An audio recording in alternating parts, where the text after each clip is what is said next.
Aging is a natural process, but it's a process which hurts our health and well-being. We are lucky to have longevity researchers developing rejuvenation therapies.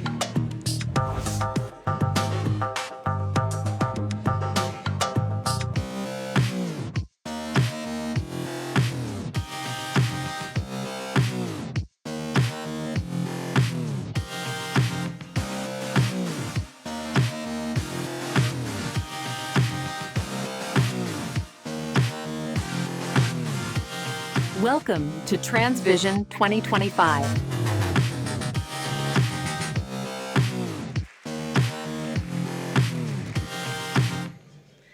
Welcome, bienvenidos. I am María Cordón.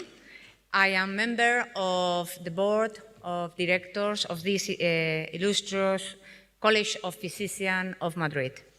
Welcome, all of you, to this college. It's a joy and a great honor to be in your presence, both physically and through streaming networks, in the second edition of the international event TransVision 2025. We are very happy that the organizers of this event, and especially my friend José Luis Cordeiro, have decided again to frame such an important congress within the framework of this, the House of the Doctors. The story of this illustrious Colegio Oficial de Médicos de Madrid is an evolution of the former Royal College of Medicine and Surgery of San Carlos, founded by Fernando VII in 1831, becoming the first faculty of medicine in Madrid. In this great amphitheater have been illustrious personalities of the world of medicine, giving both theoretical and practical classes, doing autopsies, and giving splendid lectures, even displaying innovations of medical knowledge, pioneers, Nobel Prize winners, such as Santiago Ramón y Cajal, Madame Curie, or illustrious doctors such as Gregorio Marañón, Jiménez Díaz, have seen their knowledge reflected in these walls. They have shared experiences with their fellow doctors, and today, just like you, they would also have been giving those master lectures from the position that I have the honor of occupying in this moment. I wanted to make this historical reference to you because it's curious how history is fundamental to understanding the future.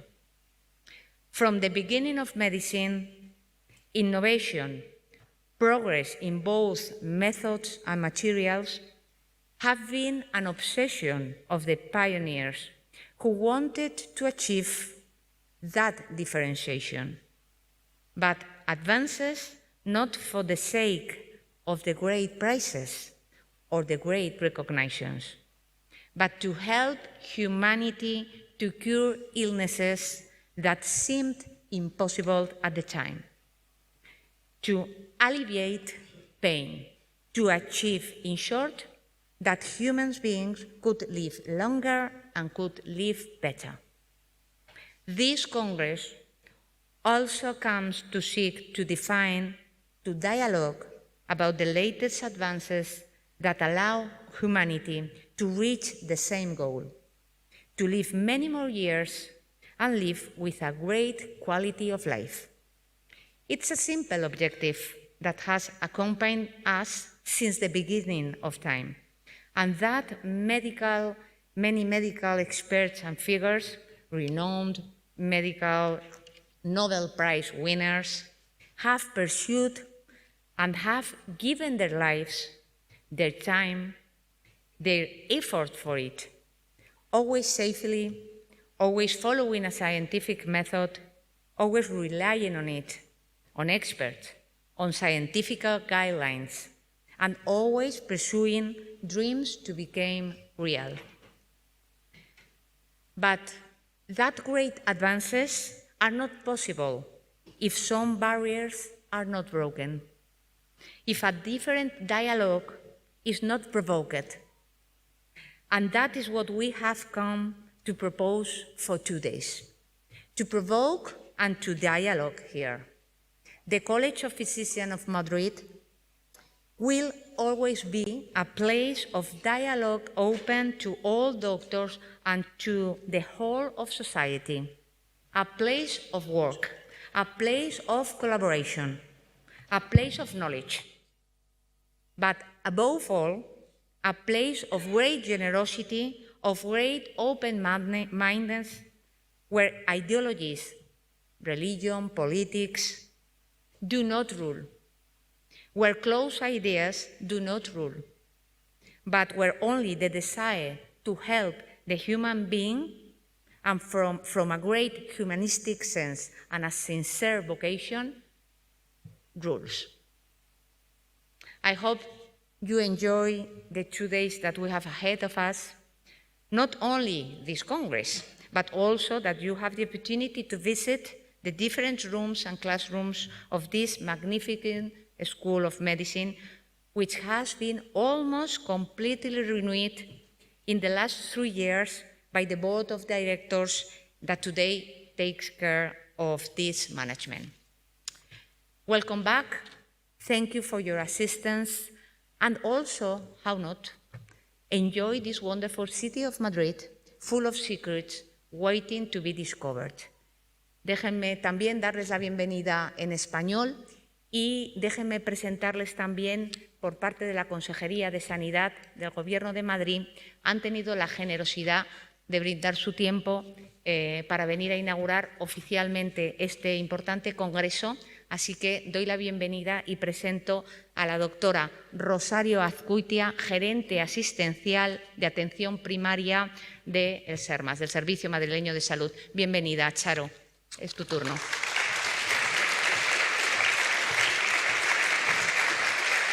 Gracias, María. Buenos días. Well, distinguished speakers and participants at this International Summit of Longevity.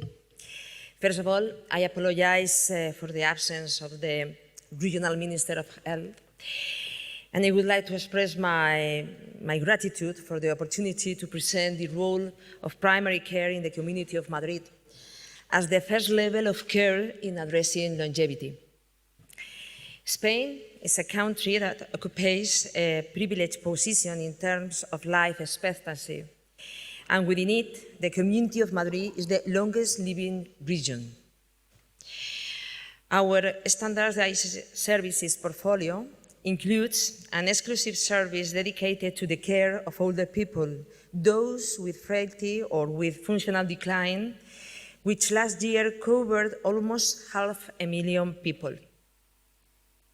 In addition, we are launching the Salud Senior Health Senior project, personalized care for the older people in primary care, since the population over 70 years already exceeds 13%, sadly 13.59%, according to the Statistics National Institute on 1st of January 2024. With a clearly upward projection in the short term, in line with the evolution of the population pyramid. The Senior Plus project proposes an integrated portfolio of initiatives that personalize the care of older people, making the most of the existing resources and modalities of care, in person at health centers, home-based, and telephone telehealth. With this comprehensive project, a wide range of actions are being launched or have already been fully implemented under different plans and strategies in our community, like chronic care plan, comprehensive care for frailty and promotion of healthy longevity in older people in the community of Madrid, 2022 to 2025, telemedicine, prevention and care of unwanted loneliness, etc.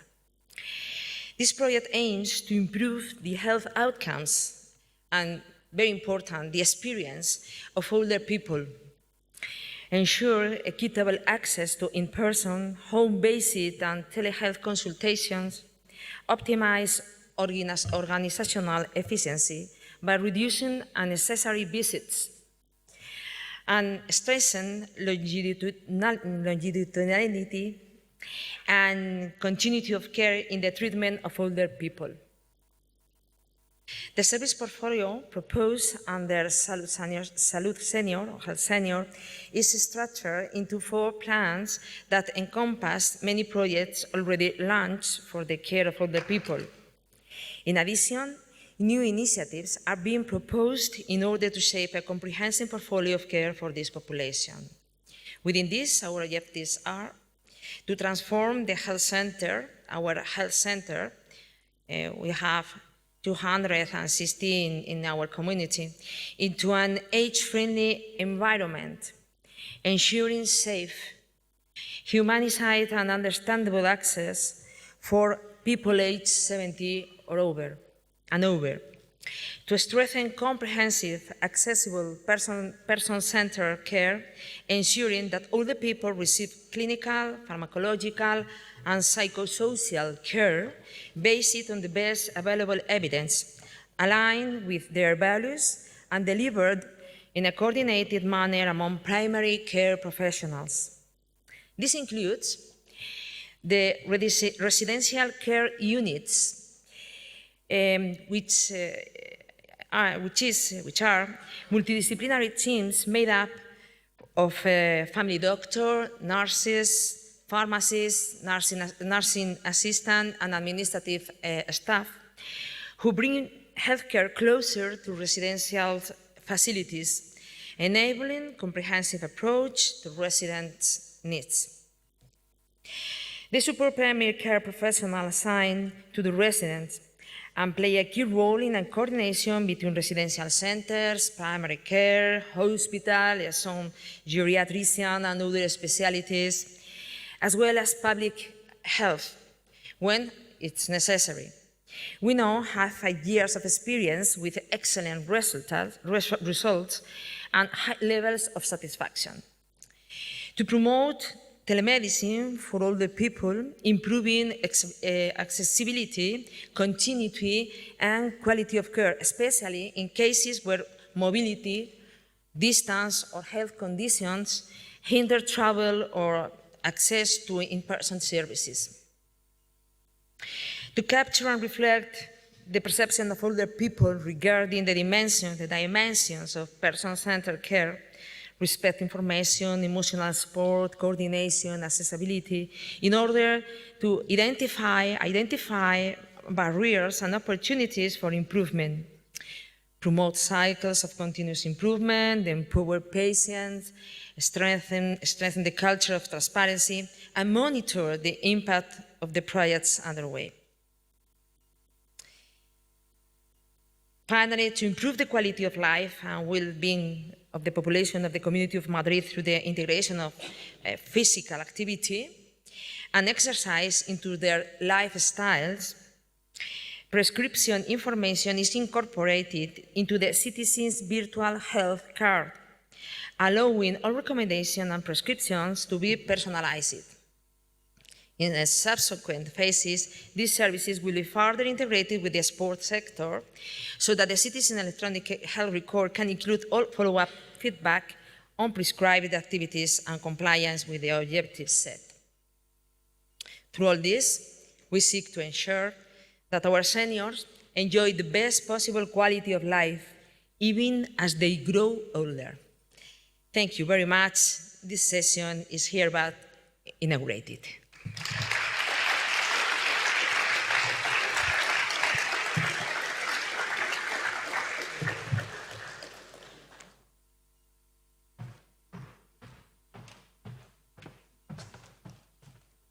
Y ahora el señor José Luis Cordeiro. Adelante.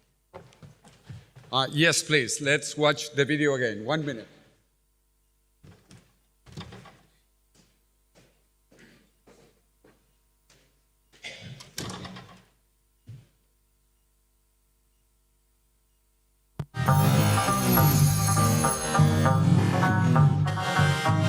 Aging is a natural process. but it's a process which helps our health and well-being. We are lucky to have longevity researchers developing rejuvenation therapies.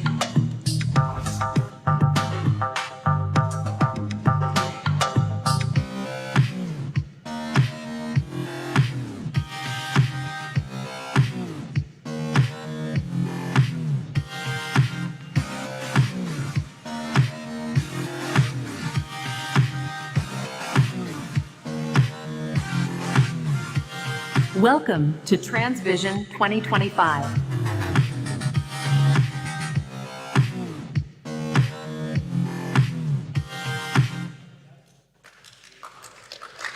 Good morning. ¿Te acuerdas de su era de princesa?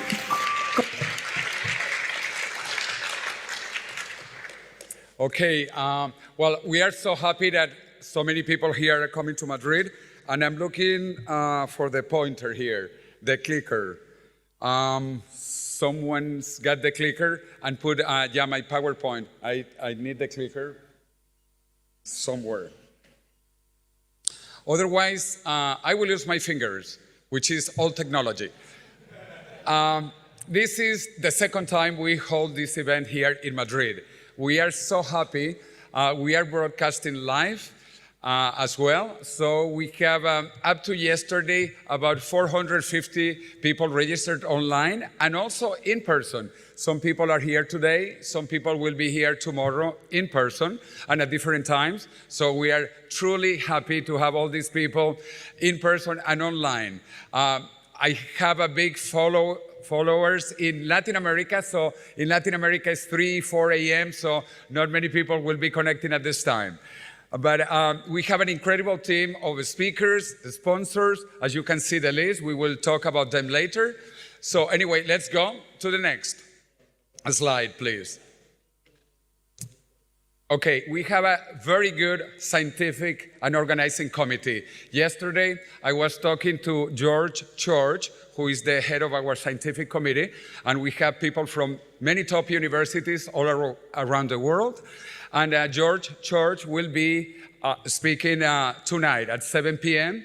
Spanish time. He doesn't travel now internationally, sadly, so it will be online with our director of the scientific committee and so many other people. The next one, because the slide, please.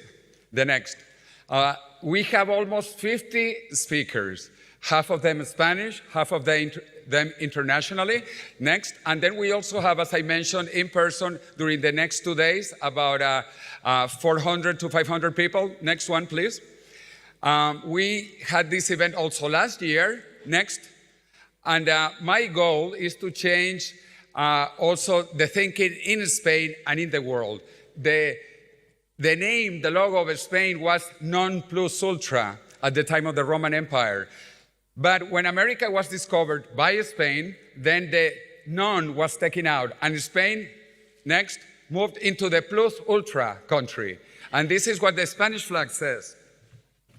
I have here the Spanish flag, and it has those two words. One of the very few flags that actually has words, and the words are plus ultra. But my goal, next, is to move into Vita plus ultra, because Spain is one of the leading countries in longevity throughout the planet. So we need to move to the next one, which is Vita plus ultra. Next, because as I mentioned, Spain is the most longevous country in the European Union. Before, it was Italy until COVID.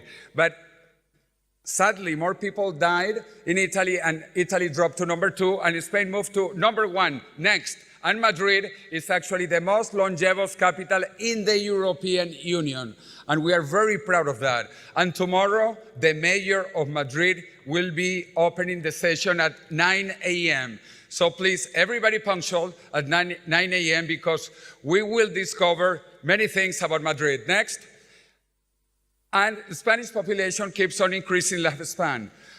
We are going to probably reach Japan, which is the most longevous large country in the world in the next 20 years. And of course, we are already ahead of the USA and China, and this will continue. Next.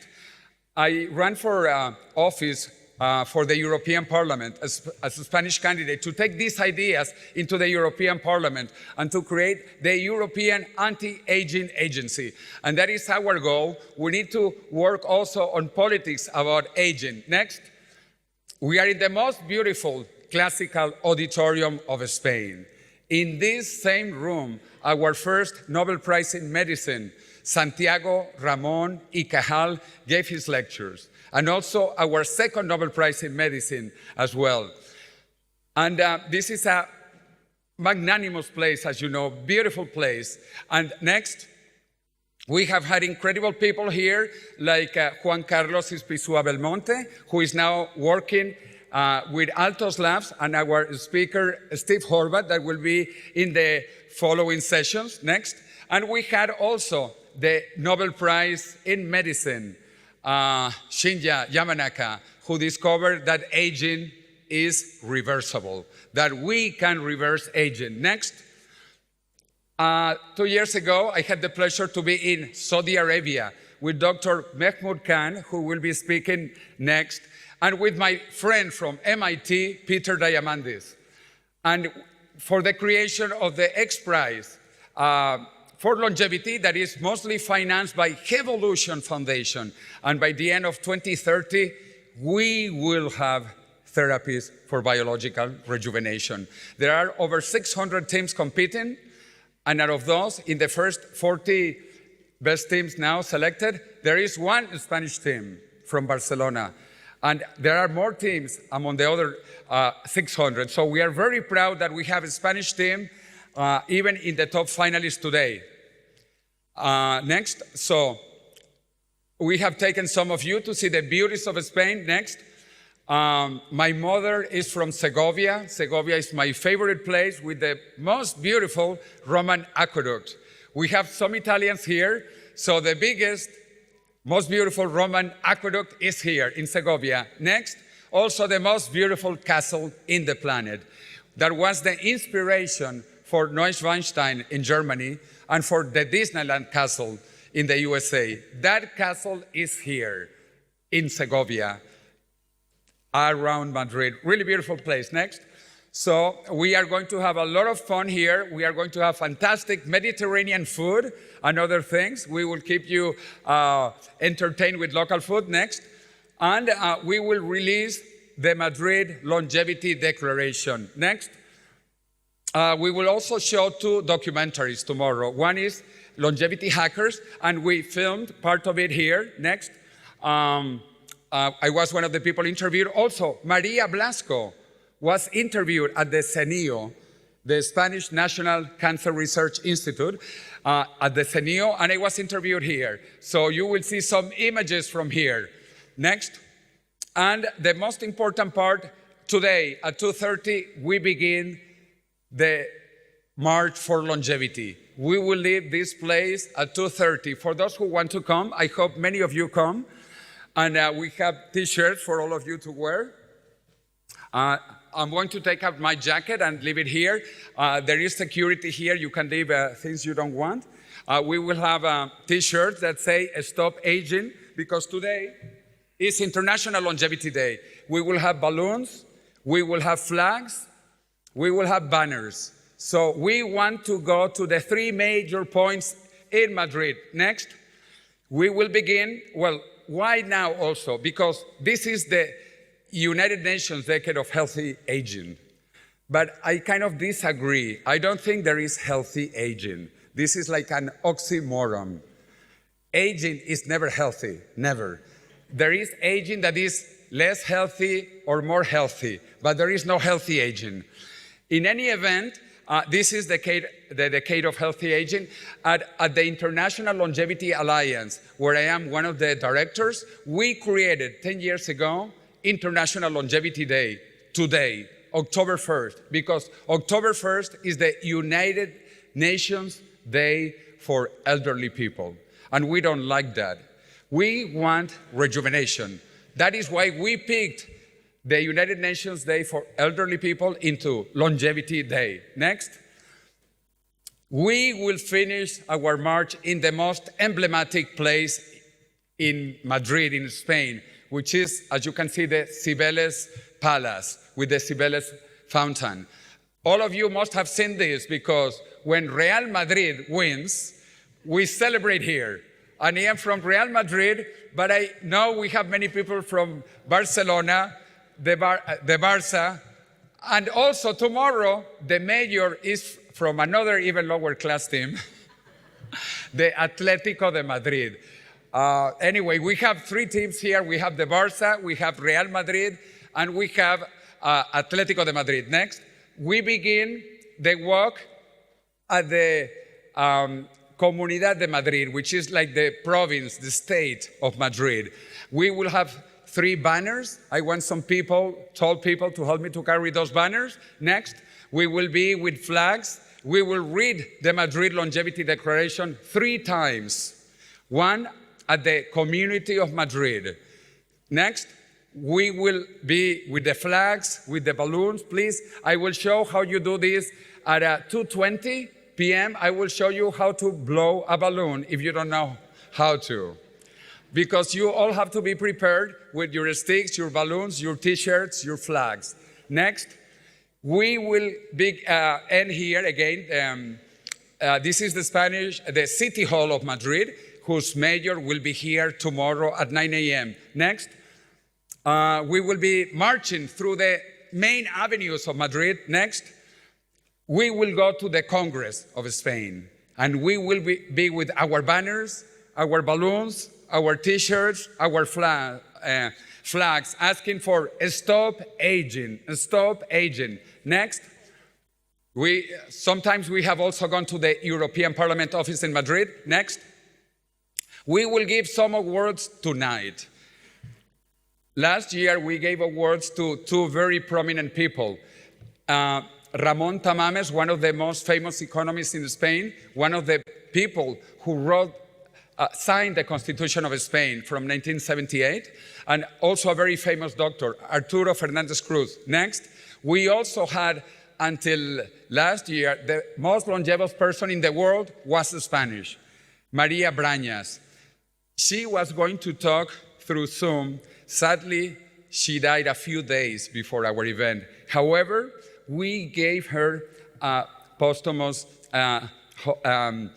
Guinness World Records and a degree, an award to her. It was handed out by Natalie Coles, who will be speaking tomorrow, because Natalie Coles actually sequenced her also. She sequenced her genome, and she had the pleasure to meet her in person. Next, we are going to have a lot of media coverage, so smile. Next, a lot of media coverage. Next. We are very happy. We are working with the top institutional sponsors, with the Royal Academy of National Medicine of Spain, where we will be on Friday, also giving an award to Dr. Mehmood Khan. We are here in the College of Medical Doctors, and this is organized by International Longevity Alliance, of which I'm a director, and we count with the support of Madrid, the City Hall, and the Innovation and the Millennium Project internationally. Next, we are going to try using Slido. Actually, check the first one. If you try Slido now to take questions, if people don't want to use Slido, we will also have microphones, a volunteer with a microphone, but we prefer Slido. Take a picture of the first one and see if you know how to use it. It's supposed to be very simple. You just take a picture and it opens a question or a poll. So we will have this certainly by tomorrow, because we have some questions that we want to ask you all. So we will see how it goes today, and tomorrow we will have several polls. So check it out. Once you know how to use it, tomorrow you will be an expert. Next. Again, we have a very good scientific and organizing committee. We are very proud. Next. This is the agenda for today. It's going to be very packed. I will be back here at 2:20 to tell you how to blow balloons. and the 3 places where we will stop. We have 1 hour and a half for the march. We will have box lunches, little boxes with lunch, but they will be here. I actually recommend that you don't take them. You can eat when you come back. You don't want to be carrying boxes or anything during the march for those who want to march. So I recommend you leave it here. They will be here, no problem. But you need to have your hands free because you need to carry balloons and flags. You need to shout. So don't carry food boxes. Anyway, I do intermittent fasting, so I am not going to have lunch myself. So someone can have 2 boxes for me. But anyway, and then at the end is very important. At 6 p.m., we will have 3 experts talking about why Madrid is the most longevous city in the European Union. We have McKinsey, a top consulting company. We have the Royal Academy of Medicine of Spain, and we have scientists from the National Science Foundation of Spain also talking about it. It's going to be a fabulous session at 6. At 7 p.m., we have George Church and my boss, former boss, Ray Kurzweil, talking about longevity and rejuvenation. And then at 8 p.m., we give the Madrid Longevity Awards to the incredible recipients, except for the Mayor of Madrid, who will get it tomorrow at 9 a.m. Next, we will open tomorrow with the award to the Mayor of Madrid, and a fantastic day full of incredible speakers. Also, for the coffee breaks in the back, we have our sponsors so that you go and see all of what they are doing, the incredible things they are doing. So please go to all the stands, all the booths. We will have for the next lunch tomorrow also box lunches, and we will show 2 videos. We will show 2 documentaries, one in English with Spanish subtitles and one in Spanish with English subtitles. The one in Spanish will be coming out in Spanish TV next month, and it is called The Last Old Human. The Last Old Human for Spanish TV. Anyway, and then we finish fantastically. Here, we will have a flamenco dancer with castañuelas so that you see the beauty of Spain. We will have a dancer here with castañuelas, and then we will have 2 karaoke songs. Spanish ones, but it will be karaoke. You will be able to read what is happening. So that you get prepared for tomorrow. One is Living La Vida Loca with Ricky Martin and you. And the other one is Vivir Mi Vida with Mark Anthony. And I forgot something which is very special. After lunch, every day before beginning, we are going to have the Beatles here with their old song Yesterday, remastered with artificial intelligence to become Tomorrow. This is going to be beautiful. You are going to see Paul McCartney saying, not yesterday, but saying tomorrow. And it will be also karaoke style. We will have subtitles if you want to sing it. The new version of Yesterday, which is Tomorrow. So anyway, next. I want to welcome you, next, to this fantastic set of speakers, half international, half Spanish. And next, welcome all to Madrid, the most longevous city in the European Union, in this beautiful place of science, technology, and even dreams. So with that, thank you very much. And let's begin with the celebration.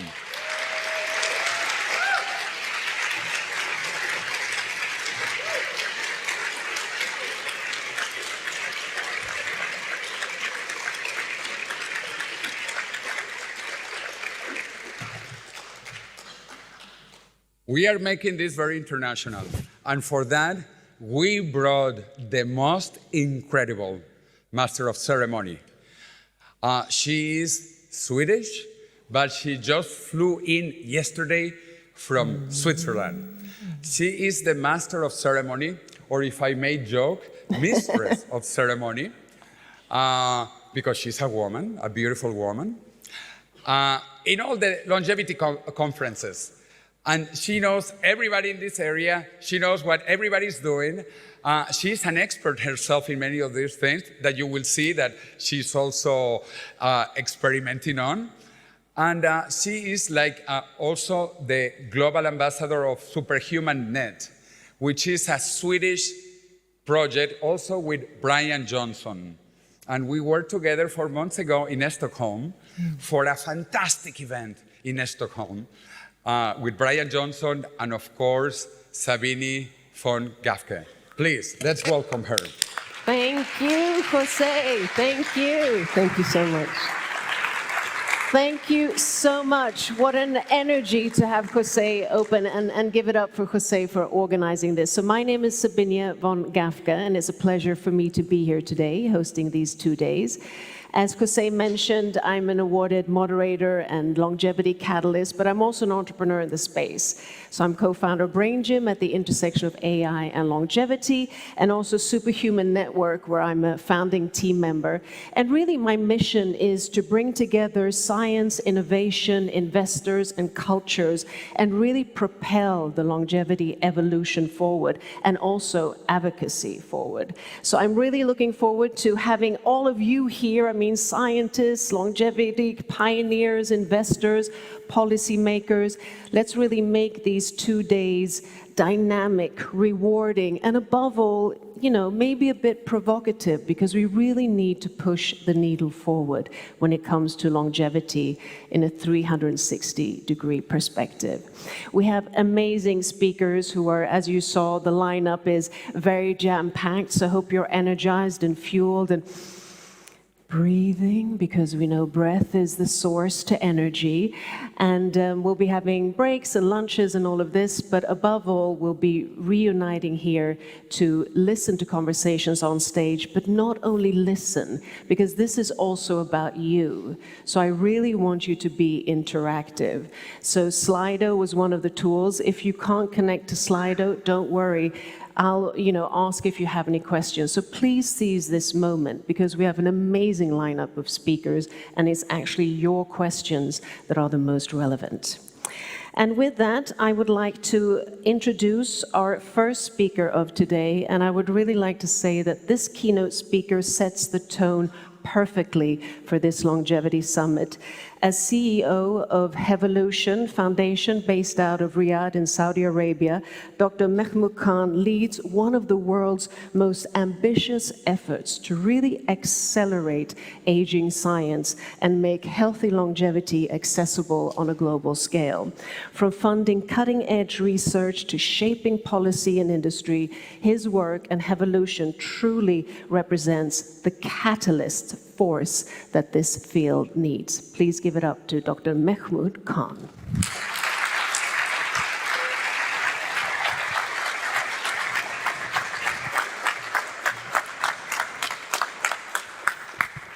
Good morning. I think I'm going to nominate José for president. Somebody asked me about today's meeting and how I prioritized it. It was easy. I said, José asked me. When a friend like José asks, you can't say no to anything.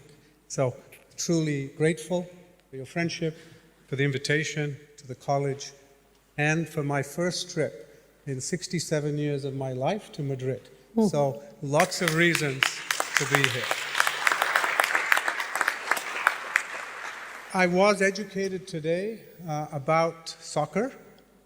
I didn't mention that I grew up in Manchester and went to school in Liverpool, but that aside, I was told that the second best team in Europe will be participating somewhat tomorrow.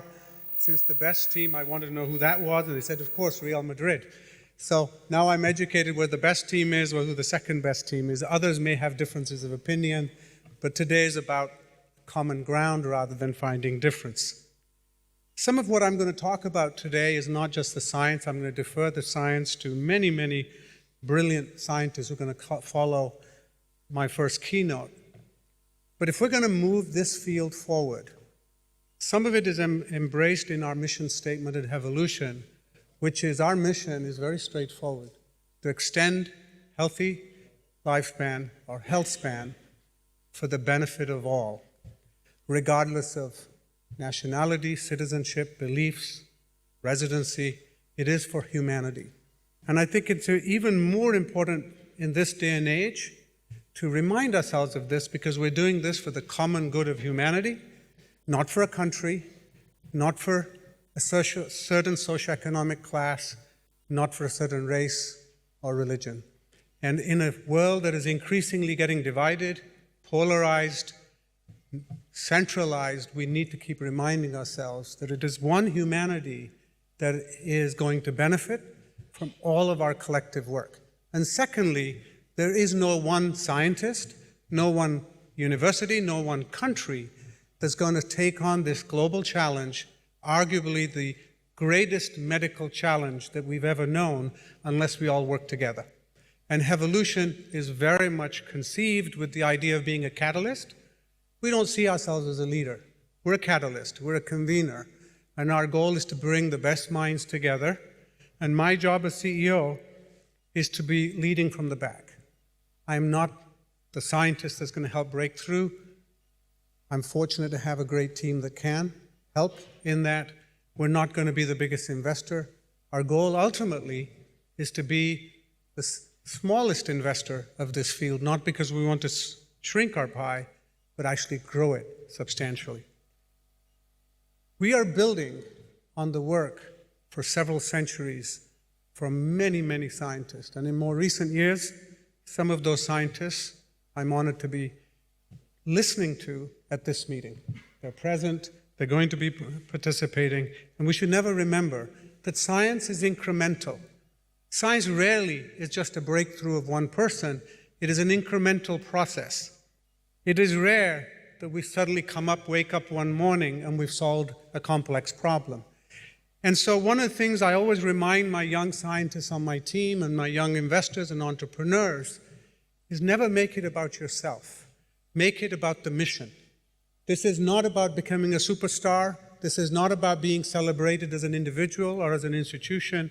Make it about the mission. And the mission is probably the most noble mission we can think of on the planet, because we have 8 billion humans, all of whom are undergoing various degrees of the aging process. And whether, and I'll come back to longevity or not, the fact is a substantial majority of them will suffer the consequences of the biology of aging, resulting in degenerative diseases, chronic diseases that they will have to live for, not only with for many years, but sometimes many decades. And so the suffering in humanity, in particular, already in the developed world, whether we're talking about North America, Europe, Far East, and increasingly in the global South, which is projected to have the largest number of people living with over the age of 60 in the planet within the next 50 years or so. So this is a disease or morbidity burden that's going to now progress not only in the North, but rapidly across Africa and South Asia. So how do we work together, but also learn from each other? While aging is biological, we also understand that aging is contextual. It depends not only what your genetics are, but where you age, which society you live in, what your environment is like. Some of it may be choices you make. Oftentimes, many of those may not be choices that you can make. It may be determined by the physical location, the socioeconomic status, the opportunities within which you are aging yourself. None of that should be forgotten in the research that we support, and that's very much, I'm delighted to see, is part of the mission of what you have articulated today. A word about longevity versus health. We, for our own interpretation, not because we know it's right or wrong, but we have to take a context. In our opinion, this mission is about keeping people healthy for as long as they live. Whether that will result in them living longer, I do not know. I don't think there is a single human on the planet, no matter who it is and what they say, who actually knows for sure whether human life can be extended beyond what has been shown to be possible, which is around 120 years, if you believe the data that we have. But what we do have good, substantial evidence for is health can be extended. Now the question is, how and by how much will that be, and how do we prioritize it? So 3 things. How do we maintain a healthy population? How long can we push that health for? And third, how do we democratize this so it is available to as many people as possible, not only those that live in this country or any other country, but across the world. So this is the key here, is to think about the democratization of these discoveries to benefit humanity. And finally, how do we never forget the ethical part of our mission? And the ethical part of our mission is not only inclusiveness, but asking ourselves the question, which is often sometimes forgotten, which is not only is this possible, can this be done, but the question, should we do it? All too often at meetings, and I think scientists for years have led this discussion of the balance between the benefit to the individual, the benefit to society, not only what is technically possible, but what is ethically appropriate. And I think Europe must be congratulated as one of the centers where no matter what in recent years, we have stuck as a European community, and I congratulate you for continuing to have the courage to continue to ask that question so that we do this in a sustainable way. No matter which field you look at, if you do not do it in an ethical way that can be democratized, it is not a sustainable mission, because eventually it gets rejected. And so to attract the best minds, to attract the best scientists, to attract the youth of tomorrow to help us solve this problem, instead of thinking about this as an age and demographic divide or a generational divide of this is to benefit the elderly versus a problem the young to think about, the reality of it is the young will benefit from this as much as the elderly, not only because the young will become old, but resources are finite and they cannot be divided between what is given to the young versus the old. And COVID taught us this. There was much debate on how we should allocate resources for the vulnerable older versus the vigorous young youth in the same community. And that really has posed this question. So I've asked you to think about how are we going to bring the ethics of this debate into this forum in a way that it stimulates scientific rigor into that equation. And this institution that we're standing on, recipient of 2 Nobel Prizes, also has a long history in this debate, and we need to bring this to the forefront of this. And we are doing our best at Hevolution to convene such meetings, including setting up a separate and independent ethics advisory board who are not in the field of aging. They are world-class bioethicists, led by Professor Arthur Kaplan from NYU, including European, British, and Asian bioethicists. It was important to include global bioethicists, not to take one culture's perspective of ethics. Now, as we think about this, the economic argument is powerful. This is not about it's good to do. It is ethically important. It is economically important. Why? Because the economic opportunity, as has been published, runs into the trillions of dollars.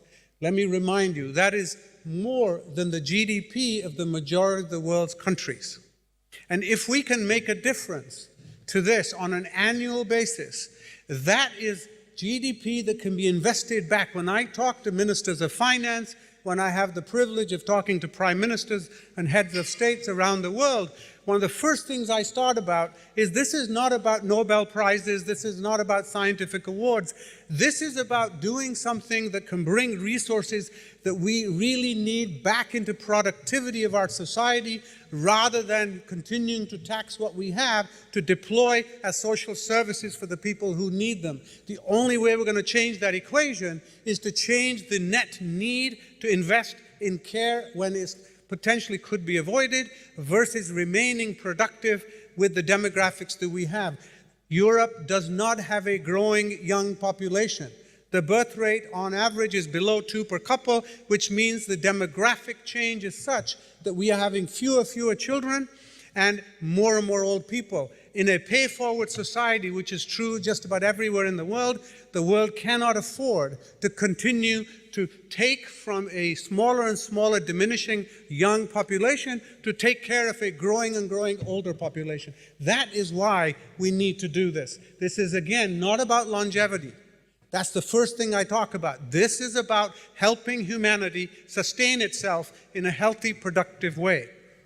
The next, therefore, that defines what our mission is. It really asks us to think about, why are we here? Why should we put our best minds to this? 40-some years ago, cancer as a field was where health span is today. Cancer, once diagnosed, was considered a finite diagnosis. That was in my lifetime as a career. When I entered medical school in 1976, few medical students wanted to go and work on a career on the oncology ward. Why? Because it was considered palliative care. There was no treatment available for the majority of patients. When I was a house officer in England, if you told somebody they had cancer, the majority of those cancers, you also said, have no treatment. Now, today, more than half of cancers are curable. The vast majority can be extended with good quality of life. That happened because of 40 years of government commitment to research, the creation of cancer institutes. The best scientific minds came to solve the problem.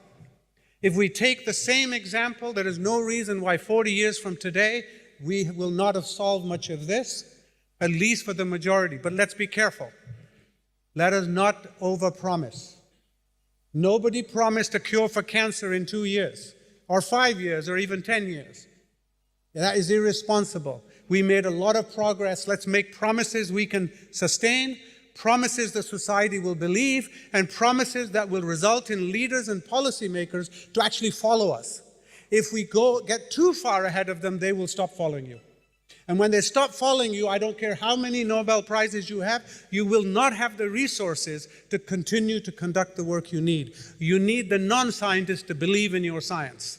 And that is part of my job as Evolution CEO, is to bridge that gap between the non-scientists and the scientists. Let me now comment on where we are as Evolution. We today are the second largest funder of aging biology in the world. 5 years ago, my organization did not exist. I took over as CEO exactly 5 years today, José.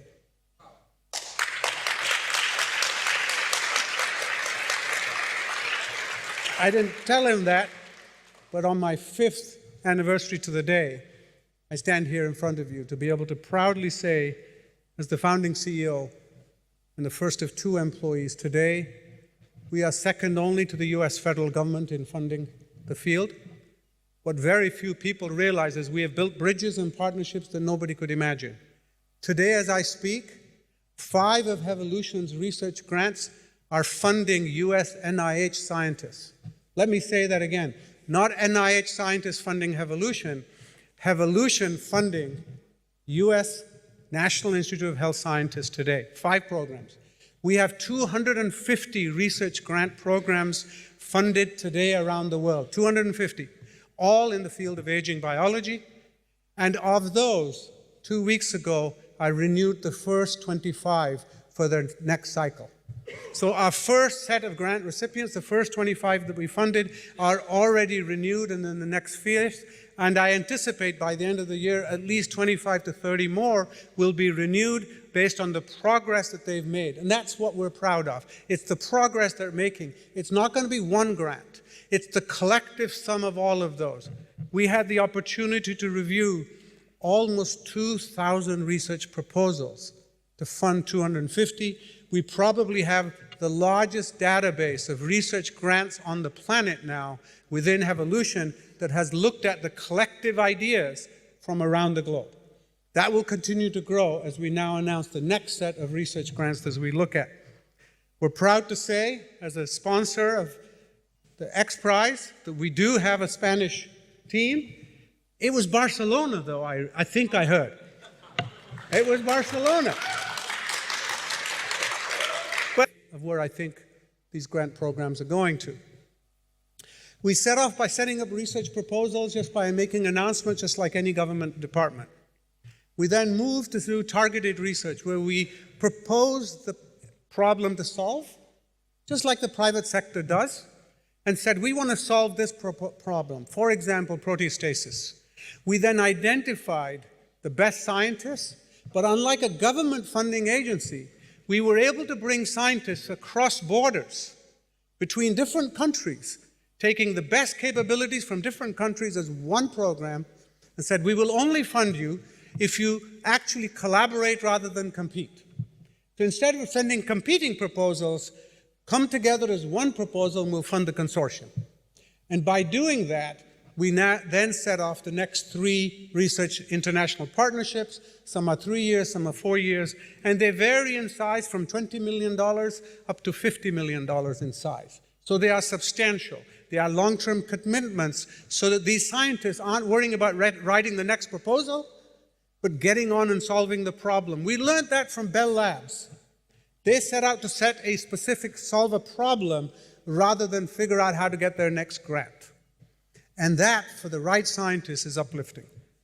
And the third, which we're working on now, is the concept of what would the world's first focused research institute that looked like in the field of aging biology, where you actually came on as faculty with no administrative responsibilities, no teaching responsibilities, no undergraduate lectures to give, and all you had to do was actually focus on your research. And if that was the case, could you attract the best minds? Not as a private sector entity, not for profit, but as a global nonprofit institution. And I can tell you, under the leadership of one of my team members, Dr. Ha, we are designing, hopefully, with approval from our board, what that would look like to launch the building of that in the relatively near future. Stay tight, we'll come back to that. Let me now finish off on a couple of points. Private capital. We have no doubt that without the private sector, none of this field is going anywhere. I do not know of a drug or a therapeutic, other than maybe a few common vaccines, that are brought to market without the private sector. Not one. You need startups and biotechnologists. You need entrepreneurs.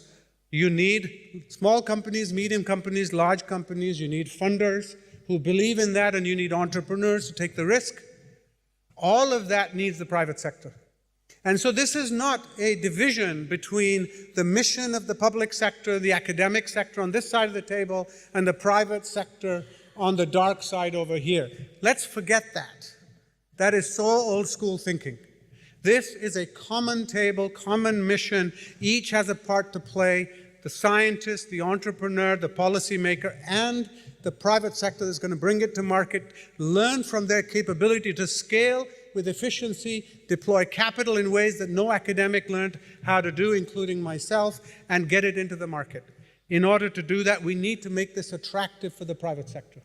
We are doing our part, and I'm going to give you a couple of examples. But there is no regulatory path to the market for a drug for aging. Not one.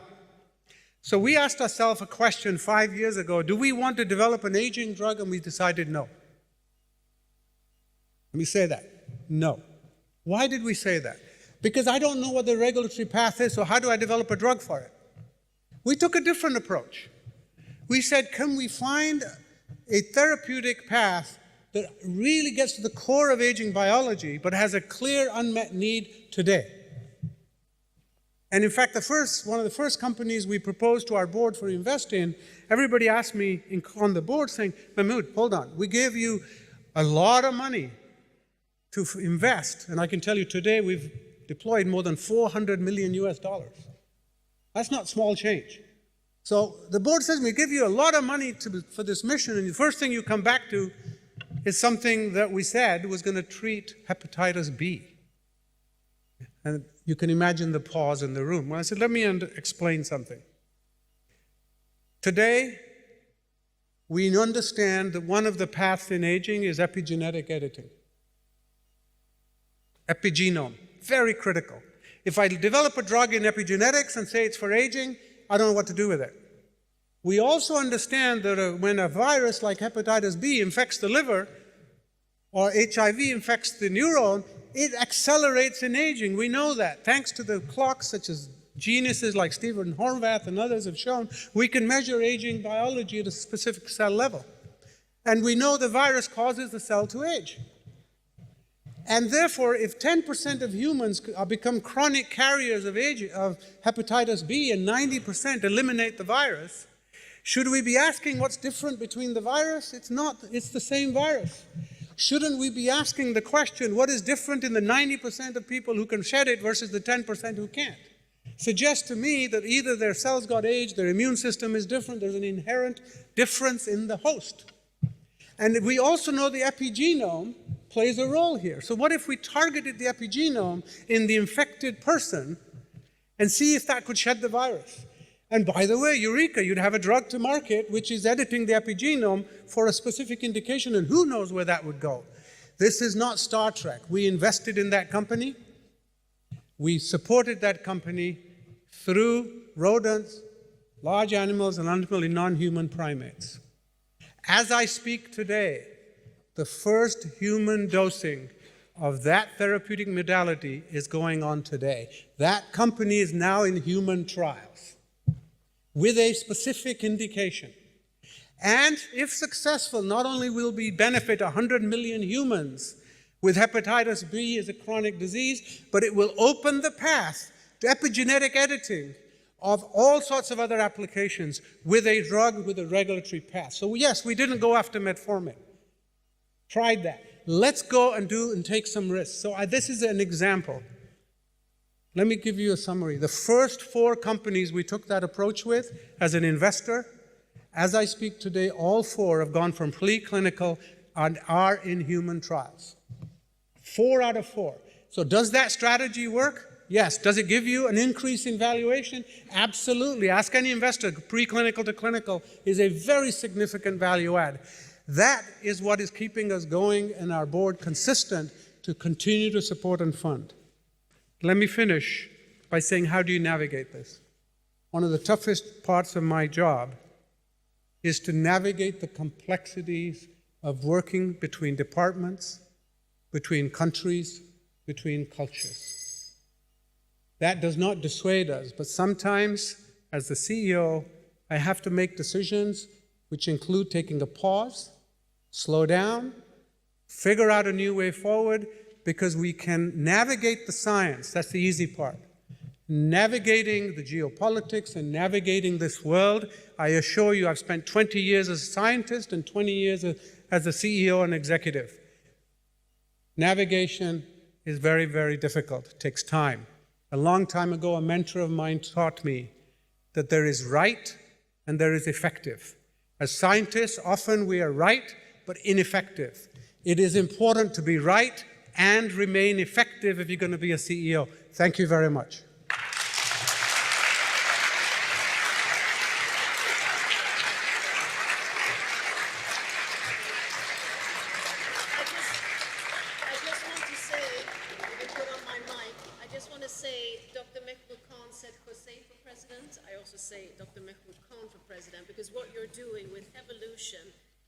Navigating with your, multi-perspective, skillful way of navigating through all the stakeholders, and what you talked about now is really, really, showing how one becomes a catalyst and a doer in this market. So I really want to thank you for that. I also wanted to see, is there anyone who has a question? Yes, in the back there. I also have a question before. Let's see if we can come with a mic, but start, and then otherwise I'll translate it.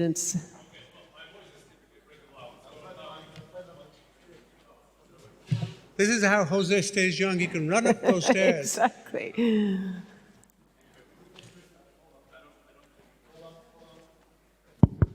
Yeah. So my question is the following. For a lot of people in longevity community, their goal is to live indefinitely. Also, based on a lot of consensus amongst entrepreneurs and investors, we don't have anything that really meaningfully increases lifespan. So a lot of people are putting their hope on biostasis, also known as cryogenics. And I have talked to a number of scholars of Islam, and they told me that this is haram. And given that you're based in Saudi Arabia, I would be curious to learn, where do you draw the line? What is your policy on investing in businesses that do not really follow the teachings of Islam? And where do you draw the line in companies that can come to Saudi Arabia, for instance, and set up and do these kinds of R&D and activities? Thank you. Thank you. So first of all, we don't invest in operating companies. Our goal is to catalyze the field. If a company is operating, has investors, and is already essentially in the market, that is not our mission. We're a non-profit. 100% of the profits from our venture fund go back into our mission. We take no profits back. So there's no way that we would be investing in an operating company. Our goal is to invest in the science or the translation of that science coming to market. The ethics, and my experience now from taking advice from our Global Ethics Advisory Board, this is not about an Islamic versus non-Islamic. We have Muslim bioethicists, we have Christian bioethicists, Judaic bioethicists, Asian bioethicists with a more Buddhist way of thinking. All of them come to a consensus, which is how do we do this for the benefit of humanity rather than the specific practices of a religion or not. And that is how we navigate this. It actually has not been difficult. The question that has been more difficult has been around the field of should we be investing in something that we do not see a line of sight for scalability. For example, just to illustrate it, the infusion of plasma from young people to older people has scientific basis for it. Is that scalable today? Well, who is going to be donating their plasma and who's going to be receiving it is a huge issue. That's not a religious ethical issue. There may be businesses who want to do that. We would not invest in that. I hope that answers your question. Thank you. I also saw that we had a question from YouTube correlating to X Prize, and they wanted to know when and where will you be announcing the winners of X Prize? I've known Peter Diamandis for I think almost 20 years. And one of the things that was a requirement for Evolution to be the single largest funder of the X Prize is for myself and my team not to be in the judging committee. And so first of all, nobody from my organization is part of the decision-making process of who gets selected and who will win. We get informed just like everybody else is informed. We provide as a governance. We're not involved in this. I was able to recruit a friend and colleague, Professor Patrick Maxwell, who is the head of medicine at Cambridge University, England, to co-chair that. And so the simple answer is, I haven't got a clue, nor should I have to. The important thing is we have the right people who are involved. As a funder, I would see that as a conflict of interest to be involved, because some of the teams we actually also fund as researchers. And I know we met Jamie Justice last week, who is heading the X Prize, so there will be some revelations soon. I will ask Jamie. I helped interview her for that job. Yeah, I know, she's amazing. Last but not least, I will ask a question, Dr. Khan, and that is also being based in the UAE, in Dubai. It's really the epicenter of longevity, and looking how the government, both in the UAE and Saudi, how they're really, reinventing the healthcare system into preventive care. What can Europe learn, also looking at the Saudi 2030 vision, from this? I think Europe, and my experiences from the UK, where I trained in the National Health Service, the UK, the European ecosystem, I know it's Brexit, but I'm going to lump it all together. And for the purpose of developing scaled social healthcare systems, in medical care, nobody has done it better at the scale that the UK and the European Union has. So there's a lot to learn from that. However, hindsight's always 20/20. We look back and say, well, this doesn't work, that doesn't work, the other doesn't work. Yeah, but the European Union and the UK have some of the world's best hospitals, best primary care, all of that. But they were geared to take care of a small percentage of the population that was sick, a very small percent of the population that was old. Remember, since World War II, it was a young population. The Gulf countries are at the other end of that spectrum now. Europe has aged, has a large population with a disease burden, and we now retrospectively, well, this is not working and that is not working, what can we learn from? The Gulf, to give you numbers for Saudi Arabia, which is 80% of the citizens of the Gulf, 50% of Saudi Arabia's population is under the age of 25. 50%. 60% is under the age of 30. 2/3 of the country is under the age of 30, either just entering the workforce or not even in the workforce yet. So the question is not, what can we teach from the Gulf, Europe, but how can we work together to design a healthcare system, not a sick care system? What Europe has now, and the UK and the US has today, is termed a sick care system. You engage with it when you get sick predominantly. It is a hospital-based system when primary care is a feeder. The question is, if we're going to maintain a healthy population that is useful, we're going to have to change that relationship, which is how do you design a healthcare system as opposed to that. That's the opportunity. And I think there's going to be learning both ways. Sick care to healthcare to prevention to personalized to predictive. Thank you so much to Dr. Mehboob Khan. Thank you.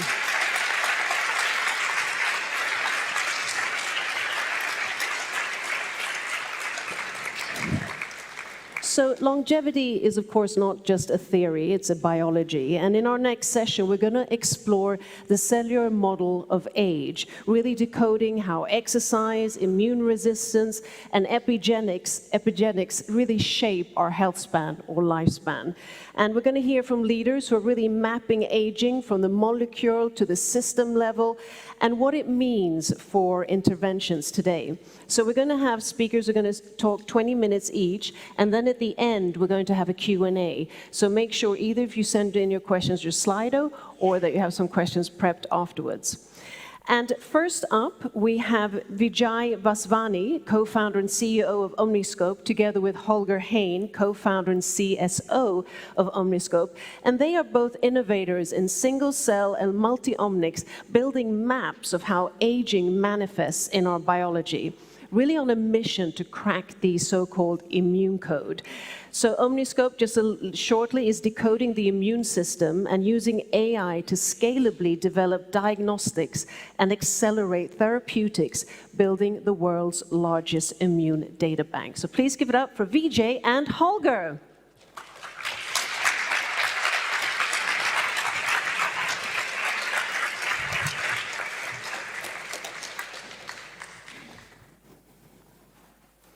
You are made of cells. All of you are made of cells. Not all cells are created equal. Your immune cells are what are defending you and protecting you from disease right now.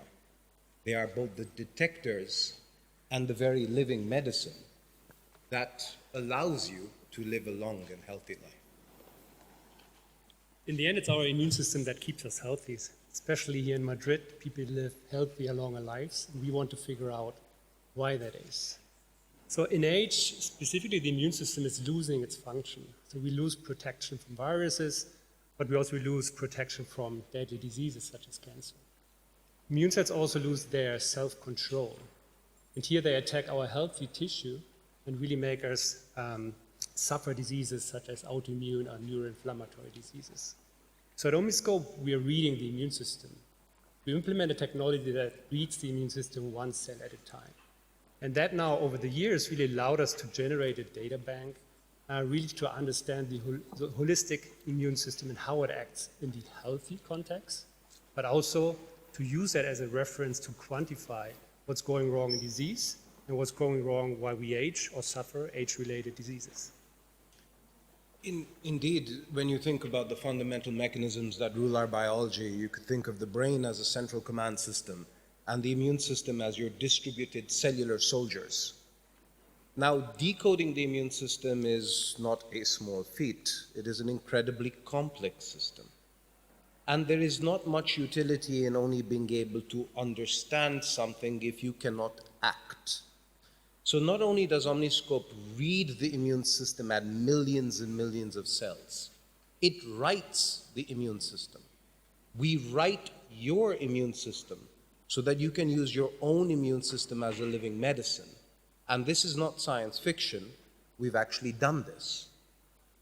So we have the entire system vertically integrated. We're reading the immune system, and specifically immune system dynamics when, for example, we age, or when patients respond to treatment, for example, immunomodulating drug, immunotherapy, cancer vaccines. And here we also implement a system where we biobank healthy cells and to use those for future autologous therapy. But what you see here on the screen is actually the next phase. We are writing the immune system. In this case, we are writing the immune system of a half-a-year-old child that was suffering from a pediatric tumor. So we are working with her over the years now. She's on complete remission because she responded to immunotherapy. It's a drug that is activating the immune system. And as a company, we were following that process, and we were identifying those cells that were killing the tumor cells and that were protecting the patient from the tumor coming back.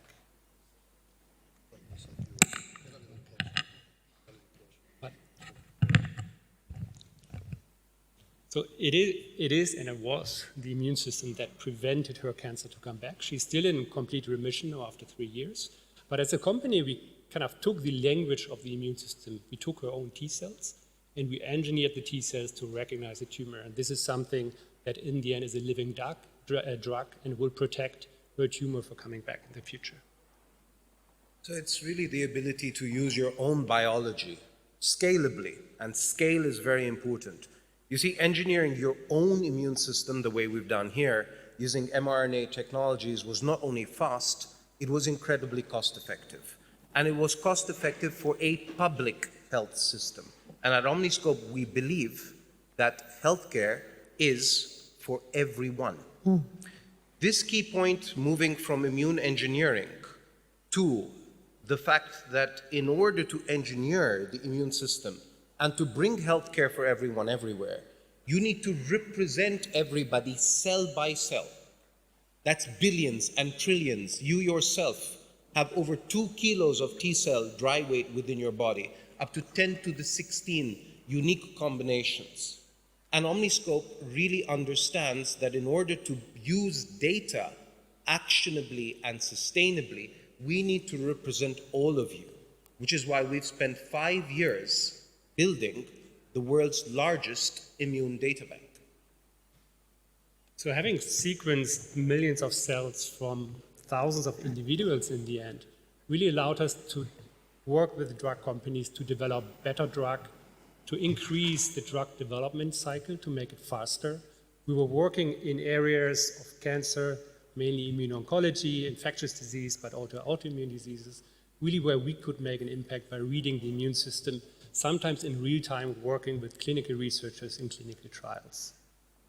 But what about aging? What about being healthy? So having sequenced thousands of samples from newborns to centenarians really allowed us to understand the process of aging and to use our system as a biomarker to quantify the process while we age, or to quantify the process while we respond, for example, to gerotherapeutic agents. And as my esteemed compatriot, Dr. Mahmoud Khan, alluded, this is not about a single nation or a single individual or an act of heroism. This is about really all of humanity. So we not only looked at different age ranges from newborns to centenarians, we also looked at different HLA types and ethnicities. We also ensured that our models are equally representative from a sex perspective, because whilst our biologies as humans are similar, our sexual morphologies and differences do mean that we react to age differently. It's really this database that really allows us to have a foundational model of the immune system. And really moving forward, it is only by building a model that you can truly act.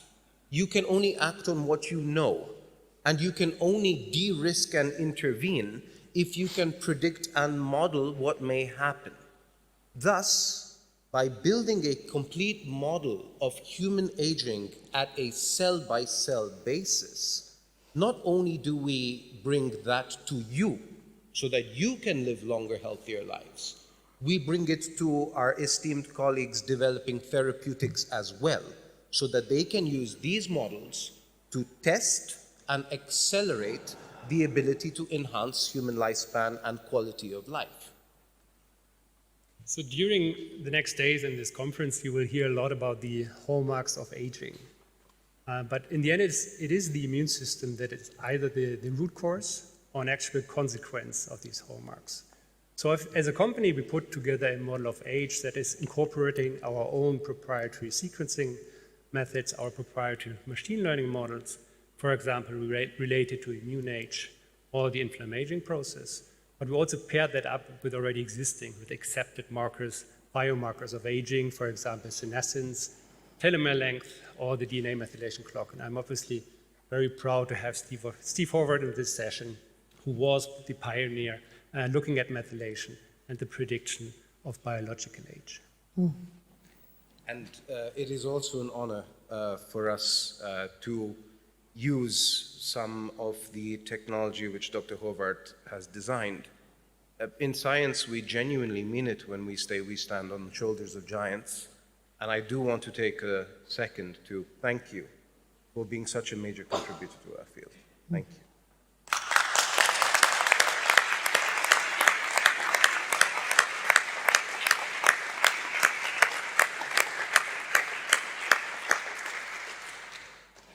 Thus, we build a model of age with respect to what has come before us scientifically, but also moving the field forward with all of the tremendous advances. How do we use this model of age? You see, now that you have a model, you can genuinely, from a public health and epidemiology perspective, look at age as a disease. Now, we often look at aging and say, well, all the bad stuff happens to us when we age. From a incidence perspective, as we age, cancer, cardiovascular disease, susceptibility to infection, all become more and more prevalent. And one of the fundamental reasons for that is an aging immune system. But I also want to take a step back. Being mortal isn't all that horrible. Other good things happen to you when you age. You become a little bit smarter. You have families. You can enjoy your wealth. You can give your wealth to better causes. You can use that knowledge to make a better world. So for us, from a humanistic point of view, we want to extend your health span so you can do more good and not just get a lot sicker. So aging as a disease is something which we show in our next slide that is not always entirely bad news. You see, I am interested in you, but I'm going to take a moment to talk about me. My name is Vijay, and I'm the CEO and co-founder of Omniscope. This is my cellular avatar. This is my actual, real cellular avatar being updated right now with my wearables, and is a digital model and representation of my own biology with millions and millions and millions of cells. It is as personalized gets. So my name is Holger Hein. I'm Chief Scientific Officer and co-founder of Omniscope, together with Vijay and Lynette, who's here in the audience. And this is my cellular avatar. And my question is, being here in a blue zone, how are these cellular avatars actually changing during the next days of the conference? And as you can see by Vijay and my own avatars, they look very different. And we explain in the next slides what that different actually means and how we challenge each other to get younger or older related to inflammation or the aging process in general. So let's do the riskiest thing that you can possibly do at a conference. Let's go for a live demo of OS Lifetime, which actually allows us to look at my own immune system. So, going to the live demo of OS Lifetime, which my colleague Nina is just about to switch over to. OS Lifetime is really designed for you and for science-based longevity clinics. We believe in a world where AI and software have a physician at their helm. Anina, if you could move to the demo. If not, I'll admit defeat at my only chance at doing a Steve Jobs, but I guess I'm not going to do that, am I? One of my major issues that I faced, which you can see in my previous slide, is whilst my date of birth is 42, my immune age is actually 60. Whilst I have practiced sports at a semi-professional level for many, many years, one of the things that I unfortunately suffer from is psoriasis, quite acutely. I inherited this as a gift from my father, although he gave me a lot more good things than just psoriasis. And the issue that I've had is that my inflammation, at one stage, when I compared it to what we had in our database, was actually as high as a cancer patient. Now, for a CEO trying to spend their life helping other people, that was not necessarily the best message I got. So what you can really see here is that now my inflammaging is back to normal. Indeed, if I actually go to my actual inflammaging, you can actually see how bad this got. The peaks and troughs that you see going up and down are my psoriasis flares. And the reason that they go down is because of administration of corticoids, which are a synthetic form of cortisol, a stress hormone, which has both pro-inflammatory and anti-inflammatory effects. Unfortunately, like many patients after over a decade of use, I have resistance to this therapy, and it doesn't really work. And psoriasis doesn't just attack your dermis, your skin, it can get to your bones. That's not the end which I wish for myself. And for this reason, I actually then also realized as we scroll down that not only was my inflammation off the charts, my cellular damage was off the charts, and not only am I shorter than Holger, my telomeres are shorter than Holger as well. And my telomeres are what allow my cells to constantly actually replicate. And as they get shorter, the ability for me to regenerate my cellular populations is impaired. I can also see that aside from my immune age, my methylation clock also shows signs of accumulated, accelerated aging. But let's move for a second to the presentation where I can show you very briefly what I did to reduce my inflammation. You see, I decided to use non-pharmaceutical interventions. Why? Because I wanted to contribute as an N of 1 to society and show you that you don't always need access to expensive medical care to actually change your biology. I did stuff which is quite free. I slept. I worked out. Thanks to Football Club Barcelona, I changed the way I work out, and we'll talk more about that because as you age, you need to exercise, but you need to change the way you do it. And I took supplements which are generic and cheap. Fish oil, melatonin, high-dose vitamin C. I'm publishing the entire thing, and it's completely free. Don't do it without medical advice, but here's what happened to me. You see, in the next slide, you can actually see quite clearly that in just a few weeks, I went from cancer patient inflammaging to athlete fit inflammaging. And this was a major, major benefit to me. I want to make sure that using OS Lifetime, you have the same benefit. If you can see it, track it, you can do something about it. And as initially introduced, so our technology is reading single cells. It's reading single immune cells, so we can look, switching to the next slide, really to look at the root cause. What is behind? What's the mechanism behind the improved inflammaging score? So here we're looking at very specific parts of the immune system, CD4 and CD8 T cells, but those can also produce inflammatory markers. They're not only helping us, defending us against pathogens, but they can be pro-inflammatory and produce inflammatory markers that we measure in the blood and that cause systematic damage of organs. So we've seen then with correlation of the reduction of the inflammatory scores and inflammaging, those immune cells also going down. And this is something obviously we are tracking now over time. Going to the next slide, let me introduce you my own cellular avatar. So here you can see in one single view, inflammaging immune age protection score. And what you can see from my immune age that although I'm 46-year-old, my immune age is actually 37. So this is very good news, and this is something I will follow up. I will try to keep improving. Bad news, though, is that my inflammaging is very high. But the good news, again, is it's something actionable, right? Together with my protection score, displayed by the rings around the sphere, points to the fact I have a solid protection. But again, protection is cellular defense against pathogens, and that's something actionable, for example, using vaccination. Next slide, please. So here today I will walk you through starting with the view today.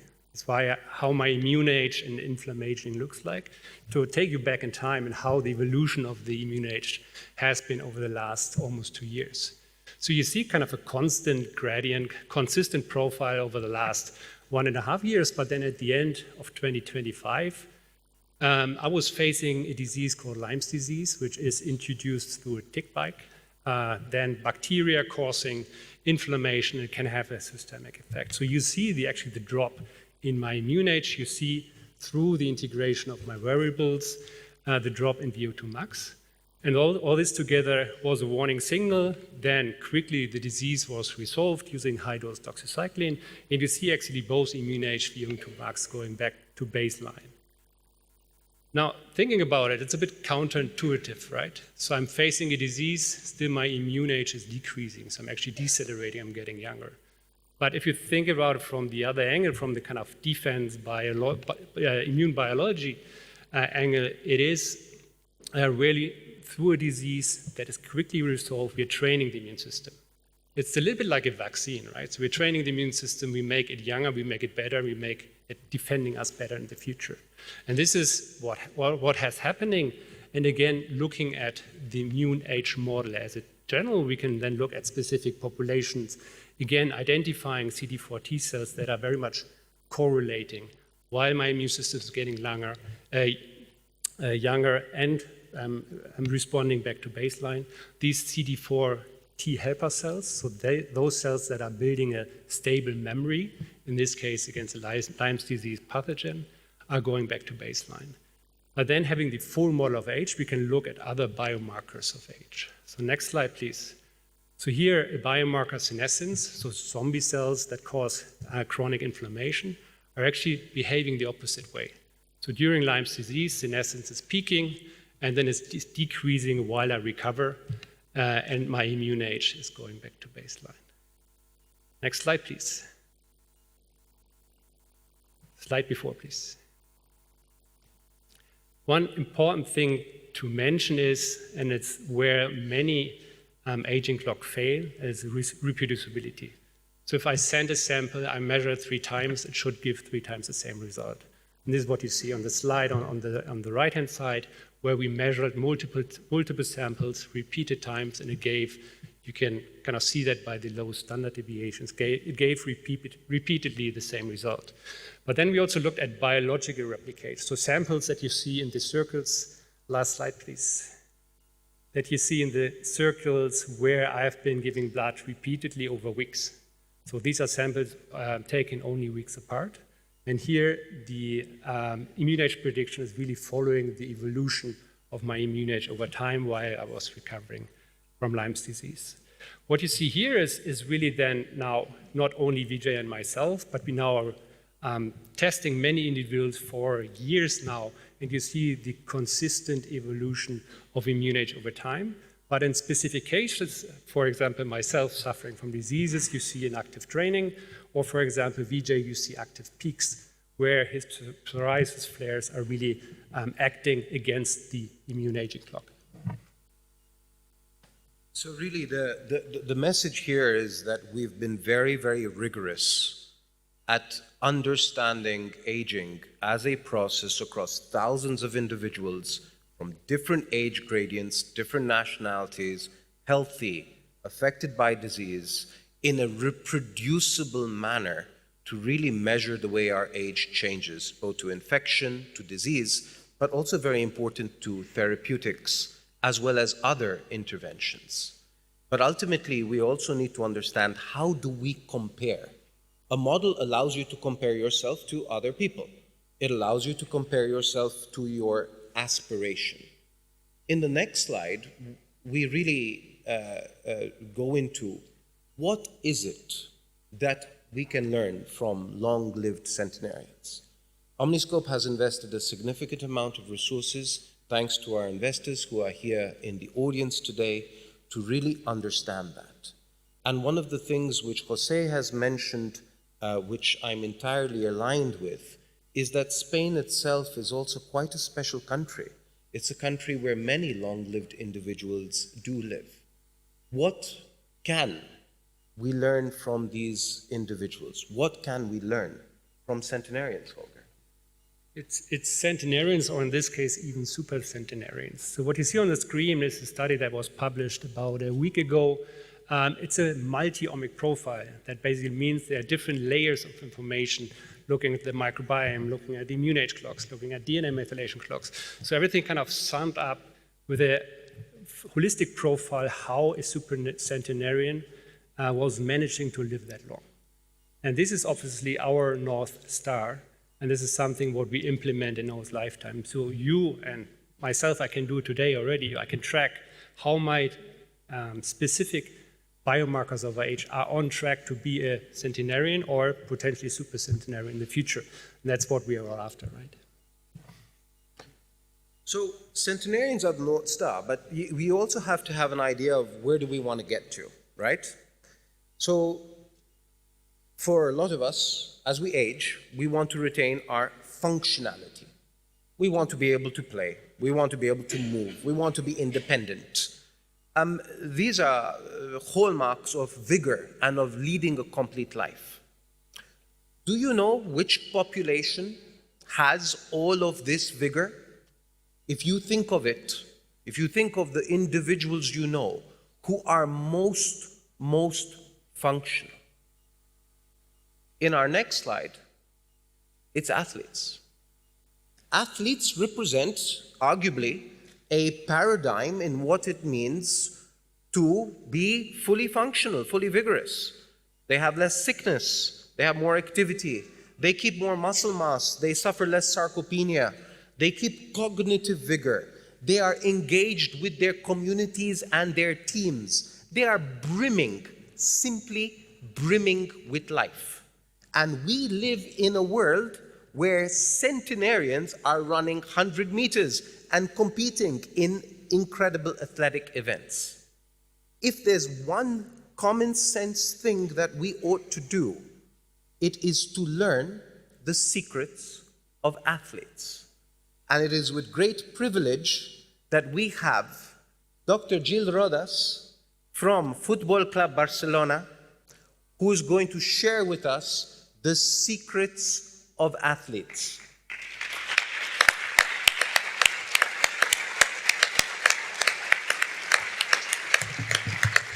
Thank you very much. First of all, I would like to talk with a microphone. Is this possible?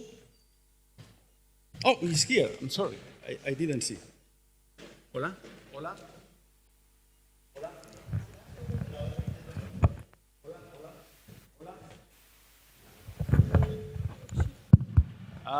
Fantastic. Well, first of all, I would like to say thank you very much to the organizers for this great event, and especially, of course, to Omniscope. Why I am here? From Football Club Barcelona, in Madrid. Well, I am a privilege because I am working on probably one of the best football clubs in the world, but at the same time, I am a privilege because I am working also in one of the best hospitals in Europe, that is Hospital Clinic and Hospital Sant Joan de Déu of Barcelona. For this is nice in order to share this double vision from sports to the health, to the sports. Okay? I am a sports physician, and now I believe that you are a little bit tired. Because after 1 hour and a half or 2 hours sit down, please, I think that it will be fantastic if you want to stand up and move a little bit. Yes, fantastic. How many people are suffering low back pain now? Because no? Thank you. Thank you very much. Okay, sit down, please. Well, next slide. Why we are here? It's true that during many years I have been researching with these guys, with these athletes. And these athletes are really different, sincerely. I had the privilege to be their sports physician during many years. from Messi, Iniesta, and Ronaldinho. And believe me, they are different. They have some special things that we need to know. Not only in terms of the genes, if not in terms of how they adapt depending on the epigenetic factors. And this is a great secret that I can have the possibility to know it. Not just only in terms that to help Football Club Barcelona to be greater than Real Madrid or Athletic de Madrid, but also for the future for the general population. And this is a question for you. And I hope that you answer me at the end of this short speech. What do you believe if I say that these athletes probably will have longer lifespan and better health span than all of you? Do you believe that this is true or no? Please, wait a minute. I have the answer, the scientific answer, but please, that is true that everyone in the world think that this is not good. Well, next slide, please. Of course, the cancer in the world of sports is injuries. Yesterday, Real Madrid and Athletic de Madrid won. That is fantastic, but as you know, there are many players that have suffered different kinds of injuries. And our cancer are injuries. Our players are constantly in an inflammation process. All the players that played yesterday, today have inflammation. And you can imagine that this, during 20 years, 25 years of your life, every day you are suffering an inflammation. For this reason, when we, as a doctors, we need to know more about the health of our players and to find a good biomarkers in order to help the health of my players and at the same time increase the performance of my players, I found Omniscope. Because it's the first time that I see something that can help me in order to know the immunologic status of my players. Next slide, please. This is a dream or no is a dream. Today, we create, thanks to these partnerships, a good avatars of every of my players. Why? Because I need to anticipate when this player will suffer another injury, or when this player will suffer an increase or a decrease of his performance. For this reason, today, we have the possibility to create this avatar using the digital twins technology. Repeat, this is not the future, I'm sorry, this is the present. Next slide, please. In terms of, that is difficult sometimes, we need big data of every of our players. In terms of from omics, we are talking about the genes, transcriptomic, proteomic, metabolomic, epigenetics, also immunologic profile. But we can incorporate and integrate radiomics, GPS, because we have the possibility to know exactly the load of our players during all their career. Load is very important because they need to adapt every day to the training. You can imagine today to talk with the players of the Real Madrid and say, how are you? I am tired because yesterday I played. And how is your muscle? Is okay? You're hurt. How is your immunity profile now? We need to know this. It's true that sometimes the players don't like that you know everything about them because maybe yesterday, after the match, they went to the party. But repeat, we need to know this because probably this weekend, when they play again, some of these players will suffer injury. And then is when the coach say, hey, what's happened here? What's happened? If you allow that these players play every 3 days, probably you will have injury. Well, thanks to this kind of universal biomedical, we have the possibility in terms that to anticipate. Next slide. Thanks to Omniscope Sports, we are creating this. This is possible. And this is sometimes it's more difficult to convince to the coach that this tool can let him to have more information. Finally, the decision is from the coach. The coach is the man in the world of the sport world. In the hospital is a doctor, but in the sport is the coach. Coach is the boss. But coach needs to believe in this kind of tools. But for this reason, these tools need to be very rigorous. Next slide, please. We create these profiles. We have these tools. Of course, the doctors are very, very happy with these tools. Repeat, every day we are increasing the information about every of our players. Next slide, please. This is very interesting, but of course it's very necessary to be very rigorous in others, not to send humo. No, this is science. Next slide, please. We did some research. Real Madrid probably is the best sports team club in the world in terms to win European championships. But sincerely, I believe that Football Club Barcelona probably today is the leader in sports team research. Because in the last 10 years, we have invested a lot of time, more than money, in order to have this research, in order to now to show you. This is that is an example that we are doing now with the Omniscore in terms of how change the immune age in function about your position. Next slide. This is an example. And this is a little bit more that I would like that Holger, can you explain me this last research that we are doing?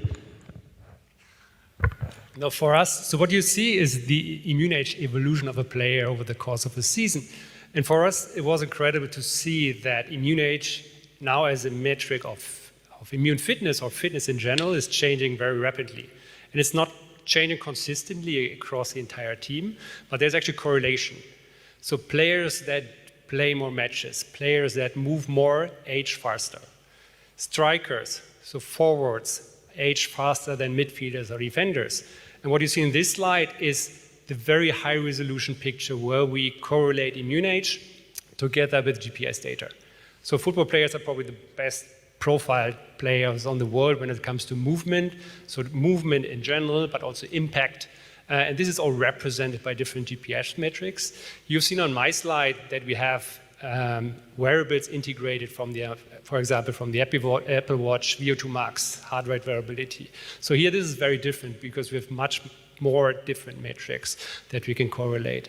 And for us, it was incredible to see that GPS data, so the external load, is translating to very different internal load of a player. And the immune age has been our sensitive metrics to quantify this. Thank you, Holger. Next slides, please. And what about epigenetics? Of course, we are genes and how we can adapt to how we are sleeping, nutrition, training, travels. Epigenetics, of course, is very important. And probably we need a good balance between genetics and epigenetics. Please, next slide. But today we have the opportunity also to work in terms of the methylation, etc., in order to know this another aspect is how our players have adapted to that training, to the competition. And for this reason also we have another partner that we are working on and researching in terms of to know the epigenetic age clock, the telomere-related age clock. Maybe later another speaker can talk about more of this. But it's interesting to know, for example, that our players, for example, have this, specifically in male athletes, in football male, they are a little bit older than the normal population. 2 years more. But in female teams, no. And this is another message. We need more research in terms of female teams. Because in terms of the female, we don't know anything. When we are looking for some biomarkers in terms of transcriptomic, proteomic, metabolomic, they are different biomarkers for female and male. And for this reason, we need also, remember, to research in women. Next slide, please. And this is one of the latest studies that we are doing that just only with some epigenetic, we have the opportunity to know the relationship between the load and some biomarkers that can help us in order to anticipate different injuries. Another slide, please. At the end, understanding an athlete's immune, epigenetic, and genetic profile may help with personalized preventive strategies. This is the key. Sometimes the people say me that, doctor, are you doing a genetic and epigenetical test before hire contract the players? No. But when we contract a new player, I need his permission in order to do this kind of test. But I think that this is good because he knows, and we know, which are the risk factors in different areas. And for this reason, we can create a specific strategic, preventive strategy to help him in terms of health and performance. And the next slide, please. This is the coach. Remember, in the world of the sport, this is the boss. But he believes in this. And we try to explain them to the coaches that a first step towards personalized and precision medicine in the world of sport medicine is fundamental. Is fundamental. I think that this is my last slide. Thank you very much for your attention.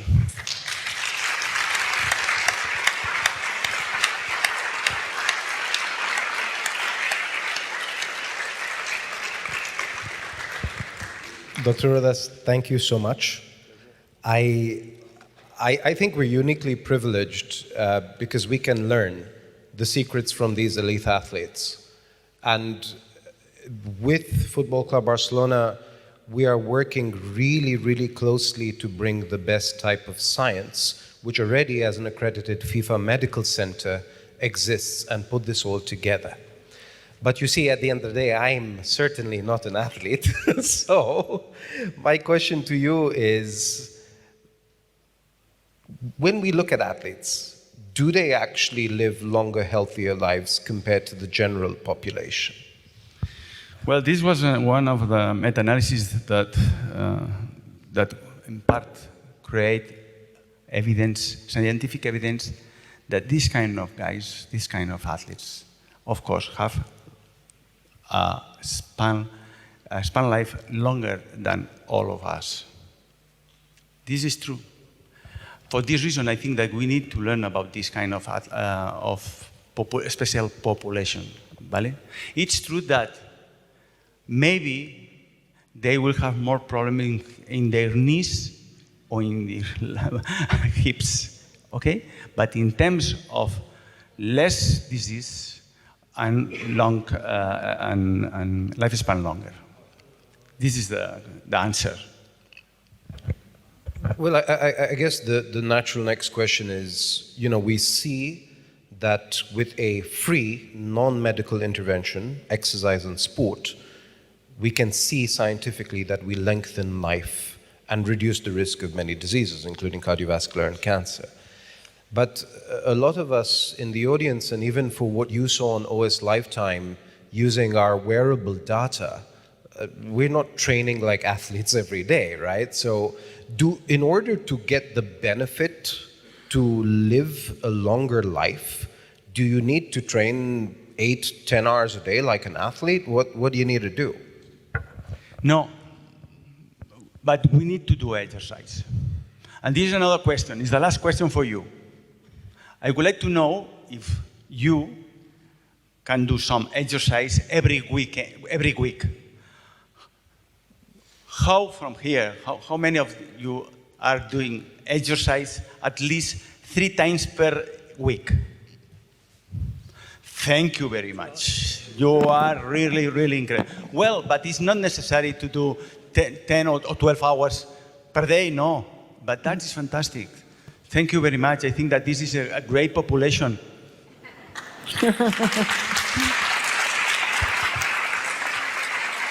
Did you want to add anything?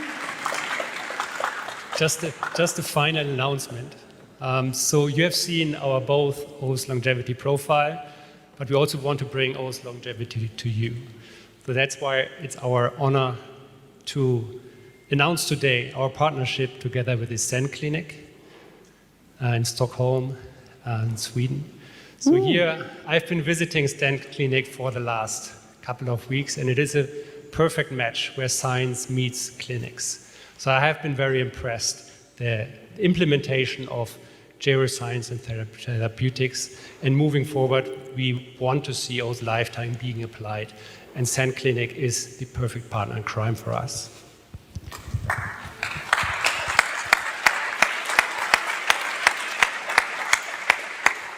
So if you're looking for science-based longevity care to increase your health span, together with Omniscope technology, both the Chief Medical Officer and the CEO of SAN Clinic are here in the audience with us today. And I personally think that it is one of the best clinics around in a country which is very much health-focused. So why are we bringing this to you? In the spirit of public health. We don't just want another health tool. We're not just here to take care of 1 or 2 people. We want to make the world a better place before we leave it. And the only way to do that is to invest in yourselves.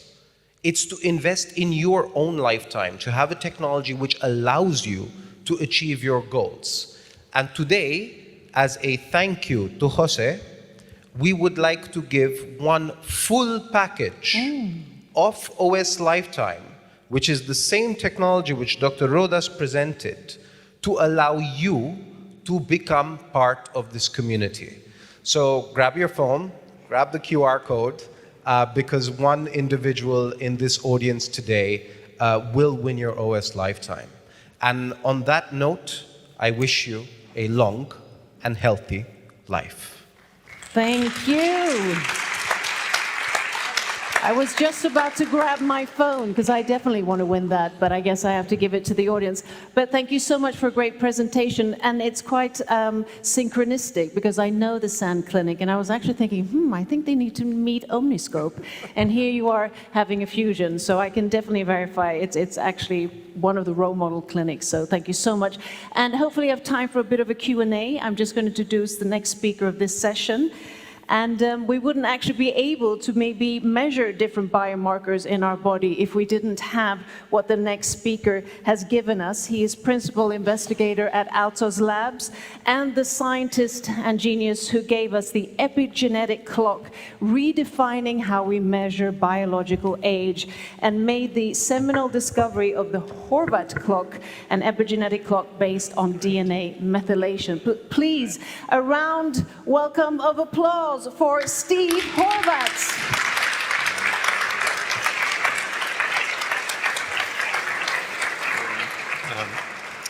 Yeah, thank you so much, José, for this invitation. It's been an honor to speak after Mehmood Khan, who has done so much for the rejuvenation field with Hevolution. I was very impressed by the Omniscope technology. I will talk about epigenetic clocks and also immunity. I think some of my material matches the previous talk. Next slide, please. So there are many biomarkers by now. There are broadly 3 categories: molecular biomarkers such as methylation and so on. Then there are these physiological biomarkers, functional performance, and of course we are now in the era of wearables, various trackers of step counts and so much more. And I will really focus mostly on these omics measures. Next slide, please. In particular, methylation and epigenetics.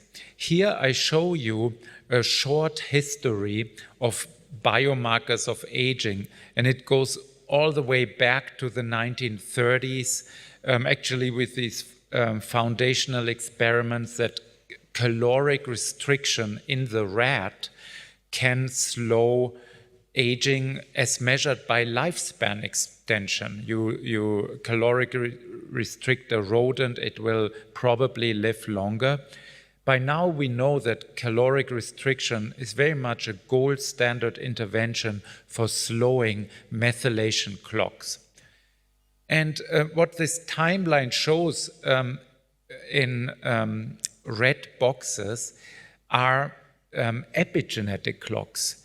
Interestingly, when people compiled this history of biomarkers of aging, they listed many, many methylation clocks. And the question is why? And the answer is obvious. Methylation contains a huge signal for aging. That's why. It was easy to do, you know. So in 2011, we published the very first epigenetic clock based on saliva. And we were, of course, hoping that these saliva methylation measures would be useful. And later, if I have the chance, I'll talk about how we measured saliva methylation in a soccer team, Premier League in Germany. Maybe not as good as the football club in Barcelona, but still very good. But anyways, then the multi-tissue clock, and now we are in the era of next generation epigenetic clocks that predict mortality risk. Next slide, please. So I was always interested in how to measure biologic age in people who do follow the perfect lifestyle. Here I show you a well-known body weight athlete, bodybuilder, and he, of course, has tremendous muscle strength, but probably he wouldn't be able to fool many molecular biomarkers of aging. Next slide. Our best mortality risk predictor is called Grim Age. It's named after the Grim Reaper. It does not predict your calendar age. Rather, it predicts your, in certain ways, your risk of dropping dead in the coming year. That's kind of what it measures. It's a mortality risk estimator. And next slide. The field has developed many mortality risk predictors and epigenetic clocks, and their comparisons. Here I show you a comparison of a dozen epigenetic clocks, and Grim Age still stands out as the most significant predictor of mortality risk, which surprises me because this was developed in 2019, and many years have passed. And I'm hoping for more powerful epigenetic biomarkers. Next slide, please. An early criticism of epigenetic clocks was that we don't understand the mechanism. What exactly do methylation clocks measure? But we now have learned quite a lot. Next slide, please. After 12, 13 years of tremendous effort by the whole aging community, we now know many factors that accelerate aging. In short, methylation clocks are integrators. They integrate a lot of various stressors and damage accumulation. But one important aspect of what they measure is changes in cell type composition. For example, the previous speakers talked about the immune system. And next slide, please. I now want to talk about really this relationship between age-related changes in the immune cell composition and epigenetic age, in blood, of course. Next slide. So Andrew Teschendorf recently published a wonderful paper, very large-scale study, where he accumulated a dozen different large cohorts to ask the question, well, what cell types correlate with various epigenetic biomarkers? And here I show you the results for Grim Age. And one insight is people who have a high abundance of naive T cells, CD4 T cells or naive CD8 T cells, so naive these are in essence young T cells, sure enough, their grim age is reduced.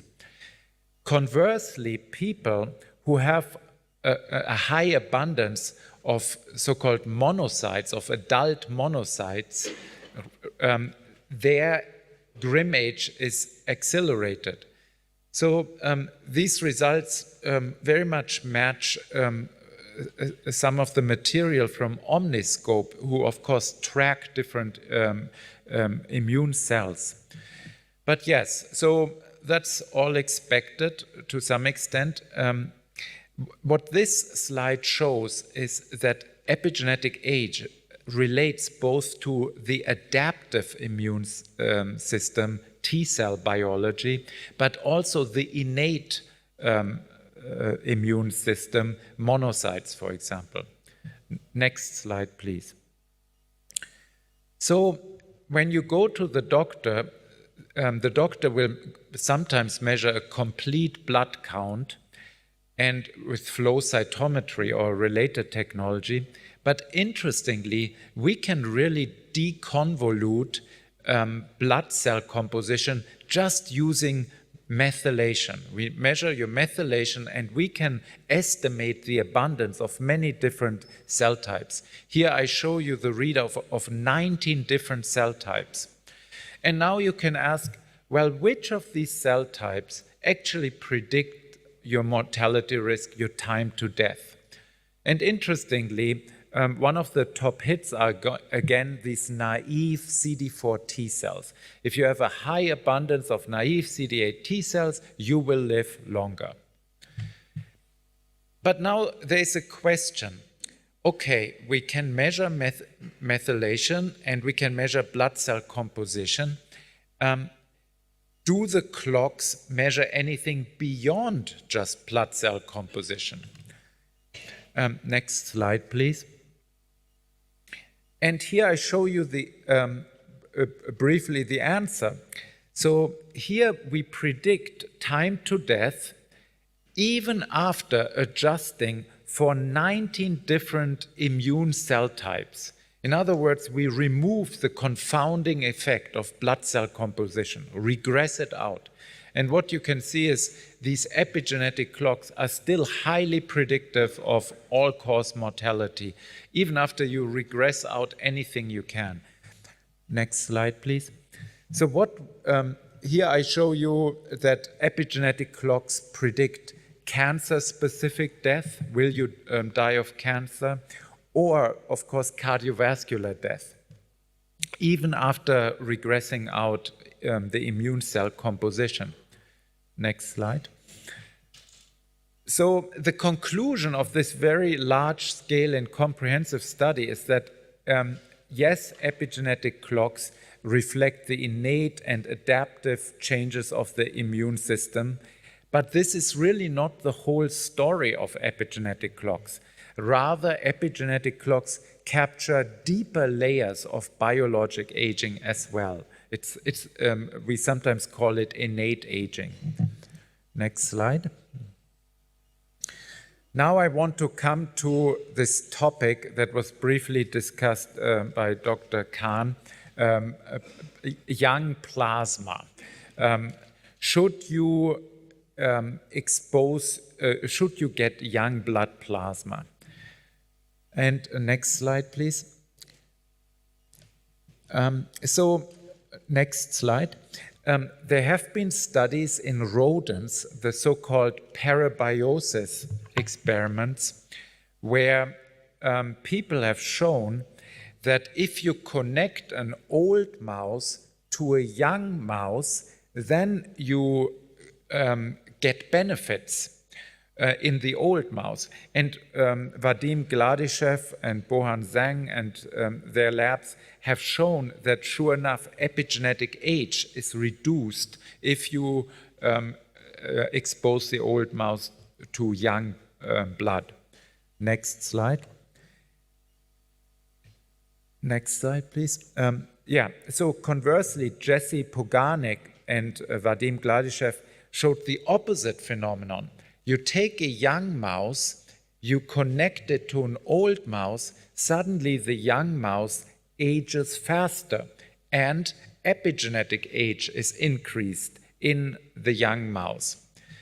And that, of course, leads to an insight or an idea. Well, maybe the old blood plasma contains factors that made you age faster. And therefore, you should remove or filter out these old pro-aging factors. Next slide, please. And here I show you the results from a human clinical trial that showed, evaluated plasmapheresis. So plasmapheresis is a procedure where old blood plasma was removed. And in this particular study, Pavel did not replace the removed plasma by anything else, just removed it. I think of it like an oil change. Get rid of the old oil or the old plasma. Next slide. We were, of course, hoping that this procedure would lead to rejuvenation of epigenetic clocks. And we looked at multiple epigenetic clocks, and there was a frustrating result. It was the opposite of what we expected. Actually, the number of plasmapheresis sessions was associated with increased epigenetic age according to multiple clocks. So it was disappointing. Next slide, please. Now, these investigators were very thorough, and they looked at many clinical markers, for example, lipid levels or red blood cell distribution and so on. And these results were mixed. Next slide, please. So the finding was that, for example, this plasmapheresis, yes, led to lower total cholesterol, but conversely, it made things worse when it comes to red cell distribution width and other biomarkers. So overall, we couldn't see any benefit of using this plasmapheresis for rejuvenating these individuals. Next slide. Now I want to come to another important topic, metabolic stress, for example, due to obesity. Next slide. Everyone has heard perhaps of semaglutide or these GLP-1 receptor agonists. These are miracle drugs for helping you to lose weight. And of course, the longevity field has been very interested in the question whether GLP-1 agonists, receptor agonists, would lower epigenetic age. Here I show you the results from a preprint. I was not involved, but I thought it was a very nice study. And pretty large scale, 45 treated versus about 39 controls. Next slide, please. And I do want to highlight that this population was not particularly healthy. So all of these people were HIV positive, but more than that, they suffered from obesity, body mass index 32. And so, next slide, please.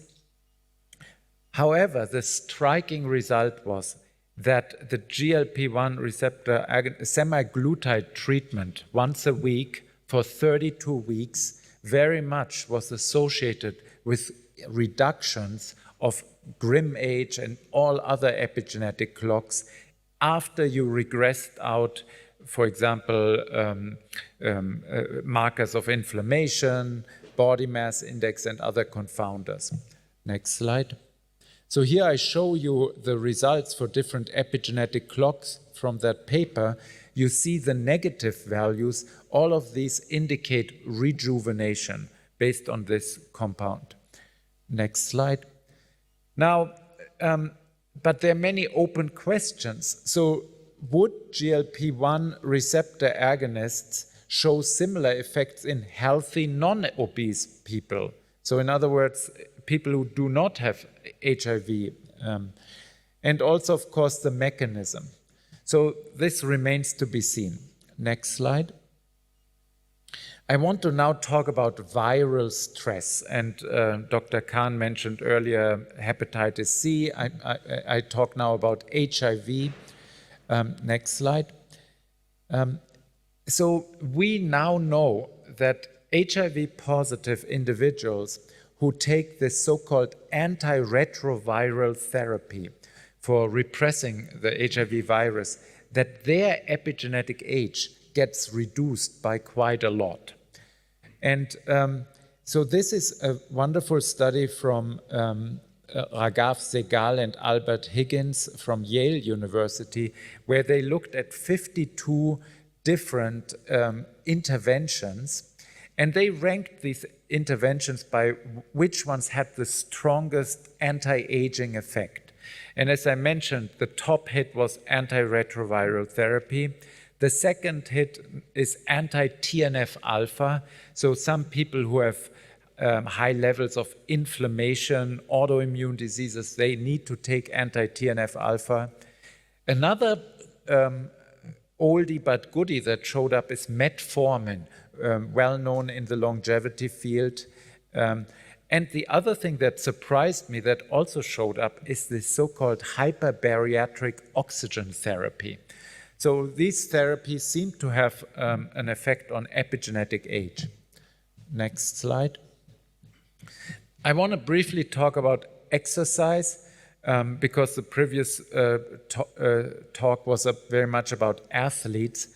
So here I collaborated with Zsolt Radak from Budapest University, and he analyzed Olympic medalists and champions, and he found that people who had won an Olympic medal less than 10 years ago, fairly recently, yes, their grim age was slightly reduced, so they were younger than the average population.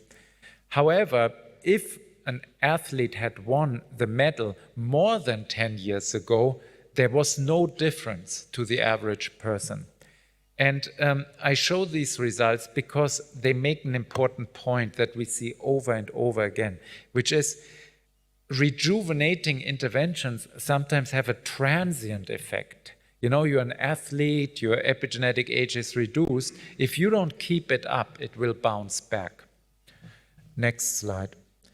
Here I show you a very rigorous study from Germany where the investigators used a wearable to track the step counts in 3,600 German participants. And sure enough, they found that step count was associated with lower grim age. So yes, walking around had an effect. However, as a biostatistician, I looked at the results, and to be honest, I was disappointed in the very weak effect. So for the experts, the p-value was 0.005 in 3,600 people. To me, that's a very weak effect. Next slide. Some people talked about supplements. I want to draw your attention to a very rigorous study conducted by a Swiss professor called Heike Bischoff-Ferrari, who studied 700 older participants. Everyone was fairly healthy, 71 years or older, average age 75, and they received various supplements. And then they were followed for 3 years. And one supplement, the next slide, please. The most noteworthy finding was that omega-3, 1 gram of omega-3, was associated with lower grim age. Now, I liked this study because it was so rigorous. It was a randomized controlled trial. Everyone was completely blinded. So it's really a result one can trust. I, of course, take omega-3 every morning, but next slide. But not too much. High dose of omega-3 may cause atrial fibrillation, so be cautious. Next slide, please. Now I want to come to the topic, how dynamic are changes in methylation. Imagine, so what's the recommended frequency for measuring methylation? Should you measure it in a continuous way, every week, every month, once a year? And if you open a textbook, it will say methylation is highly stable compared to any other readout. So textbook knowledge would be measured once a year. Next slide. But now I want to show you the results from a study of a German Premier League soccer team. Next slide.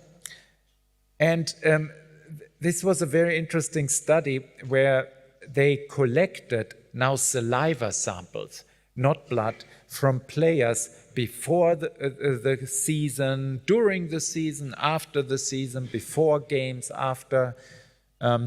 Over 200 saliva samples from 24 members of the team. Next slide. And here is the striking result. Before the game, let's say, look at the left panel, in athletes, their grim age is roughly 30 years old. These are young men. Right after the game, you see this drop. So that really surprised me. And then after they rested, the grim age bounced back. So that's already a very good hint that vigorous exercise really reduced the grim age estimate by actually a substantial amount, surprising to me. It was so surprising that I didn't believe it. I thought this must be an artifact. Next slide. Now, the first thing I could think of an artifact would be that there's some blood collection problem. But in this study, they also looked at the saliva samples of the supporting staff, so people who didn't run around for 90 minutes. And there was no difference, interestingly. Next slide. And here I show you the most controversial finding of the whole study. So this is 24 hours before the game, they collect saliva. Right after the game, they walk off the field, they collect saliva in these Bundesliga players, and then 24 hours later, they again collect saliva. And what you see is a substantial decrease in the grim age, in the biologic age estimate. And so this really puzzles me, this finding, and I'm trying to understand how that is possible. And next slide. So I think it reflects that the DNA in the saliva, of course, reflects the blood cells, and this very rigorous exercise must have an effect on the DNA that makes it into the saliva for whatever reason, you know. So we see this transient rejuvenating effect. What it shows us is when we use these epigenetic clocks in, let's say, human clinical trials, we need to be careful that these people didn't just return from the gym, you know. We need to say, we need to standardize the collection of the DNA, you know, in these athletes. Next slide.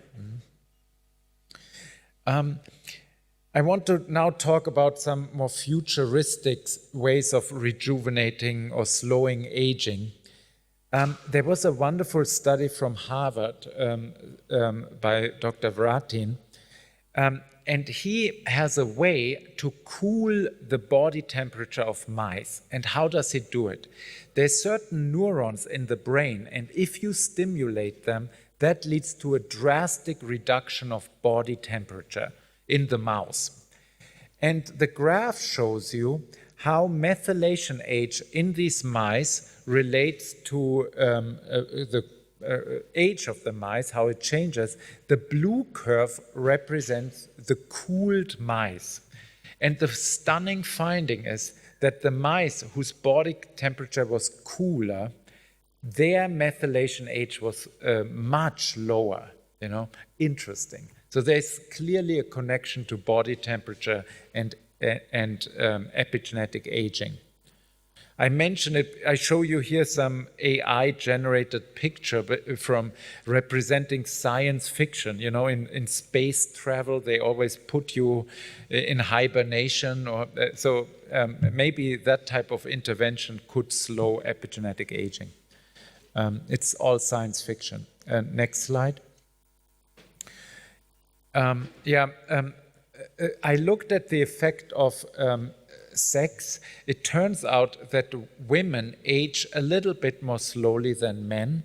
And we recently looked at so-called Klinefelter syndrome. Next slide.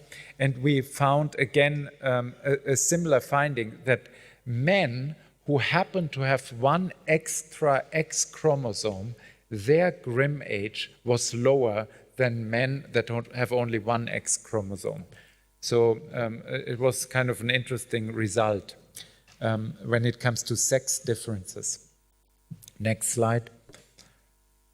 Yeah, here I show you the Grimm age results for the so-called XY males versus XY males, but we also looked at many other dosages for sex chromosomes. So I invite you to read the paper.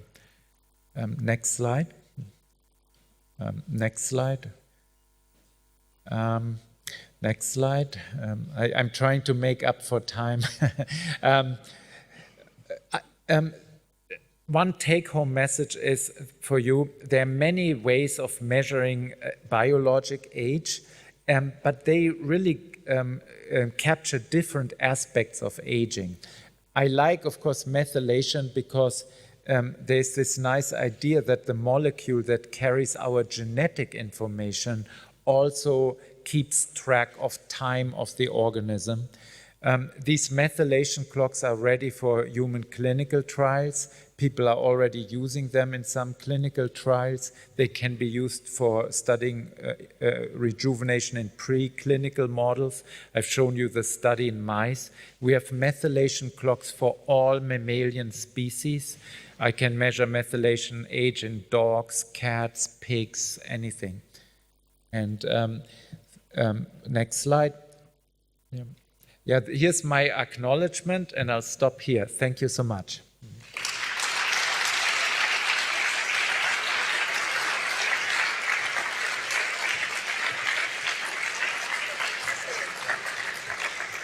Thank you so much, Steve, really giving us a deep insight into all the different modalities when it comes to age clocks.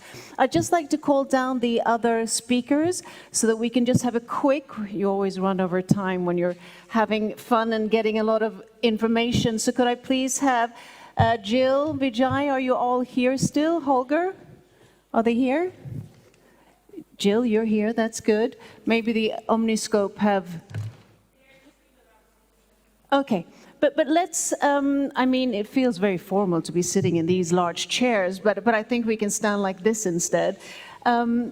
So, here, gentlemen. First of all, any questions? I know it's been a long round and a lot of information, but this is actually correlating both to you as professionals, but also, I mean, as human beings, because we all, I presume, check our biomarkers with different epigenetic clocks. Yes, please, if we can just... Could someone just help me run with the microphone, please? Ah, José, of course. Your Grimm age is going down.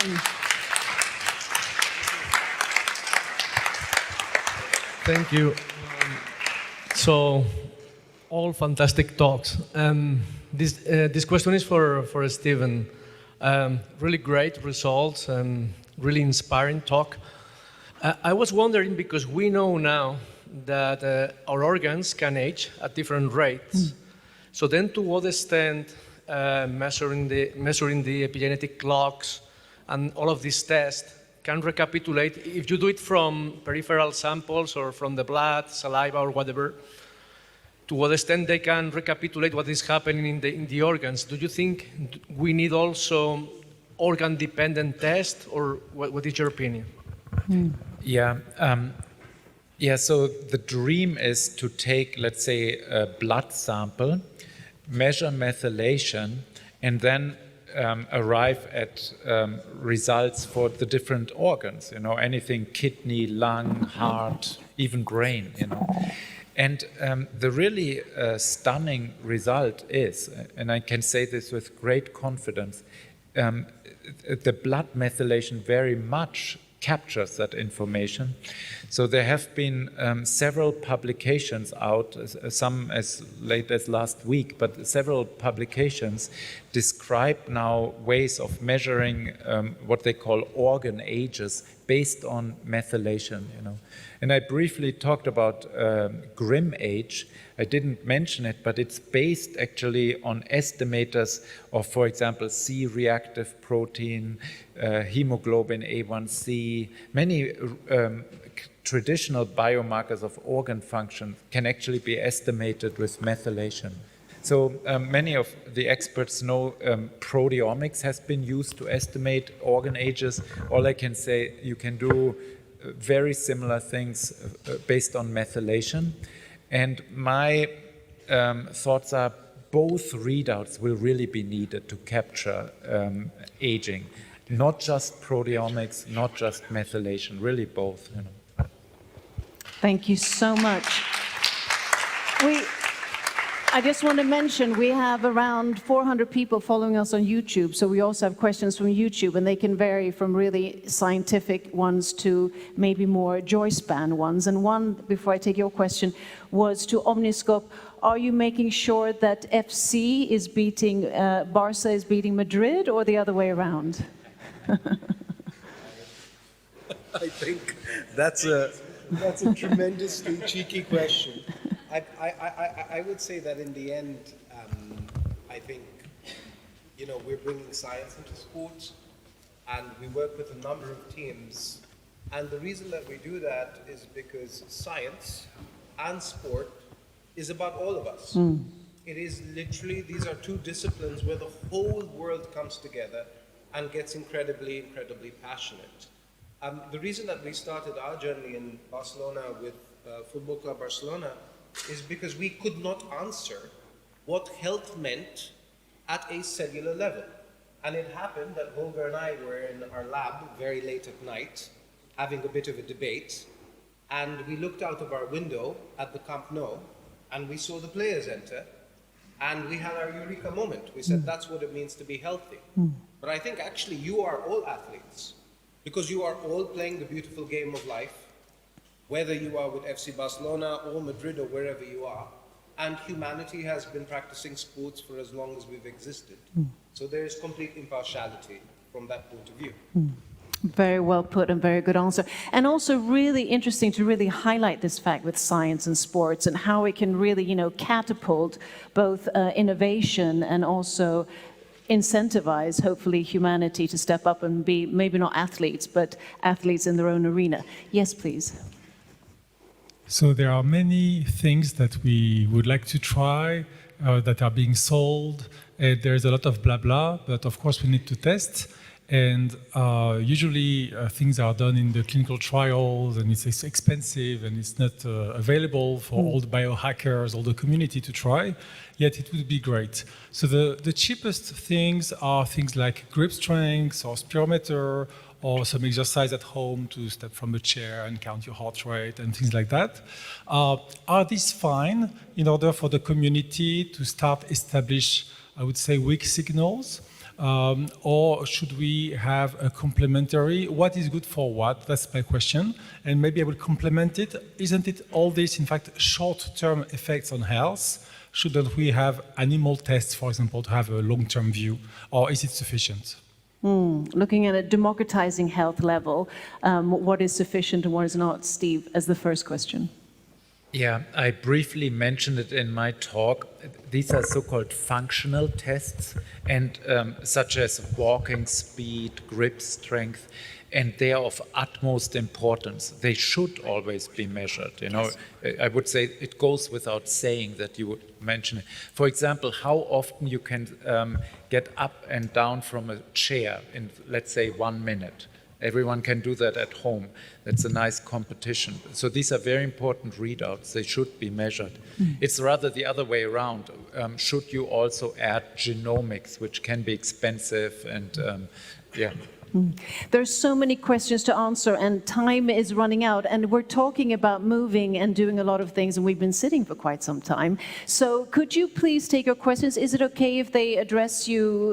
Will you be here in the coffee break or during today? So do keep your questions. And with that, I'm told to declare the coffee break, right, Yes. José? And then we get back here at 1 p.m. Thank you. Coffee time.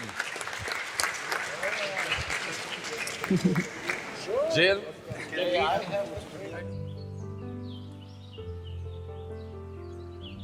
Thank you. I hope you're all energized. I know it's a lot going on here on stage, but hopefully you're really learning and also digesting, and hopefully you're also mingling and networking during the coffee breaks. Okay, so we're going to have a multi-session now here again, and we have 3 great, knowledgeable speakers.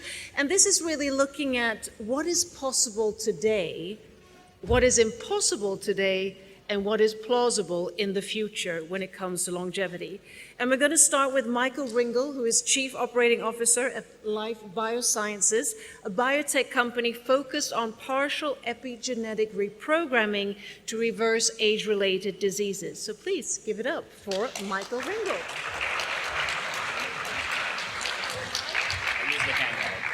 I'll use the handheld. Perfect. Awesome. Hi, everyone. Yeah, so Michael Ringel, Chief Operating Officer at Life Bio. That's David Sinclair's company out of Harvard. I'm a biologist by training. I actually spent 25 years at a company called Boston Consulting Group, which is one of the large consulting companies. And that's really my origin story, because I did a project for a client who was interested in this space, and I did a scan of all the technologies out there, and I just became convinced that partial epigenetic reprogramming, which I'll tell you about, is the philosopher's stone. It has tremendous potential to address age-related disease.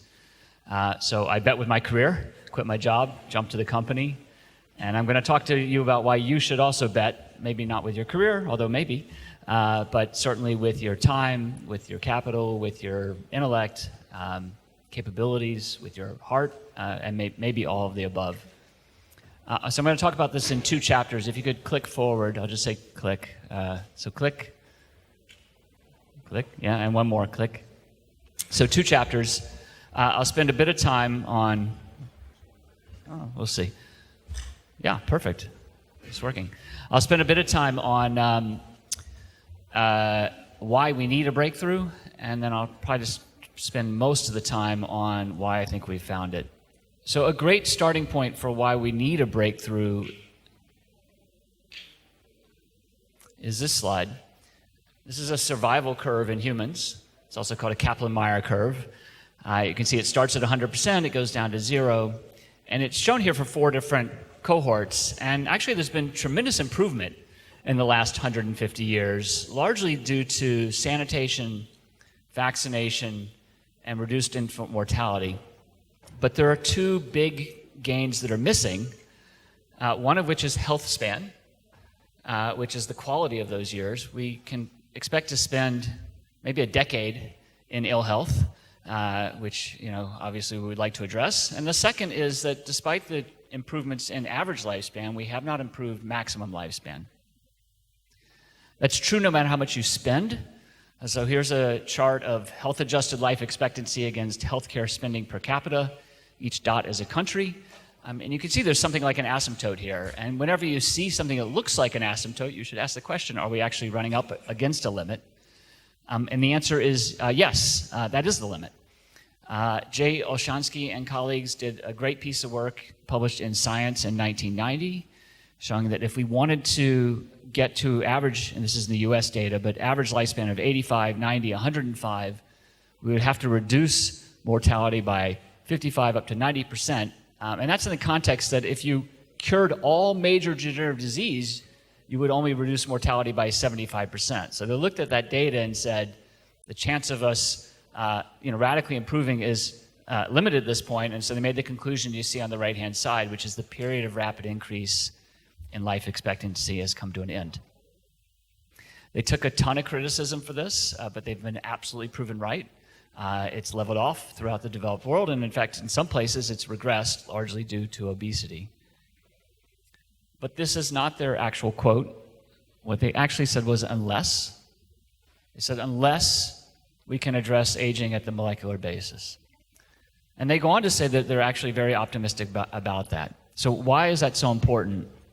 So it's important because of something called the geroscience hypothesis. So the number one risk factor for more than 90% of what kills us in the developed world is age.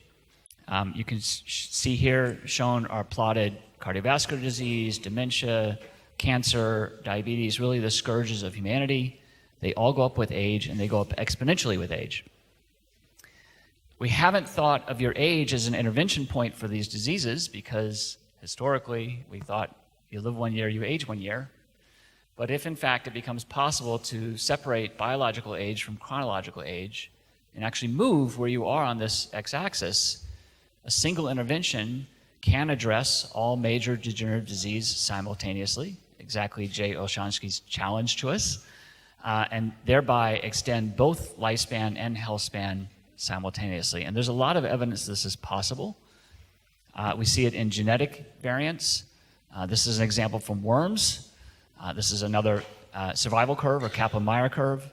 Worms with a single mutation in a gene called DAF2 in this case live twice as long, and they're also healthier all along the way. They move better, their diseases of degeneration are moved out. We see it in pharmacological interventions. This is an example from mice of the efficacy of rapamycin. This is done by the National Institute on Aging. They have something called the Interventions Testing Program, ITP, which tested various interventions. And you can see here another Kaplan-Meier curve. The mice live longer, and again, they're healthier along the way. Things like cancer is delayed.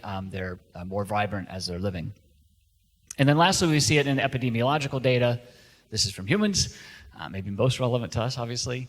And this is different populations of Japanese, from sumo wrestlers to mainland to Okinawans, who are probably the most famous blue zone, along a gradient of caloric restriction, which is the really best validated intervention in other mammals.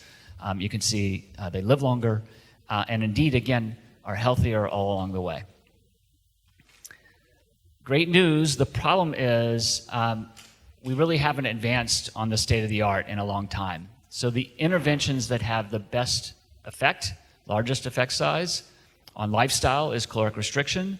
We've known about this to some degree since antiquity, and certainly scientifically studied it in the teens, 20s, and 30s. The most effective therapeutic in mammals and in mice remains rapamycin. It was the first one discovered, and it's still the gold standard.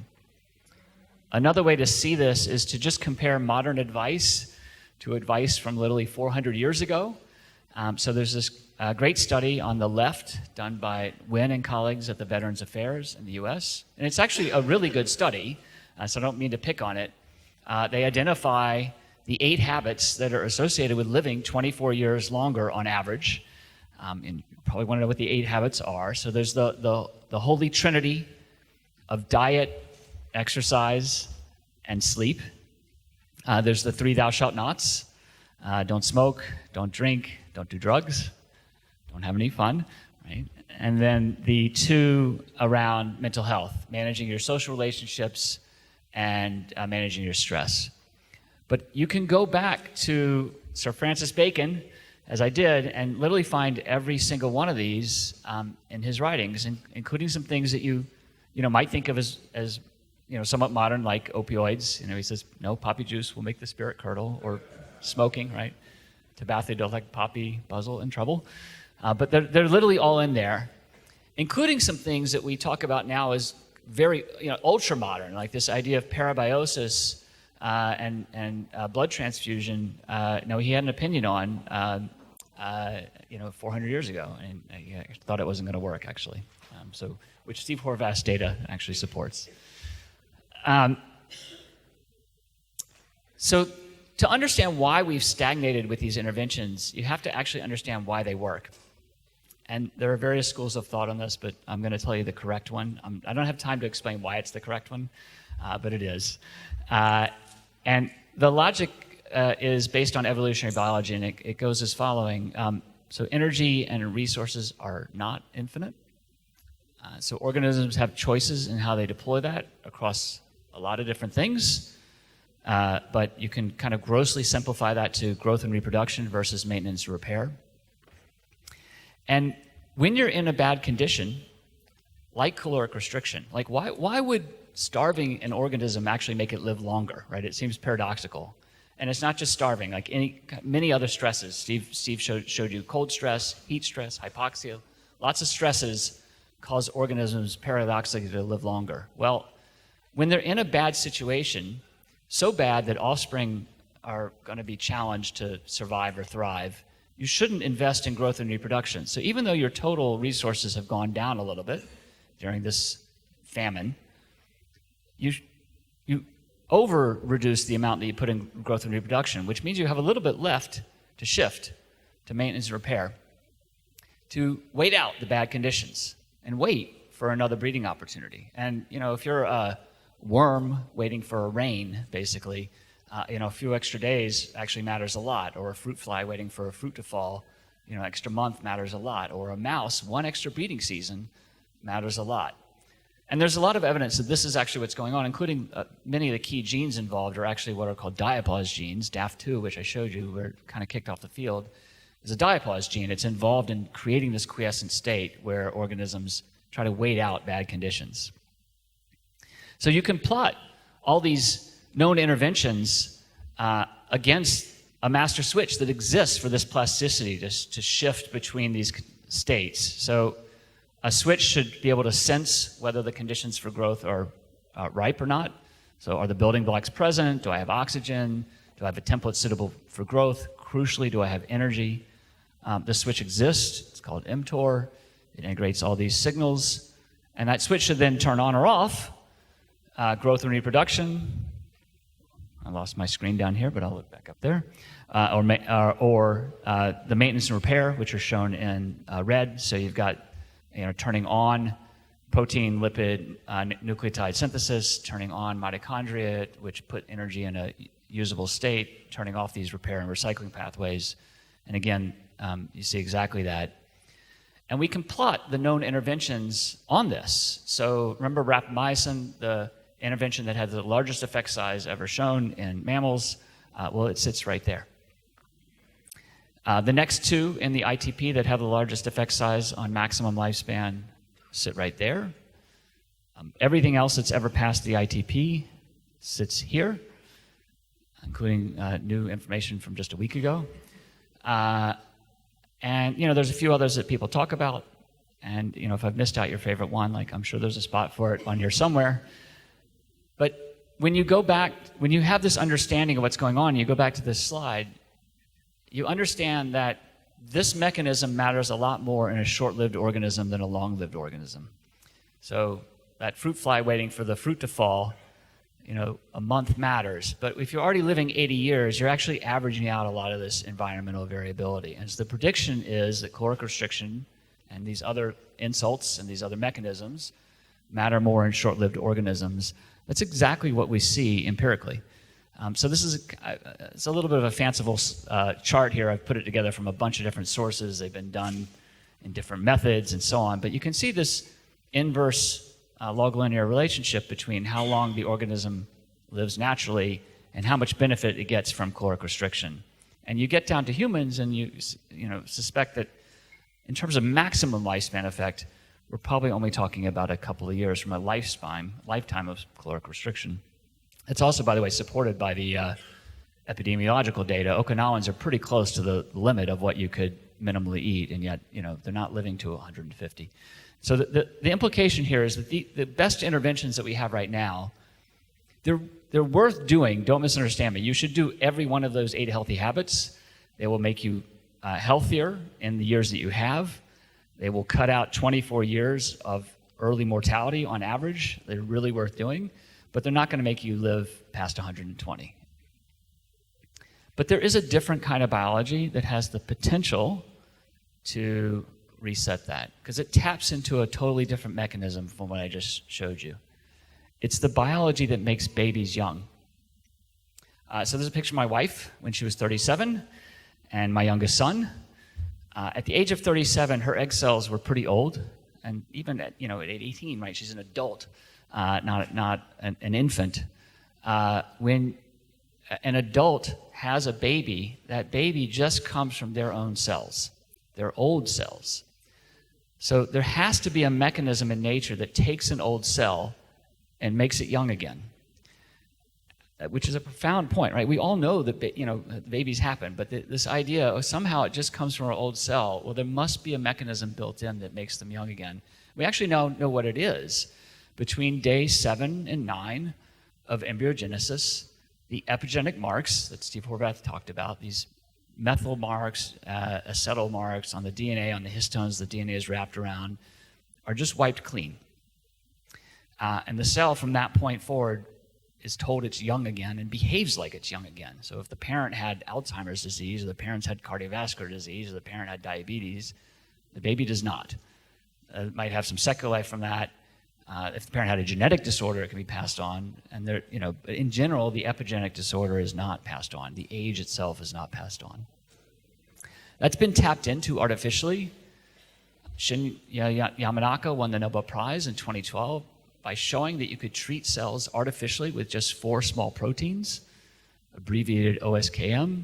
João Pedro may talk about it a little bit. Those 4 small proteins take an old cell, I could take an old skin cell from one of you, and turn it into a pluripotent stem cell. And in this discovery, people focused on the fact that these cells were pluripotent. They could become anything. They no longer had an identity. They were no longer a nerve cell, a muscle cell. They could become anything. But hidden in that discovery was the fact that the cells were completely rejuvenated. So if you grow a clone from a cell that's gone through this process, the clone is not born as an 80-year-old individual. The clone is born as a baby. Now, it's not ethical to do that in humans, but in mice, for example, this work has been done. So the thing that people find conceptually hard to believe, that we can actually de-age a cell, we actually already do. It's known technology. It's routinely done. It's in the context of this reprogramming. Now, the problem is you don't want to do that in your own body because you don't want to take your cells all the way back to pluripotency. You would cease to function. If you do that in a mouse, you'll kill it in about 3 days because your nerve cells have to stay nerve cells. Your muscle cells have to stay muscle cells. Otherwise, you stop functioning. There's also a risk of cancer. But the biggest insight that came out of the Sinclair lab that was on the cover of Nature in 2020 is that if you treat with just 3 of the 4 factors, abbreviated OSK, like it's so simple, right? Just drop one of them, see what happens, right? You take cells partway back. They get younger functionally, they get younger transcriptionally, they get younger epigenetically, but they don't go all the way back to pluripotency, so it's safe. And this is the study they did that was on the cover of Nature, which was in eyes in mice. It's actually a picture of an eye with like a clock going in reverse, where they restored vision to blind mice. So that's the technology that we want to take forward. You could use that in any age-related disease, theoretically. And here's a list of just examples from the literature showing different diseases associated with epigenetic changes. It's literally every organ system. But you have to start somewhere, and so our company, Life Bio, is taking David Sinclair's insight and starting with the eye, 2 major forms of blindness, glaucoma and Nyon. So the number 1 cause of blindness in people over the age of 60 is glaucoma. The number 1 acute cause of blindness is Nyon. There's really tremendous unmet need here. If you catch glaucoma early, it's actually pretty well treated, but unfortunately many people catch it too late. There's actually 3 million people already blind, so a huge amount of unmet need that cannot be treated. And Nyon actually has no treatment. We're taking our first molecule forward. There's a tremendous preclinical data package now showing that this works not only in mice, which was the original work done in the Sinclair lab, but now we've repeated that in non-human primates, monkeys, showing the full logic chain of what you would want to see. The drug is getting to the right cells. It is actually shifting their epigenetic state right back to youthful. It restores visual function, so the electrical impulse that comes out of the nerves in the eye goes from when we blind the animals, becomes flatline, after treatment can go all the way back to complete youthful signal. The fourth panel there is actually a section of the optic nerve showing the axons literally regrowing back down the nerve. First time nerve regeneration has been shown. We show visual improvement in the mice. We can't actually test it in the primates, but everything else suggests that we would see that in the primates. And importantly, it's in the studies that have been done, it's been seen to be safe. And they saw no nanog, which is a marker of going back to pluripotency in the mice work. They saw no increase in tumors. And I'm happy to report we've now finished our GLP tox, which is the preclinical work required by the FDA, and had no serious adverse events. So we're going into humans very shortly, Q1. We'll be testing in actual patients. So even though it's a phase 1 study designed for safety, we'll get some efficacy data, ideally by the end of next year. So it's going to be a huge year for Life Bio, obviously. It's actually a huge year for the whole field, because it'll be the first time ever a rejuvenation agent has gone through clinical trials and hopefully shows efficacy. So watch this space by the end of next year. We wanted to demonstrate that this is not just an eye effect, so we've been working on other organs. We haven't disclosed all of that, but we've disclosed one, which is liver, which is about as different from the eye as you can imagine. So the eye is compartmentalized, there are neurons, they're not dividing. The liver has a ton of crosstalk with other organs. It's one of the most regenerative organs. And yet the same drug, the same underlying mechanism of action addresses fatty liver disease in these mice models. So you might ask, why would a glaucoma drug work on fatty liver disease, right? That would be a paradigm that would make no sense to a physician coming at this from kind of a historic way of thinking about medicine. But when you understand, well, if I rejuvenate the cells, they actually can heal themselves, it becomes a very powerful tool to address all age-related disease, and now we've demonstrated that it works across organs and diseases in mice so far. So that's just a snapshot on the company. It has this technology that can rejuvenate cells. You could address any age-related disease with that, potentially, aging itself perhaps. We're about to enter clinical trials, expected Q1 of next year for these optic neuropathies. Many other diseases we'll go after. And we actually are in our Series D financing. We're a bit over halfway done with that. Anyone who's interested in more information around that, or just Life Bio more generally, obviously here's a QR code where you can link with me, and very happy to take questions. But I think we're going to do that at the end of the last session, right? Some now? No, we'll do at the end.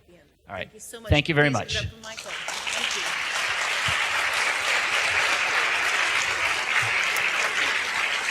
Thank you so much, Michael. What we'll do at the end of all the speakers, we'll have, like we had before the break, we'll have a Q&A session.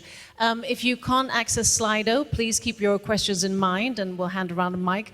I know that some of you are more Spanish-speaking, no hablo español, but I know that you're waiting for these subtitles in Spanish, and the tech guys are really trying to work on that, so hopefully for the coming presentations.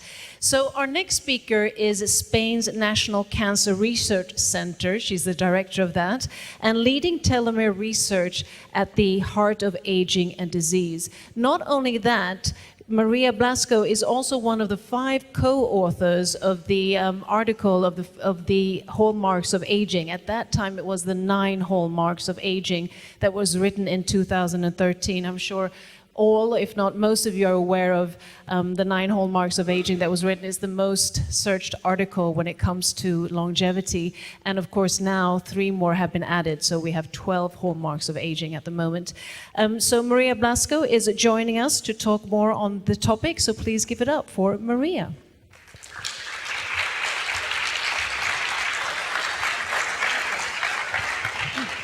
Thank you very much. Do you hear me? Thank you very much for the invitation. It's a pleasure to be here. So we all know here, I think, that in order to be able to prevent and to cure the majority of the diseases that kill us associated with aging, we know we have to understand aging at the molecular level. And one of the causes of aging, the one that I have been working with for more than 30 years now, is the shortening of structures that protect our chromosomes that are called telomeres. In this review that was mentioned before, we consider this shortening of the telomeres as one of the primary causes of aging because it can lead to other causes of aging. When the telomeres become critically short, this leads to other well-known causes of aging. So telomere shortening associated to cell division, and this happens all the time in our organism in order to regenerate tissues. And this is what can lead ultimately to these other causes of aging and to tissue aging. Recently, we have reviewed these hallmarks and added 3 new hallmarks, as it was mentioned, but I wanted to bring to your attention that if there was nothing to compensate for this telomere shortening, life would not be possible. It would be not possible to maintain the species. And in fact, there is an activity called telomerase. It was discovered by Carl Greder and Liz Blackburn that is able to elongate telomeres. So telomerase in mammals, for instance, is activated in the pluripotency stages of embryonic development, and there it resets telomere length, and the new individual will have to live with these telomeres. However, when we are born, telomerase is shut down in the majority of tissues, and this causes this progressive telomere shortening as we live, as we age. And we know that telomere length is rate limiting in humans because if there are mutations in telomerase or other genes that are important to maintain telomeres, then these individuals are going to have a shorter lifespan and are going to develop a number of diseases called telomere syndromes. So we know this tells us that telomere length is rate limiting. But also, even if you are not mutant for telomerase or for any of these proteins that are important to maintain telomere length, we also know that there is a correlation between the telomere length and the likelihood of developing a number of diseases. So telomere length has been considered a biomarker of aging, and I have to say that I founded a company many years ago. It's called LiveLength, that is devoted to measure these telomeres and to see the value of these measurements as a prognostic factor for many diseases.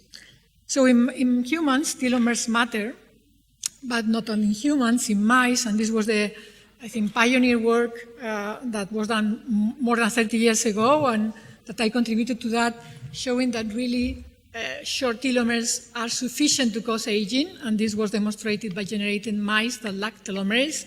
And we could demonstrate that these mice age because of telomere shortening. But also later on, we also show that if we are able to maintain telomeres long for longer times in mice, again, doing transgenic mouse models for telomerase, we were able to show that not only short telomeres lead to aging, but if you maintain telomeres longer, this delays aging. And I think this shows the importance of telomere length for aging. But not only in humans and mice, if something is important, really has to be conserved in evolution, it has to matter in evolution.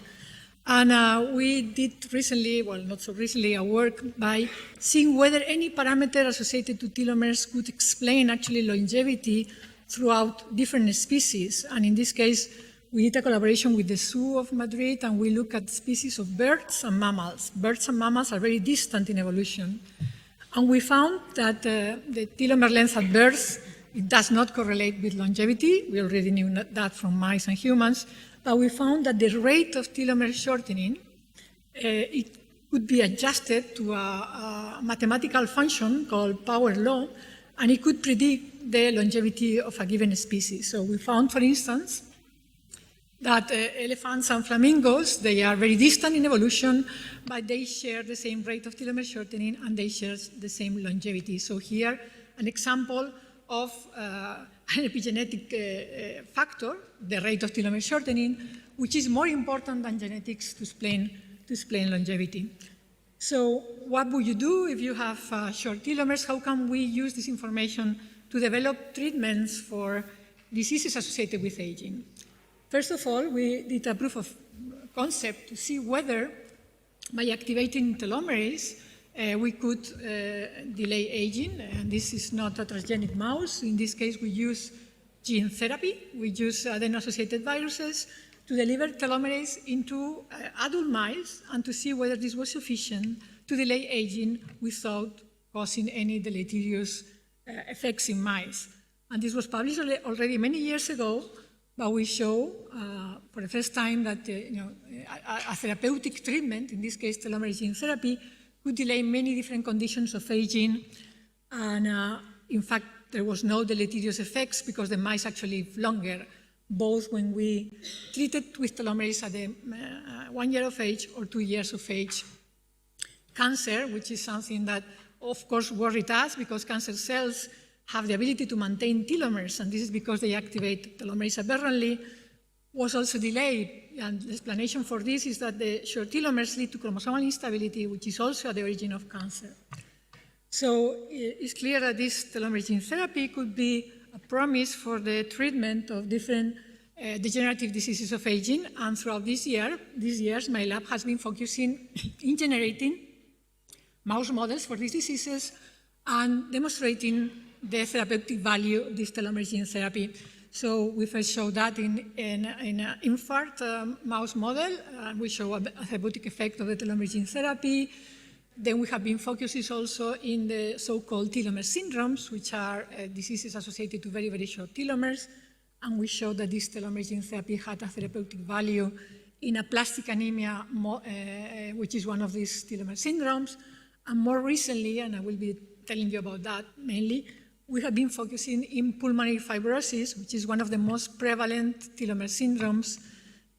Not only pulmonary fibrosis can be originated directly by mutations in telomerase of telomere genes in the familial cases, but it's now estimated that about 50% of the cases of pulmonary fibrosis could be associated to the presence of short telomeres. So this, for us, became a paradigmatic disease to prove the therapeutic potential of this telomerase gene therapy. And we have been also working in kidney fibrosis and liver fibrosis, as you will see. So the idea is that when there is damage when the telomeres are short, this leads to the lack of ability of the lung to regenerate upon damage, because short telomeres impair regeneration. We have shown that, and many groups have shown that. And because of this lack of regeneration, then you have this inflammation, fibrosis, and this is a terminal disease. The treatments that we have now in the clinic, they do not cure patients, and we think they do not cure patients because the problem remains there, which is the presence of short telomeres, which impair the ability of lung cells to regenerate. So one of the questions we had is, which cell type is the important one? Which cell type telomeres matter the most? And for that, we had a collaboration with AstraZeneca in the US, and we identified that by generating knockout models in different cell types in the lung, in which we induce telomere dysfunction by removing one of the telomere binding proteins or sheltering. So we induce telomere damage, let's say, in different cell types in the lung. And we saw that the only cell type, the relevant cell type, was the alveolar type 2 cells. So this is important for us to know that we should target telomerase to this cell type. This is the cell type that matters, let's say. And we have been in preclinical models, we have shown that if we target telomerase to these alveolar type 2 cells in the lung, in a mouse model of pulmonary fibrosis that we have developed, that is a combination of short telomeres and a damaging agent to the lung, we show that in the mice where we have diagnosed fibrosis and we treat with the empty vector, the fibrosis progresses, but in the mice that we diagnose with fibrosis and treat with the telomerase vector, the fibrosis is, progression is stopped or is reversed. So this is telling us that there is a therapeutic value of this telomerase gene therapy in this mouse model. If we isolate the alveolar type 2 cells that have been treated with telomerase, we can see that there are decreased inflammation and decreased DNA repair pathways, and they have active telomerase, indicating that we are reversing, let's say, the cellular events associated to short telomeres. Of course, we are worried about cancer. I mentioned that before. We have no evidence that this telomerase gene therapy can lead to more cancer in the longevity study that I showed you before. But nevertheless, we wanted to push and see what will happen in the lung if at the same time that you put telomerase, or before you put telomerase, you activate an oncogene, a well-known oncogene that leads to lung cancer, which is KRAS. So we did this safety experiment, seeing whether by forcing cancer in the lung, having or not telomerase matter, and the results were very clear. Either if we put telomerase before or after the oncogene activation, this didn't change the number of mice with tumors, the size of the tumors, or the aggressivity of the tumors. Again, indicating on the safety of this telomerase gene therapy approach that we are using. So all this led us to think that this could have a value in humans, and that maybe some cases of pulmonary fibrosis in humans could benefit from this telomerase gene therapy strategy, and we funded a company which is called Telomere Therapeutics, and which is trying to bring this to the clinic hopefully soon. So I wanted also to tell you that, however, maybe not all patients with short telomeres due to mutations in telomere binding genes may benefit from a telomerase activation, and we learned this recently by studying a mutation that has been described in humans recently, which leads to pulmonary fibrosis. It's not a mutation in telomerase, it's a mutation in a protein called POD1, protections of telomere 1, which is one of the telomere binding proteins. There are some mutations in POD1 that lead to cancer, and some mutations of POD1 that this is the only one that has been described so far that lead to an aging phenotype. So we are a basic lab, and we wanted to study what was doing this mutation by generating a mouse that carries this mutation. And well, we saw that the mice had shorter telomeres, the same as the humans, carrying this mutation in POD1, and they had more telomere damage. We then thought, okay, maybe this is the same as a telomerase knockout. We are going to generate generations of this POD1 mutant and see whether telomeres shorten, like in the telomerase knockout, and this is what we saw. So it seemed that this mutation was recapitulating a telomerase deficiency. As you can see here, this is in the telomere length. But it also recapitulates the phenotype. So this POD1 mutant is identical to a telomerase deficient mutant, and the different generations of these two mice have exactly the same phenotypes in terms of weight, litter size, or pathologies. Is the first mutation that actually is like not having telomerase. And actually, we see that if we combine both mutations, this is epistatic, so it's telling us that POD1 is somehow this POD1 mutation is affecting the activity of telomerase. And actually, we cannot correct the short telomere phenotype in these mice if we overexpress telomerase. So this is telling us that in the case of this particular mutation, I'm not going to give you the details. The paper was just published. But you have a protein that is able to bind to the telomeres, that is able to bring telomerase there, but telomerase cannot work with this mutation. So this tells us on the importance of studying all these human mutations in order to select which patients could benefit from the telomerase gene therapy, of course. And if I have 5 minutes, I would like to mention what we're doing with kidney fibrosis. Pulmonary fibrosis, as I said, is the paradigmatic disease for us because there are these families that carry mutations in telomerase and telomere binding proteins that develop pulmonary fibrosis. But a much more prevalent disease is kidney fibrosis, and this disease is increasing with the demographic aging. So we wondered a few years ago whether short telomeres were also at the origin of this other type of fibrosis, right? And for that, we generated a mouse model in which we saw that short telomeres were at the origin of fibrosis, because if we had normal mice and we challenged them with something that produces kidney fibrosis, nothing happened because we use a low dose. But if we have a mice with short telomeres and we use this same low dose of the damaging agent, in this case folic acid, the mice develop full-blown kidney fibrosis. So this is telling us that short telomeres are at the origin or are contributing to the origin of kidney fibrosis in a mouse model. And this was already published, and we also found something unexpected. It was also that short telomeres were contributing to plasticity changes in the cells. In particular, they were contributing to what is called epithelial to mesenchymal transition, which is a phenomenon that is at the basis of cancer, but is also at the basis of some fibrotic diseases. So this is interesting because it's telling us that short telomeres per se are able to induce these plasticity changes from epithelial to mesenchymal transition, and this may explain why short telomeres, on top of leading to chromosomal aberrations, can also lead to cancer by inducing this epithelial to mesenchymal transition. So in this case, and just to finish, to tell you that we are also trying to see which are the relevant cell types in the kidney where we will have to target telomerase.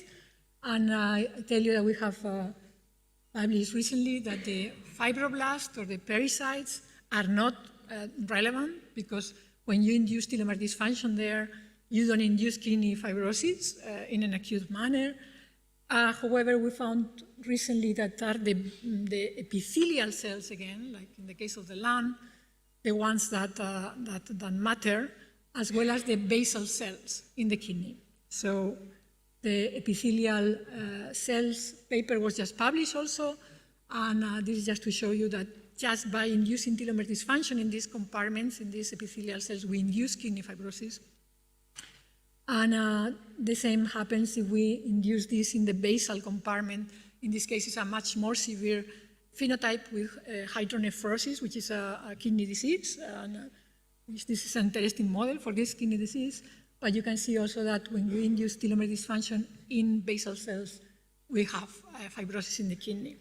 So we think that in general, these short telomeres may be contributing to different types of fibrosis in the organism. And we are, for that, also interested in studying, for instance, liver fibrosis in the lab. So I will finish here with the group in the CNIO, and I have to mention that the gene therapy was done in collaboration with the group of Fátima Bosch in the Universidad Autónoma de Barcelona, and the funding of the group, and I will finish here. Many thanks. Questions?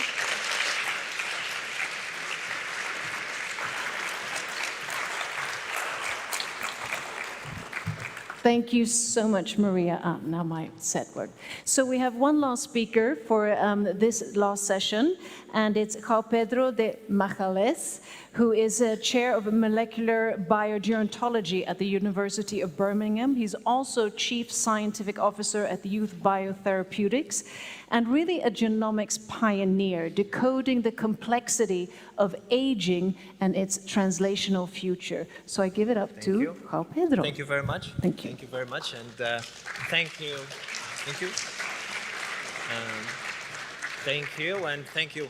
Gracias, José, por la invitación. Un placer estar aquí en Madrid. Pero voy a hablar en inglés. Hablo un poquito de español, but I will speak my talk will be in English. So thank you. Let me start with my, I can move the slides. Okay, good. My conflicts, as you mentioned, so I'm also CSO of Youth Biotherapeutics. I'll briefly mention some of our recent work later on, but I'm also an advisor and consultant for a few other companies and investors. So I have some conflicts of interest. And as we've heard already, of course, we have a major challenge of this silver tsunami of the aging population, which tackling aging is a priority. And I mentioned curing aging here, actually, because I think we should be ambitious in what our long-term goals are. We should aim to, ultimately, if you work on Alzheimer's disease, you want to cure Alzheimer's disease. Perhaps that's not possible now, and therefore you try to improve the lives of patients for now, but the ultimate goal is to cure Alzheimer's disease. And same for aging. Our ultimate goal is not just to improve lives, of course we want to do that, but also to develop interventions that slow and eventually stop and reverse aging. I'm not saying that's going to be possible anytime soon, and I'm saying that's going to be possible with current technologies, but that is the long-term goal. And interesting enough, it raises a number of ethical issues, which I think Mahmoud Khan already mentioned today, which I think is important for us scientists to address. And I mean, one of my other hats in the Oxford Uhiro Institute of Ethics, we've been working on this manuscript on arguing why it is ethical to intervene in aging to radically extend human longevity. And I think that's a discussion I'm happy to have with anyone. And I think it's important for us scientists in the field to have as well. Now,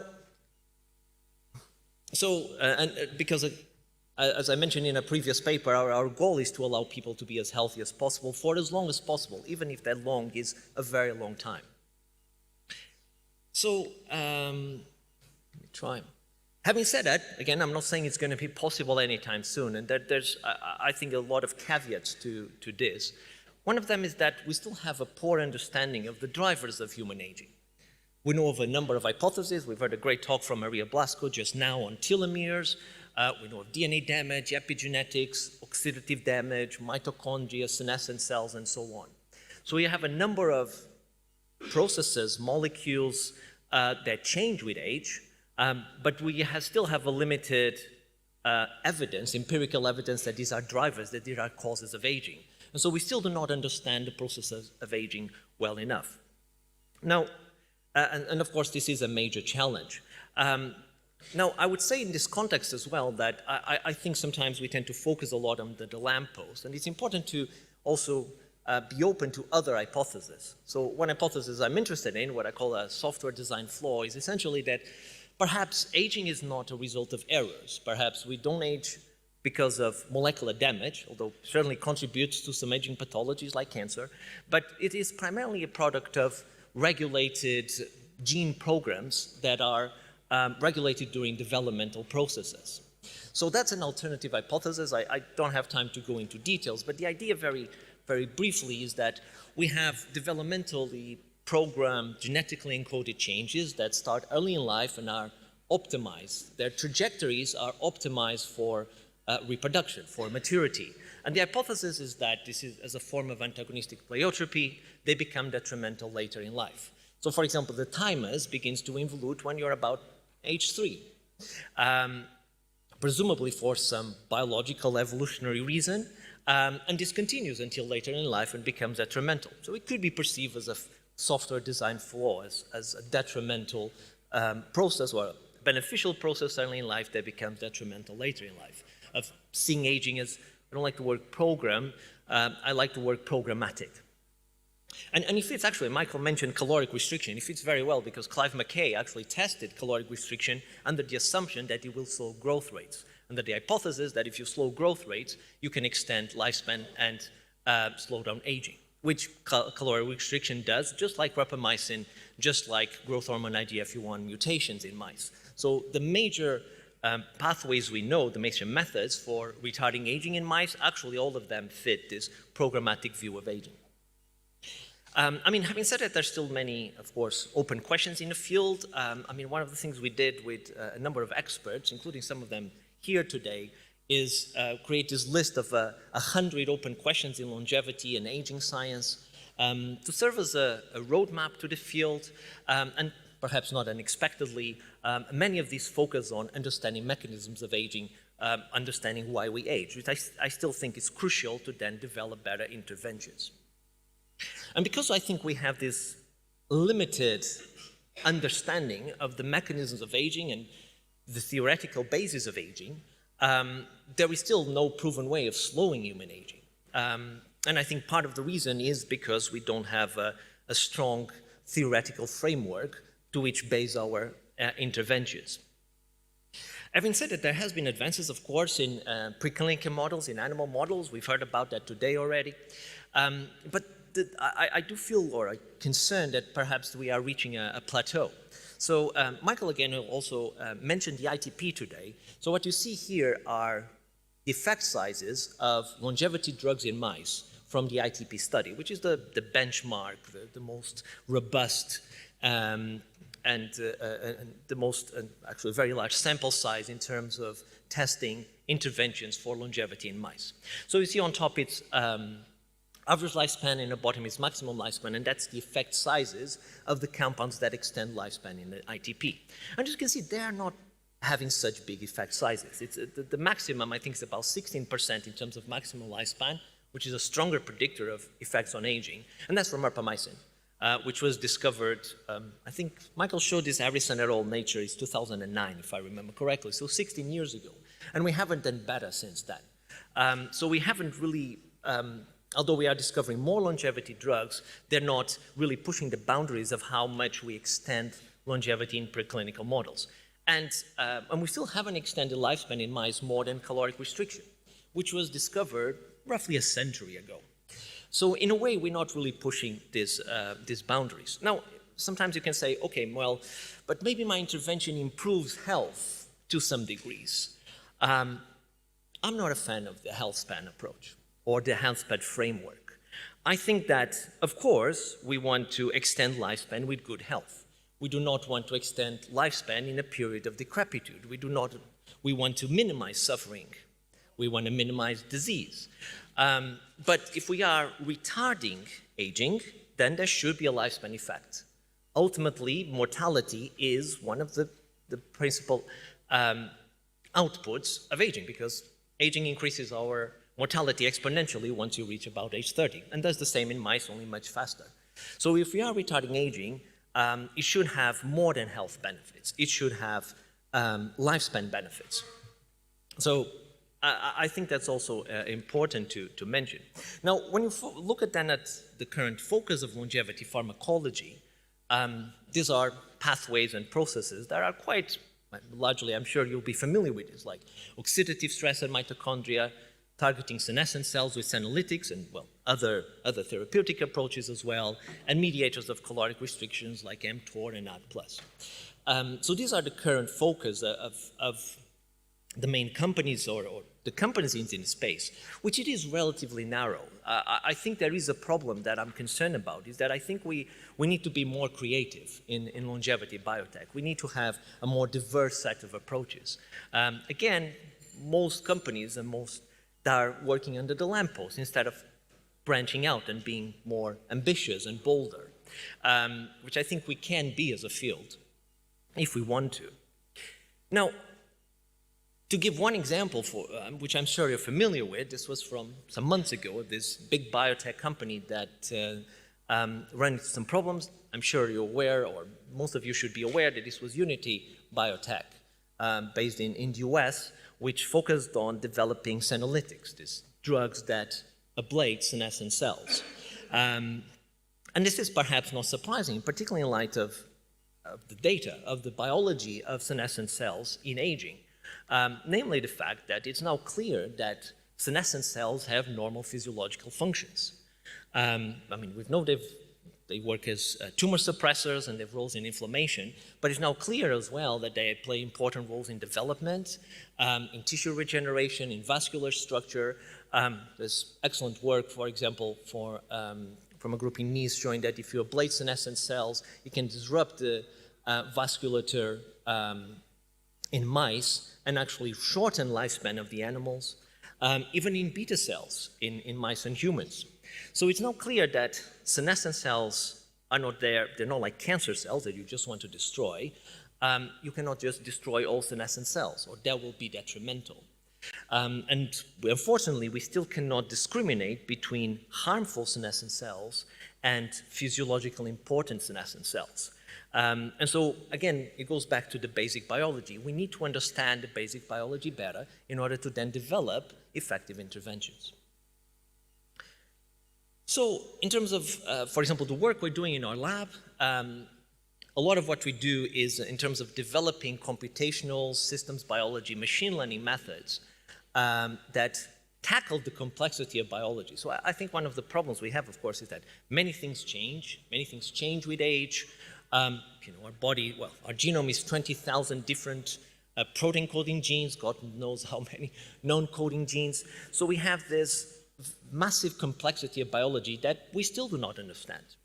But thanks to omics approaches and analytical approaches and data sciences approaches like machine learning and AI, we can gain insights and try to make sense of the complexity or tackle the complexity of biology and gain new insights to identify new drugs or new genes that are important for aging and longevity. So, I mean, I don't have time to go into, we've done a number of methods developed, but I show a very quick example of some of the work we've done in terms of predicting longevity drugs with machine learning. So, you know, you can look at machine learning as a classification algorithm. So we tend to use what's called supervised machine learning methods, where you have a certain class of, could be genes, could be drugs, and then you look at their particular characteristics. You know, chemical characteristics of drugs, for example, which genes they target, which pathways they target, and then you use a machine learning method to predict new drugs with those characteristics. And so we've done this for worms. We've done it recently as well for mice. And one of the, I think, success stories is we employed these in silico methods to identify a new geroprotector, a new longevity drug called rimenidine. Now, rimenidine is already used in the clinic. It's an oral antihypertensive drug that, as I said, it's already approved for use, not in the UK actually, but it is in France, for example. And then we did various experiments in C. elegans, which I don't have time to show now, but it extends the lifespan in both young and old worms when you feed it at, well, particular 200 micromolar dosage. So we show it's a new geroprotector. We've also done collaboration with Vadim Gladyshev in Boston, and Connie Huywald. We also show that in mice, we can, it induces, when you feed rimenidine to mice, it induces gene expression signatures or molecular signatures that are similar to other life-extending interventions like caloric restriction. We haven't done lifespan experiments in mice. That's obviously, what I'm trying to get funding to do is to do a full lifespan study. But we can argue that it's a promising geroprotector, and we can repurpose this drug for other clinical uses.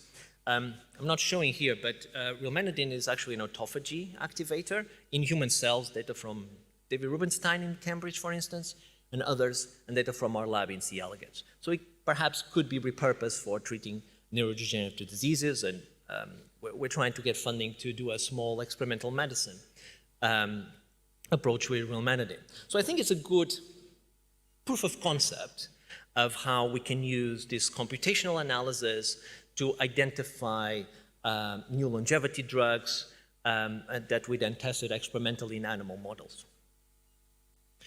So, in the last few minutes, I'll go back to some of the work we've been doing with Youth Bio.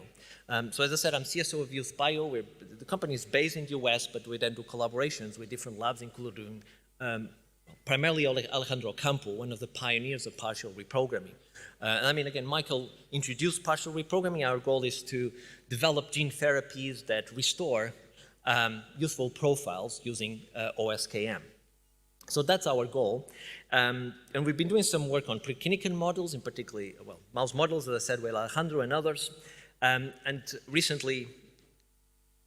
so recently, just a couple of weeks ago, we had this very positive feedback from the FDA regarding doing a gene therapy trial for Alzheimer's disease. So this would involve, you might have seen this recent news on Huntington's disease gene therapy as well. It's a similar procedure, which is essentially a brain surgery where you inject a viral vector. In our case, with OSKM, in that case, I think it was a DNA silencing vector, but you inject lentiviral vector into the brain during brain surgery, into the hippocampus, to then express OSKM. So that's the idea, which I think is, of course, I mean, I think, again, it goes back to what I was saying earlier, that I think we need to be bolder. I mean, there are obviously less risky approaches we can take, and other companies are doing so, but I think that's the way to go, is to try to be ambitious and bold, and of course, hopefully, if this would work, then it would be transformative for Alzheimer's disease patients. And so, what I've told you is that, you know, of course, aging is a major biomedical challenge. We're all of that. We're well aware of that. and we need to tackle aging and develop interventions for aging, but it remains a mystery of biology in the sense that we do not yet understand why we age. I'm aware that we have the hallmarks of aging that Maria mentioned earlier, but those are not empirically proven. Some of them, there is some evidence, but there is no conclusive evidence that any of them are drivers of human aging. And so we need to be open to other ideas. I mean, perhaps we age because of telomeres, perhaps we age because of DNA damage. We do not know yet. There may be something else that we're missing. And so in that context, I've told you about this idea of programmatic aging, the software design flow hypothesis, which I think has been very underexplored and underrated, which is something we're very keen to study. And I think, again, it's very important to have a strong theoretical framework and molecular/mechanistic understanding of the processes driving aging to develop better interventions. We need to be driven by the science to develop better interventions. I've told you that we are developing some longevity drugs, yes. I didn't show you, but the number of longevity drugs we're developing or we're discovering in preclinical models has been increasing in recent years, but not their effect sizes. And I think there is a real concern. So again, I think we need to be more creative in how we approach the problem of aging if we want to have major impact, if we want to extend lifespan more. I've told you some of our work on in silico computational methods, in particular in application of machine learning to identify new longevity drugs.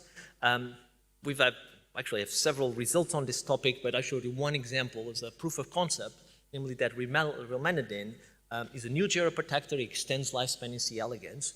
It induces similar changes in mice to, for example, caloric restriction, and it activates autophagy. So I think there's a lot of potential for rilmenidine for drug repurposing in the context of other age-related diseases. And lastly, I told you about our work with Youth Bio in terms of doing a gene therapy trial for Alzheimer's disease, which is what we're currently into fundraising to try to do. Which again, it's yes, I think it's ambitious, it's risky, but it's bold, and I think it's what the field needs. And so with that, thank you very much. I mean, any preprints and PDFs will be available on our lab website, and feel free to contact me if I can help in any way. Thank you very much for your time and attention. Thank you. Thank you so much, Carl. Oops.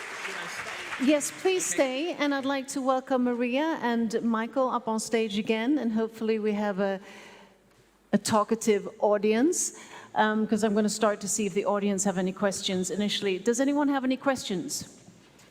Yes. Do we have a volunteer with a mic helping us? Otherwise, we have... His grim age is going down for every second he hands over the mic. Yeah, at the end.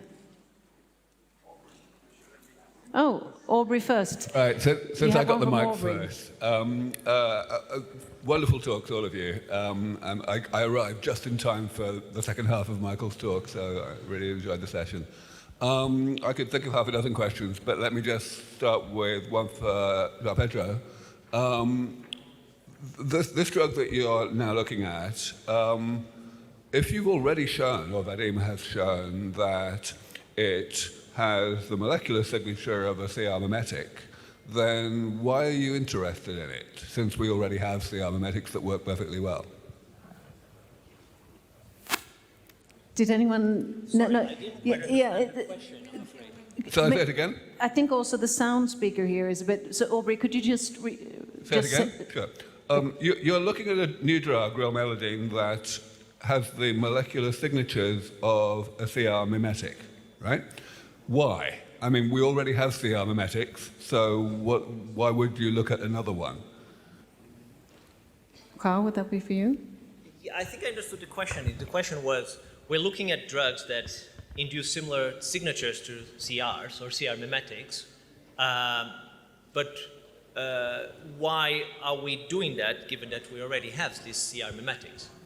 Right, okay. So, well, because in mice, there's only a limited amount of interventions for which we have gene expression data. And so it was not just CR. I mentioned CR, but actually it's not limited to CR. There were other longevity drugs for which you can derive gene expression signatures, as well Vadim Gladyshev did at work. And so when you look at rilmethadine, for example, we can see that there is greater than expected by chance or statistically significant overlap with these longevity drugs. It doesn't mean they work exactly by the same mechanism. We don't know. I don't think they do necessarily, but it means that they are inducing longevity signatures that are similar to other longevity drugs like caloric restriction, which I think is reassuring if you at least go in the assumption that there is some overlapping processes across different longevity drugs. Does this answer the question? Kind of. Kind of. Anyone wants to add anything? No? Okay. Thank you, Aubrey. And I know we had someone there at the end. Yes. Too far. Did we have a mic? Yeah, but it's just too far. Maybe someone can pass it along. You were talking about gene therapy on telomeres. It has been tested just on mice. Tomorrow, in this event, Liv Paris is going to talk about, she has proven this gene therapy on herself. And I wanted to know your opinion on this story. On this event, there are a lot of people who are talking about pushing the boundaries of science. How far can they be pushed? Pushing the boundaries on science, and how far can they really in push? general, I guess the question is pushing the boundaries in science. So I think in science we have to be bold, as we heard in all the talks this morning, actually. But I think there has to be done right through the regulatory agencies, and at least in our case, we believe fully in the telomere gene therapy as a promising way, really, to treat different diseases of aging, because we have shown that in the mouse models, and we think telomeres are important for aging, because if you shorten them, then you age faster. If you elongate them, you delay aging. So there is a lot of evidence in preclinical models. At least our way to go would be to through this company called Telomere Therapeutics, try to bring this to the clinic, try to bring telomere gene therapy for the treatment of these diseases like pulmonary fibrosis. We have another one? Yes. Yes. Thank you all for the stellar presentations. I have a brief question for Michael Ringel. Thank you for your clarity.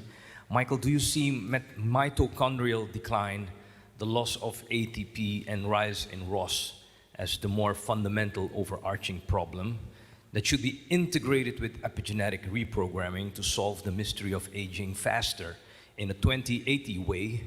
Yes or no, and why? I'd value your most critical reflection. Mitochondria question. Did you hear it, Michael?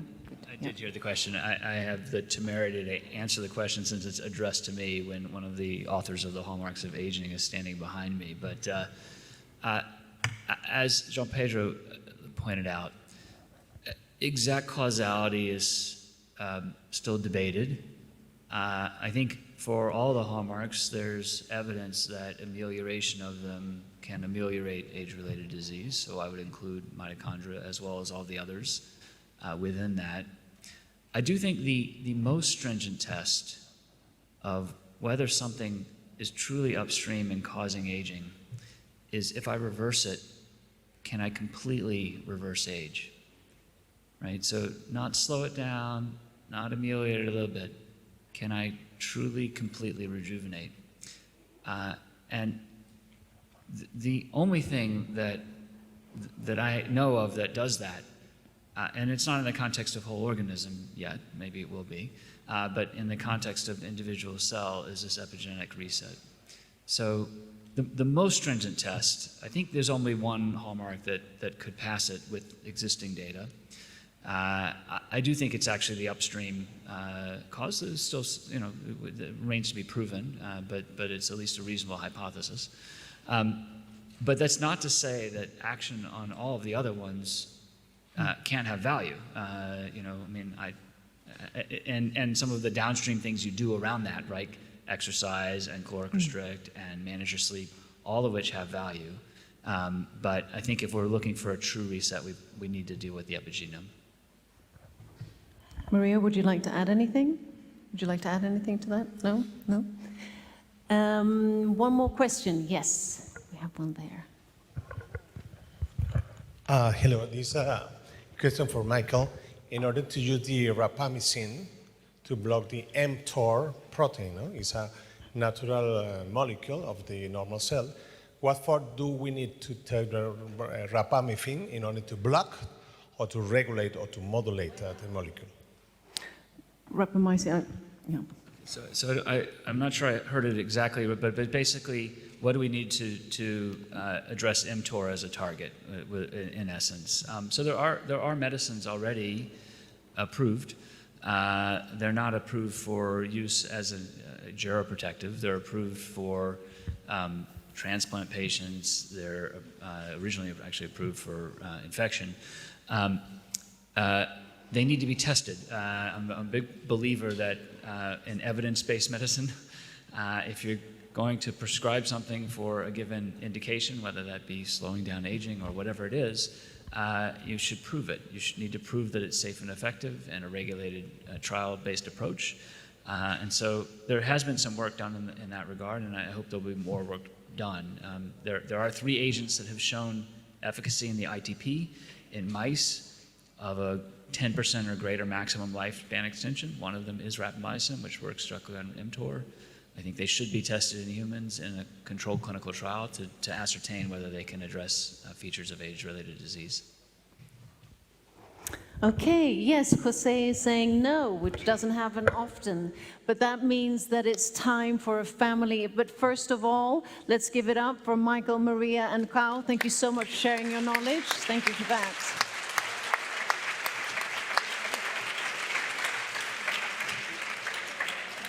And before we go on a break, you all know it's time for the Longevity March, and what a better drum leader than the initiator himself, who has balloons and he has flags and everything that you'll get if you want to join. But I know that we're also taking a family photo. Yes. First, family picture. So everybody go and fill the room. We are going to have the photographers here, Pablo and Rosanna, taking pictures. We will try with different lightings, with different lights to see what is best and what is worst. So, yeah, let's try the lights. And before we dive into the new sessions of this afternoon, I hope all of you, by the way, had a good march, had a good lunch, had a good interaction, and that you're energized now for the afternoon. Before we kick off, we are going to have a little art, culture, and music infused, because José mentioned it in the beginning that we have a beautiful remake of a legendary song by Beatles called Yesterday, but that has been transformed into an AI version called Tomorrow, because we hope there will be infinite tomorrow for us, right, as we're in longevity, of course, democratizing that so everyone has an infinite tomorrow. So we're going to look at this beautiful song and then meet the producer afterwards, Charlie Cam. But let's now roll Yesterday's to Tomorrow by Beatles. Oh, thank you, thank you. Thank you, Charlie Cam. And let's take Charlie up, who both wrote the script, as we saw it was, of course, not yesterday's script, and who made this version of Yesterday to Tomorrow. So, Charlie, congratulations. Great to see. And let's see if we have a little mic so we can actually hear you too.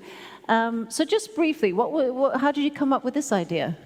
Well, you know, so I've been doing music videos for Life Extension for about 20 years. Mm-hmm. In fact, the first TransVision conference I had was in 2005, hosted by José Cordeiro in Caracas, Venezuela. And that was the same year that Ray Kurzweil came out with his book, Yes. Singularity is Near, which inspired me to do my first music video, which was called I Am the Very Model of a Singularitarian.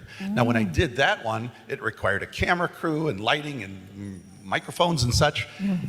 I've been doing music videos like that for different conferences over the years, for 20 years, and it's just because of the growth of computers and AI, it just got easier and easier and easier to the point where now I don't have to sing it anymore. I got Paul to do it for me. Exactly. And we can, do this with just, an iPhone and just some, but it reflects the fact that computers are moving at an exponential growth rate, and it really is going to change the world. And just things like this, which don't seem like a lot, but it does show you how quickly things are moving. Yeah, no, definitely. Moving quickly in the music space, in the culture space, and of course also in the longevity space. We're getting more therapeutics with AI. Well, thank you so much for showcasing it. And if anyone needs, really an innovative videographer, producer to really, come across with lyrics and everything, then they should reach out to Charlie Cam. Absolutely. Thank you so very much. Give it up All for right. Charlie. Thank you.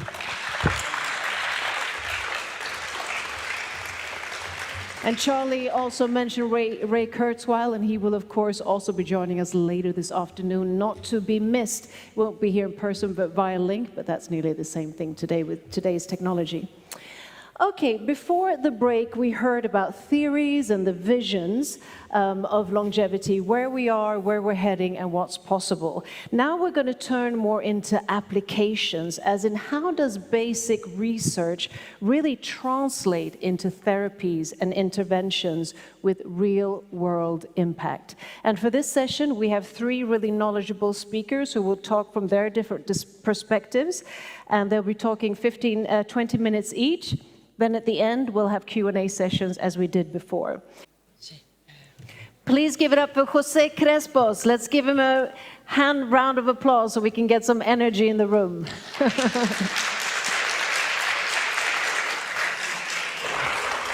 Thank you very much, and sorry for the technical inconvenience. I want to be especially thankful for my computational team, Lucas Zamora, Daniel Quintana, Efraín Martinez, and also Juan is also here. We are going to talk about the project. Recording in progress. Thank you. Yeah, we are aware. And so this is to move forward. Okay.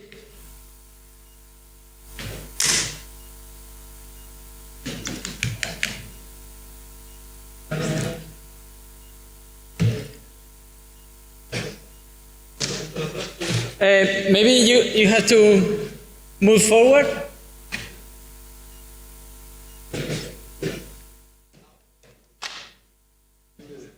If I say next, you can move the slide? Okay. Each time I'm going to say next, you move the slide, right? Right, thank you. So I'm going to make a brief presentation of the project. First of all, I would like to make a brief preview to see if we have a solid line in the previous part, so maybe we can move forward and you can see the continuity of where we're doing. We are going to discuss about anti-atherogenics, and we are going to also discuss about a new concept that we are going to introduce, which is a CellNet. We will see what is that, but later on. And finally, we are going to talk briefly about a possibility that we will offer, which is a membership inside Regeneratics. Next. Okay, next. Yeah, it's because there is a very next. Okay, I'm going to say next many times, okay? Sorry for the technical inconveniences. I made a PhD in aerospace engineering, but the good point, oh, thank you. So maybe we can do with this. Oh, thank you very much. Applause to him. Immortality. Okay, now I'm more comfortable right now.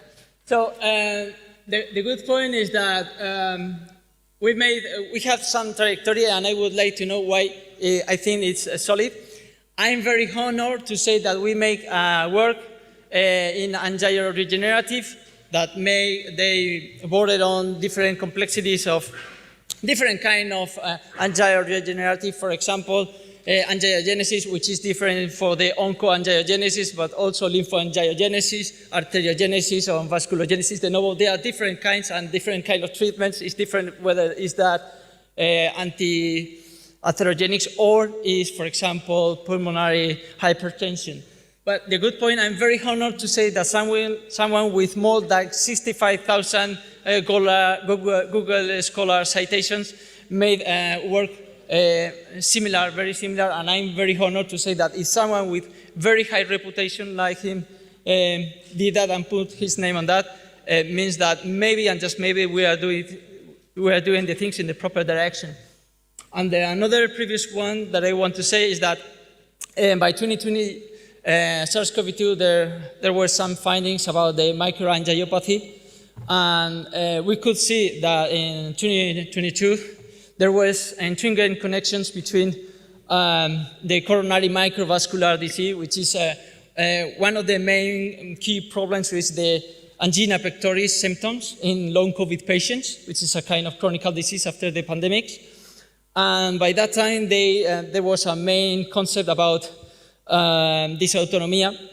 But I was very fortunate that in the Cardiovascular Institute of Spain, someone who is, for me, he's very wise man, both professionally and intellectually, Scanner, decided to listen to that. And 2 years later, they found the evidences. I presented to someone who found some evidences with that. And they received the Gran Cruz de Comunidad de Madrid. Isabel Díaz de Ayuso were awarded with that. So maybe and just maybe we have an interesting line for the future. And what you are going to see right now is that, sorry, because, I have here the, well, I founded, so that gave me the confidence for founding Regeneratics, which means bioinformatics and regeneration, regenerative bioinformatics. And there are, in that future line, we have a mid goal, which is angiregenerative and immunoregenerative, which means the regenerations of blood vessels, but not only blood, but also lympho, and immunoregenerations. We plan open a hospital by mid-27 and 28 for cell reprogramming therapy. We have been interesting discussions in Dubai, but also here in Spain with different actors. And the long goal, of course, is going to be, let's say, clinical rejuvenation, but you know what I mean. So I think that's the strategy, but maybe and just maybe we are not interested in direct investors. I'm going to explain politely why, because if the company, I'm fully compromised with the company. I have it's a personal project and I want to give the maximum quality. I have some affections after the pandemics and I'm 100% sure that I want high quality outputs of it. So maybe and just maybe direct investors could expect after multiply by 4 the value of the company to make a sell-off, and maybe and just maybe it's not interesting for the long term. But I do interest in membership program and insights projects that are highly profitable and could inject capital to the regeneratives in the long term. So, of course, direct investors are very welcome for the size project to come into it. And well, 2025, it's been a great year. We have 1 gold medal in mathematics in the computational team, mathematics of Spain, and other medal in biochemics. We have our own know-how in anti-atherogenics. We have trademark protection in Spain, and also we are doing in the US and European Union. And we have incipient collaborators in the US and also in China with robotics labs, because we need to escalate the data for many aspects to integrate machine learning, the experimental part. And we are very honored that in a few minutes we are going to have the pleasure to talk to someone which is Dr. Pichardo, who is been a postdoc of the David Sinclair lab, and is a chief scientific officer of Legacy Life, and we will discuss it in a few minutes. We will have the pleasure of having a short conversation with him. And why anti-atherogenics matters? Well, vascular inflammation is the major senescent, not the major, but let's see is one of the major senescent drivers. And we will see that. The vasculature also is the fastest in aging. And well, there is a kind of, there is a feedback between hyperperfusion and low-grade systemic inflammation. And of course, cardiovascular events are the first cause of death, unfortunately. So atherogenics is a kind of ticky-tack bomb. So I think that's interesting. It's not me who is saying this. They are very recent journals. You can see here that in the vascular system, the xenoproteins basically mid-age onwards and triples the xenoproteins with the rest of organs. And there is also a turbosenescence of the vascular system if you have continuous several reinfections of SARS-CoV-2. So even if you feel asymptomatic of SARS-CoV-2, the aging clock, vascular aging clock, is saying another thing, and it's top journals who say that this is very recent. We were already discussed in the past, 1 year ago, a specific microRNAs that involves in cells crosstalk conversations to reverse the atherogenics, of course, with many limitations, because this is a very early discipline, but we think it was interesting. And it's a very complex problem, not only at the patient level, but also cellular, proteomic, and transcriptal level. There is no magic pill for this. So cellular crosstalk is important, but also a new concept that I think is also important, which is CellNet. It's a kind of game with the words with internet, but what is CellNet? CellNet is actually, there is a kind of neural network, but chemically driven with all cells. It's not just a cellular crosstalk, but it's a huge coordination. And this is very important, for example, for gastrulation, or for example, for major vasculomorphogenesis, which is the major kind of, there are many kinds of angioregenerative. This is one of them. So very complex processes. We will see it a little bit later. But just to see the complexity of the problem, consider that you inject 8 anti-inflammatory agents, and if you, with the same anti-inflammatory agents, you change the distribution, you obtain completely different results for the markers. This is actually for human umbilical vascular endothelial cells, which is very common for experimentation. It's a kind of, it's very complex, but it's a kind of a problem that you have to engage, which is the right combination of a safe box, you know, of a bolt. Which is the right combination, because there are a lot of combinations. Well, I think that maybe Regeneratics is doing a good job in guessing in the minimal number of iterations, in the minimal number of experiments, which is the solution that you have. And maybe we could be useful with this small contribution to other companies that want to make less experiments to find the same, to find the goal treatment that they would require. To give a particular, very simplistic scenario of what I'm doing, consider, for example, these cytokines, pro-inflammatory, to drive the cell into an initial inflammatory state. And then we are trying to recover the initial state with different anti-inflammatory vector. Of course, we have some markers to see how the things are going on. The point is that after the initial inflammation, we are able to analyze the complexity of the problem. And after that, maybe you have to make a principal component analysis or another filter algorithm techniques, but eventually you perform machine learning, and in only 2 iterations, you have the 2%, only 2% of the initial inflammation, which is a clinical 0 inflammation. So, of course, there are many study limitations. I'm not completely happy with that, because we have to test that into, we have to test it. We have to test it in vivo. This is just in silico. So it's fine, but we need experimental validation always. And the good point is that if we have enough data, we were able to do a deep learning to predict with 0 iterations the results. And in the X level, you have the number of tests, so 200 tests, and basically the results overlap, the reality with the prediction. So I think it's been a good job made by Lucas, which is here.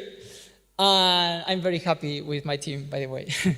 And it's great, but we are very lucky to have here Dr. Pichardo. I don't know if now you can connect with us. Maybe the technical team can show the image. Let's see if we have the privilege of having the image there. Maybe, oh, thank you. Be very welcome, Israel. It's a pleasure to have you here, the Chief Scientific Officer of Legacy Life, and also made a postdoc with the David Sinclair group. Thank you very much.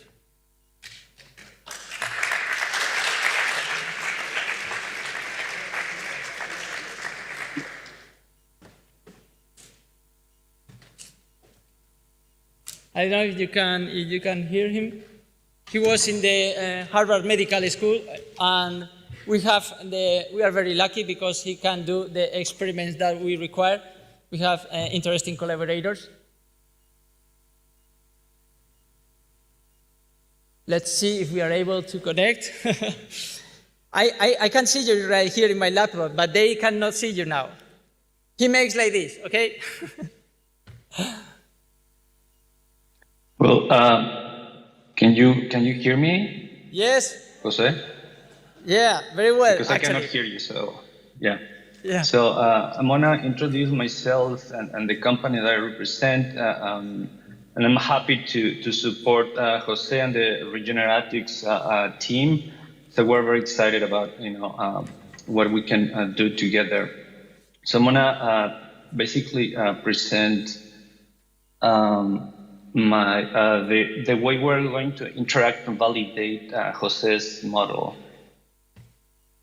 I'm trying to share here my screen with you guys. So probably you can see it now. And I'm gonna go ahead and see it pops up. I'm so jealous I could be in Madrid right now sharing with you. It's an excellent audience right there. Can you see my presentation? Yes. All good? All good. Okay, so my name is Israel Pichardo Casas. I'm the Chief Scientific Officer for Legacy Life Labs. This is a company based in Pittsburgh and Aspen in Colorado in the United States.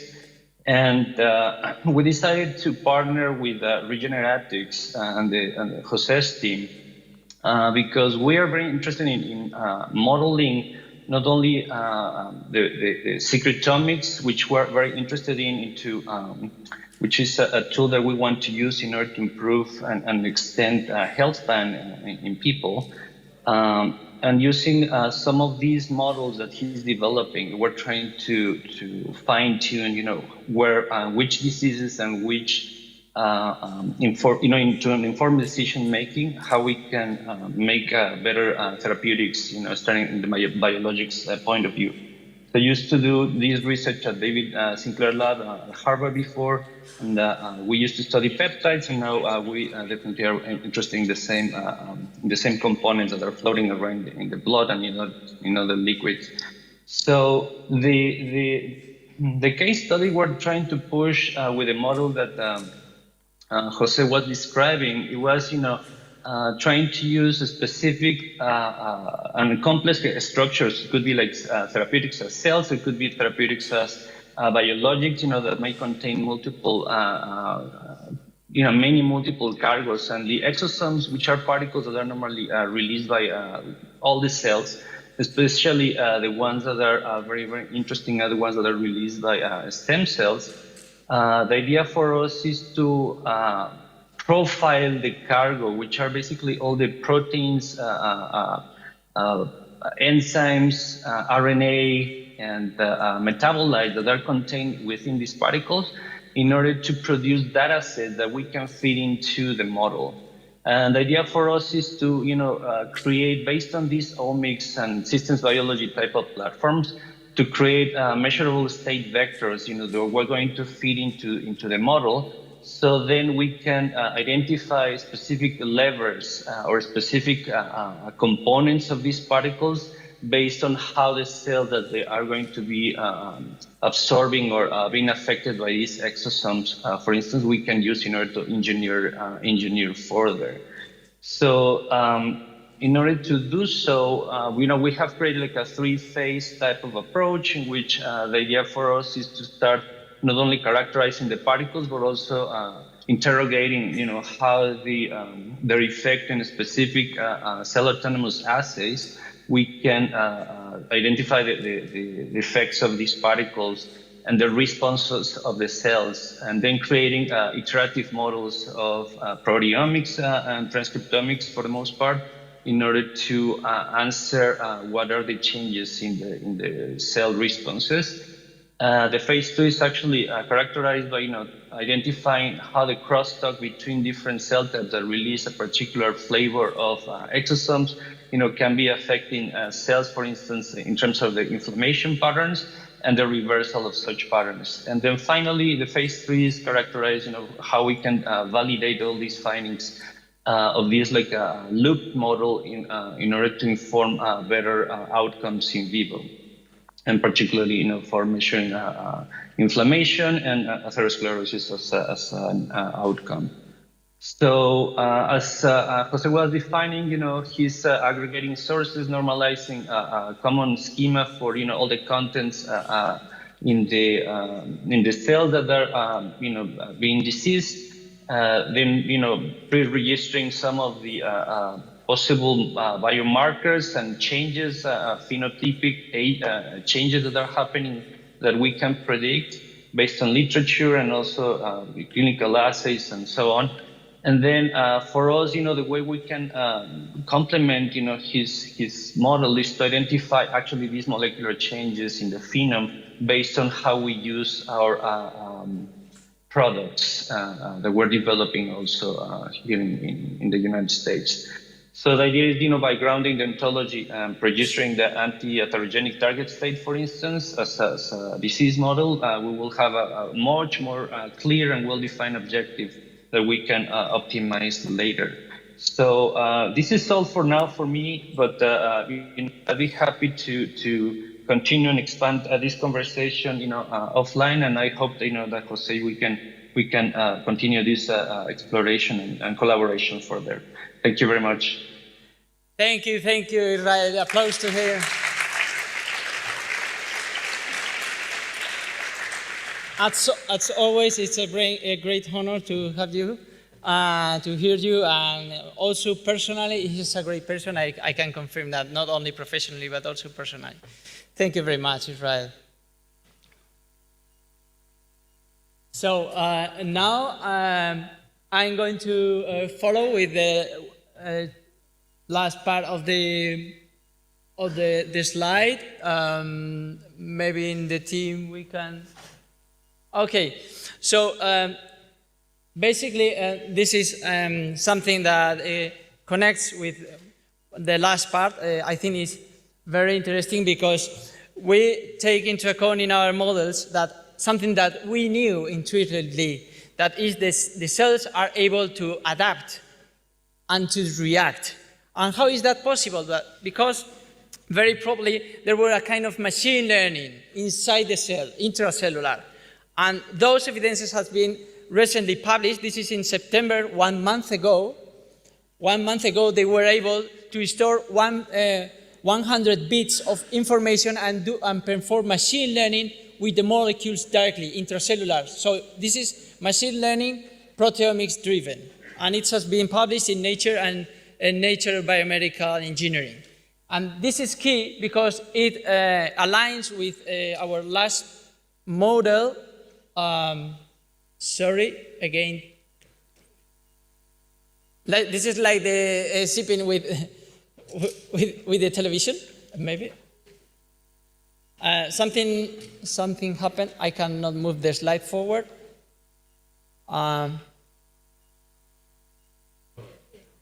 Okay, thank you. So actually, we released about something. I'm going to make a kind of a spoiler of the next slide. But we tried to make a huge study because we were able to control the proteomics and the transcriptomics at a cell level. Well, not to control, but small steps of controlling. Okay, maybe it's more honest to say that. But we were an epic fail, okay, as it say in the normal convention, when we try to simulate the anti-atherogenics process at the myocardium level, so intracoronary and microvasculature bed around the intracoronary. We failed, and we wonder why we failed. And maybe when we attended to the traditional convolution model that is in the normal artificial intelligence of, I don't know, AlphaFold and GPT, they probably use the normal convolution model, but maybe they have, of course, in the as industrial secret more things, but we find out that probably is because there are no true convolution in time. The cells make that kind of artificial intelligence. It's not artificial, it's bio-IA, and they are able to do that, but they interact in the real time. So molecules are not going to flip in each iteration. Numerically, when you do an iteration, the numbers flip. There is a glitch in numbers, but the cells don't do that. They remember everything, and mathematically, that's a convolution, a true convolution network. So we made a new kind of true convolution neural network that I call it truco, because truco in Spanish means trick. So trucon, and with this new model, we were finally able to control inflammation at the cell net. Not only cell therapy, but cell net therapy.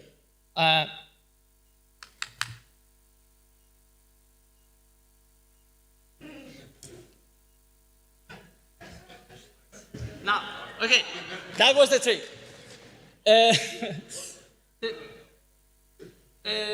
Sometimes it works, but yeah, now I have it. So the point is that, oh, it's a pity. But this is a real-time conversation of the cells. It's a pity because I should have expanded. There is ripples, small ripples in the waves, and this is a real-time talking simulation between many kind of cells. And the first window is proteomics. The second window is transcriptomics, which is slow. Oh, 1 minute. Okay. And then you have a stabilization of the signaling pathways and finally the markers. And this is the result. We were able to control the inflammation. The red is bad. Green is not anti-inflammation, but at least control the inflammation in the myocardium. Well, let me tell you very fast, because I have only 1 minute, a membership program. Why it's important? Because very probably, at least at the beginning, only billionaires and only developers are going to be maybe in the future, clinical immortality, but for now, cell net reprogramming therapies. Or you are an early bird and you are in a membership program. So, of course, I also oblige myself to do a social compensation of that. This is the curve of the membership.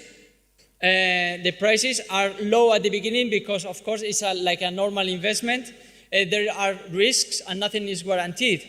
But comparing with the prices in million euros, it's nothing because Cristiano Ronaldo and others, they spend like 1 million euros for monitoring and so this is, I think, this is for life. This is a unique payment. So, of course, you can split it in different quotas. But I think it makes the deal. And yeah, here you have 2 examples, but there are many people in the shadow wasting massive amounts of money. So I think that's admissible, the membership idea, to join with us. And contact, if you are an excellent student, please contact to us. You know the excellency that the standards that we ask for, but contact with us. Also, if you are an intermediate, you know that you will receive a 3% of someone who is interested in that. And finally, if you have a research group we are very interested on that. Yeah, this is the last slide. Thank you. So, thank you very much for your attention. I want respectfully, in the 3 languages, say goodbye also. So, y gracias, muchísimas gracias por su atención.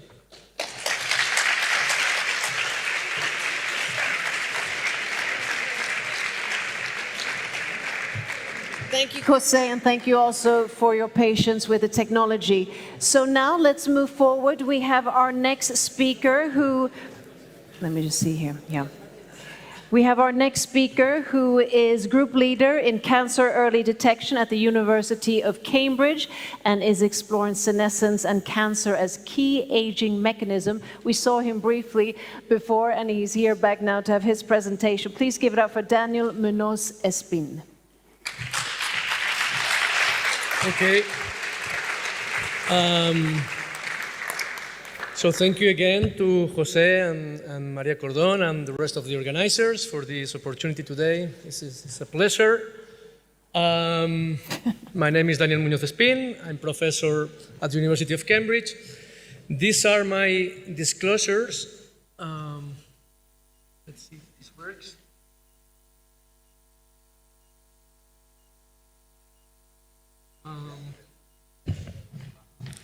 Or is this one? Ah, yes, it's this one, sorry. Yeah, okay. So these are my disclosures. I'm co-founder of Senescence Bio. And today I'm going to talk about the role of senescence in lung cancer and aging. After that, I'm going to present some novel therapeutics and detection tools that we have developed in my laboratory. And in the last part, I will present transient reprogramming as an antitumorigenic therapy. This is something very new. So first of all, let me please introduce cellular senescence to you.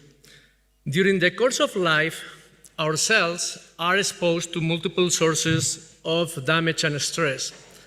This accounts for replicative stress, DNA damage, oxidative stress, oncogenic stress. Our cells are exposed to viruses, bacteria, pollutants, and when these cells cannot repair this damage, they implement the senescent program. This is not working now.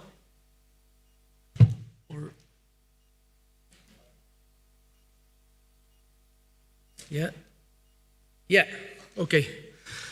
So, cellular senescence is a process of terminal aging, and these cells are characterized by the implementation of a stable cell cycle arrest and a potent pro-inflammatory phenotype.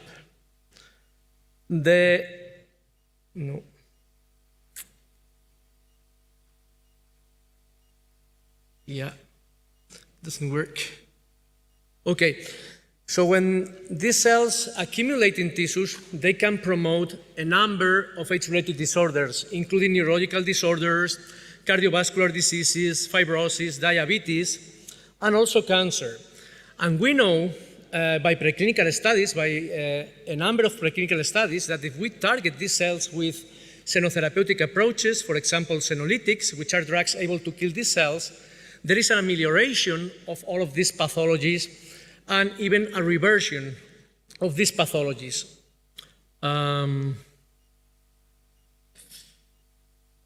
Okay. No. So, in collaboration with Professor Martinez Barberá at UCL, we have developed this mouse, P16FDR mouse, allowing us to track and to trace P16 positive cells, which is a main biomarker of senescence with a fluorescent protein, M-cherry, and also to ablate these cells with diphtheria toxin. And we crossed this mouse model with a KRAS-driven lung cancer mouse model because we wanted to understand the role of cellular senescence in lung carcinogenesis. What we found by using this model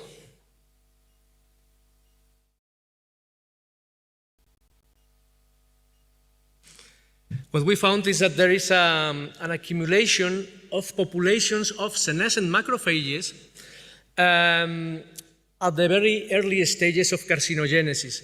These senescent macrophages upregulate multiple factors of immunosuppression, and we define biomarkers at the cell surface of these senescent macrophages. For example, FOLR2. Next slide, please.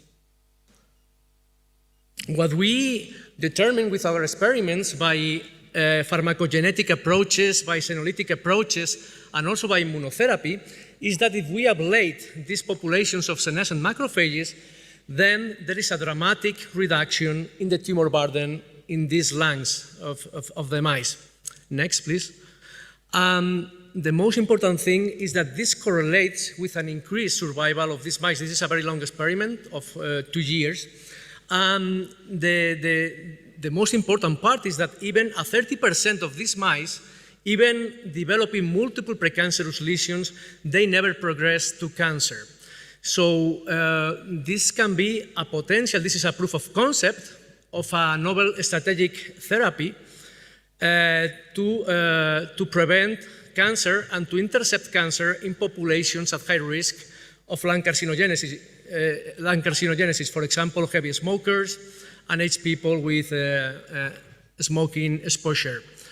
This also highlights, in correlation with the talk this morning from Omniscope, of the importance of a healthy immune system to tackle disease, and also of the importance of immunosenescence as a driver of carcinogenesis. Next, please. We validated this with human samples from patients with precancerous lesions. We observed how these senescent macrophages accumulated in premalignant tumors, but not in the advanced adenocarcinomas. So this is a proof of concept that we can use this strategy to eliminate these populations of senescent macrophages which are carcinogenic. Next. Next.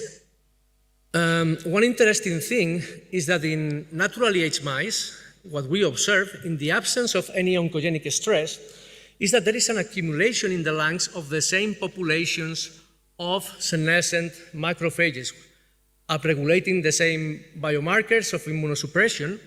Next. And if we go now to aged mice with, and we induce lung cancer with orthotopic transplantation, what we have found now is that they accumulate these senescent macrophages, which come, in the particular old mice, they come from non-classical monocytes from the bone marrow.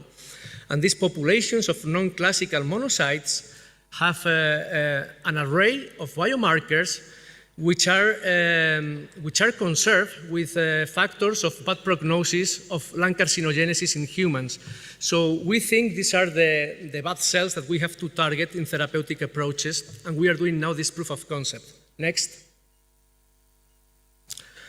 Another thing that we have found is that if we inflict damage in the lungs in normal mice and also in middle-aged mice can recapitulate, for example, people 50 years old. What we found is that if we inflict damage in the lungs, there is a higher tumor progression in the case of the middle-aged mice when compared to the young counterparts. So this, the conclusion of this is that damage and aging creates a permissive niche for the onset of cancer and for the progression of cancer cells. And then these mice have a very reduced survival. Next. The cellular type that accounts for this phenotype is, again, senescent populations of cancer cells and cells of the tumor microenvironment, including macrophages, that are able to secrete TGF-beta ligands.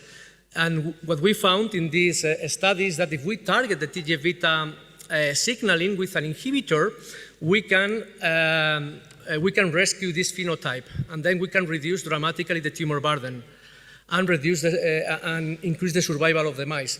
And we have recently published this in Nature Aging. This has been accepted in Nature Aging. Next. Now what we have done is using more physiological models of lung cancer with this KRAS-driven lung carcinogenesis in mice with oncogenic KRAS activation.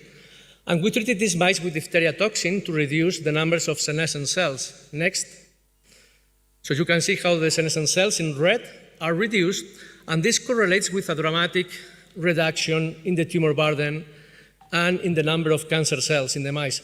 So the conclusion of this experiment is that senescence is protumorigenic in the context of age mice, and that we have now to define what are the therapeutic targets of these cells in order to develop more efficient medicines. Next.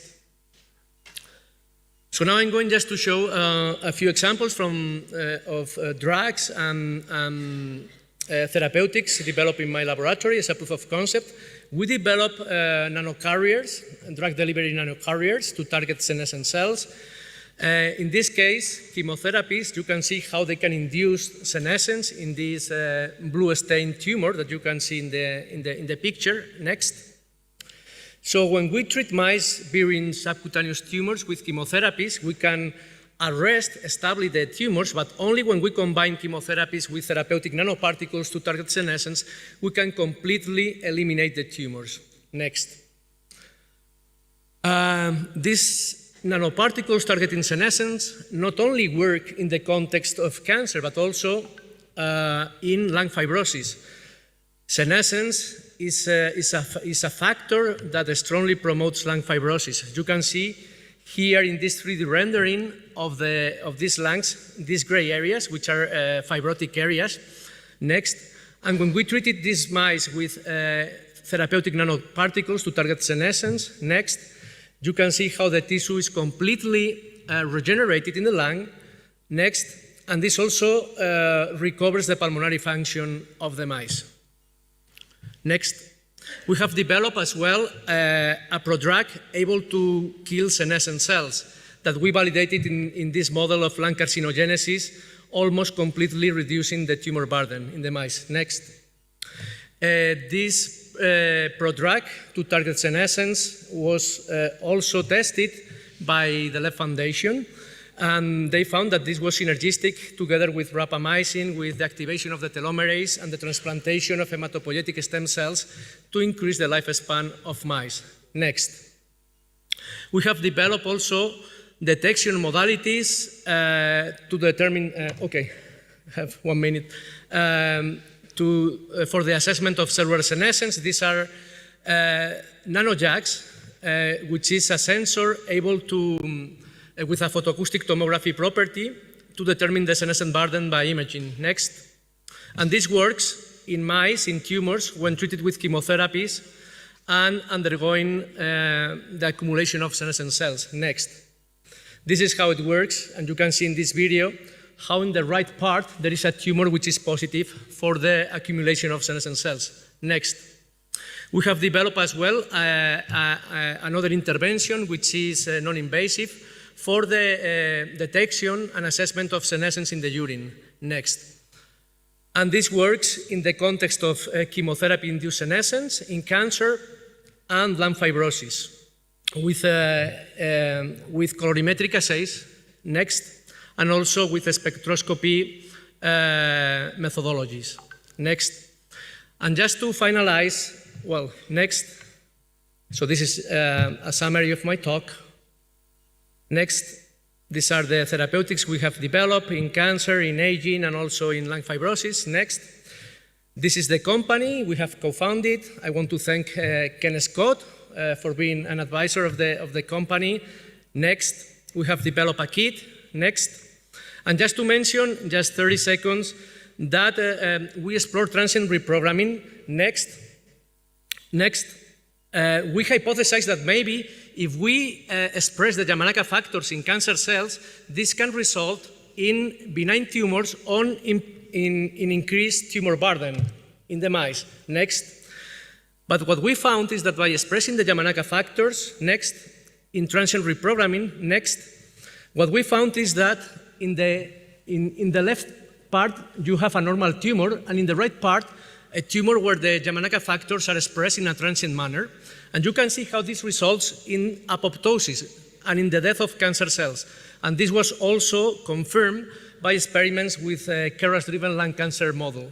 And you can see there how the activation of the Yamanaka factors, in particular OCT4 and KLF4, results in a reduction of the tumor burden. So this is a proof of concept, and we want to move this to early phase clinical trials next.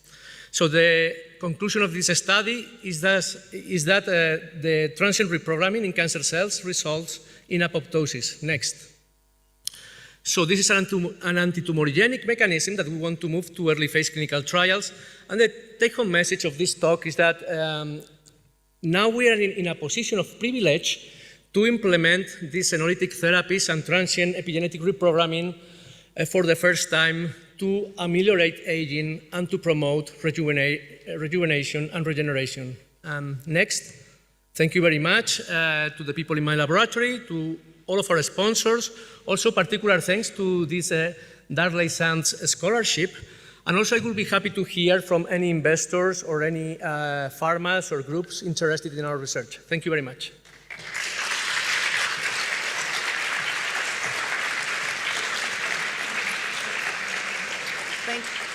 Thank you very much, Daniel, for that. And like you said, any investors, please approach him during the coffee break.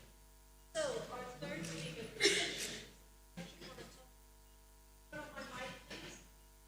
touch upon a topic that we actually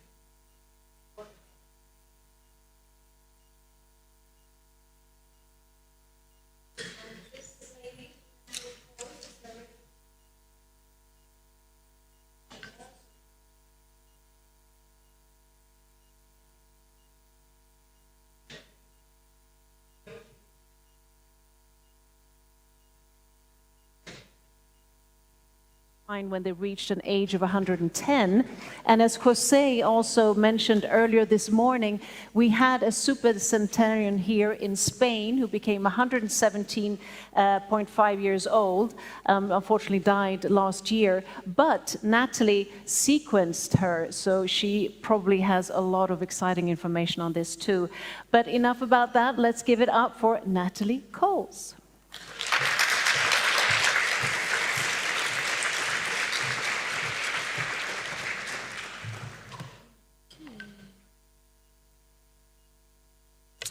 Hello, everyone. My name is Natalie Coles, and I will just give you a brief introduction of myself while they put up my slides. So I have been doing supercentenarian research for about 17 years now, and I'm mostly on the clinical side of the research. So that involves mostly coordinating and getting the samples to send them to other researchers to do what they need to do. So my talk is titled Supercentenarians and Further Advancements, and specifically this talk is about the case and life and findings of María Brañas. So this is a picture of María Brañas, the day that I actually took the sample, so you can kind of get an idea of what kind of shape she was in for someone who was 116. And as you can see, she's doing fairly well. I mean, she also looks younger, she acts younger, or acted younger, and was very aware. And where she was at the time when we visited her was in Olat, Girona, Spain, and this was on May 17th of 2023. So who was María Brañas, and why did we want to study her? And the answer is, at the time, María Brañas became the world's oldest verified living person on January 17th, 2023, following the death of the previous title holder, Lucille Randon. She held the title until her death, till August 19th of 2024. And let me get a little closer here so I can see my slides. And María Brañas lived to her advanced age, and what made her so interesting was not only did she live longer, but in order to do that, she bypassed cancer, dementia, cardiovascular disease, and demonstrating a separation between extreme longevity and the typical health decline associated with aging. And she became an example of healthy aging to the world while she kept the title of the world's oldest person. So this is the team. So as many of you may or may not know, we often get a lot of false claims. So in order for me to be able to conduct this research, we need for the supercentenarian to be validated.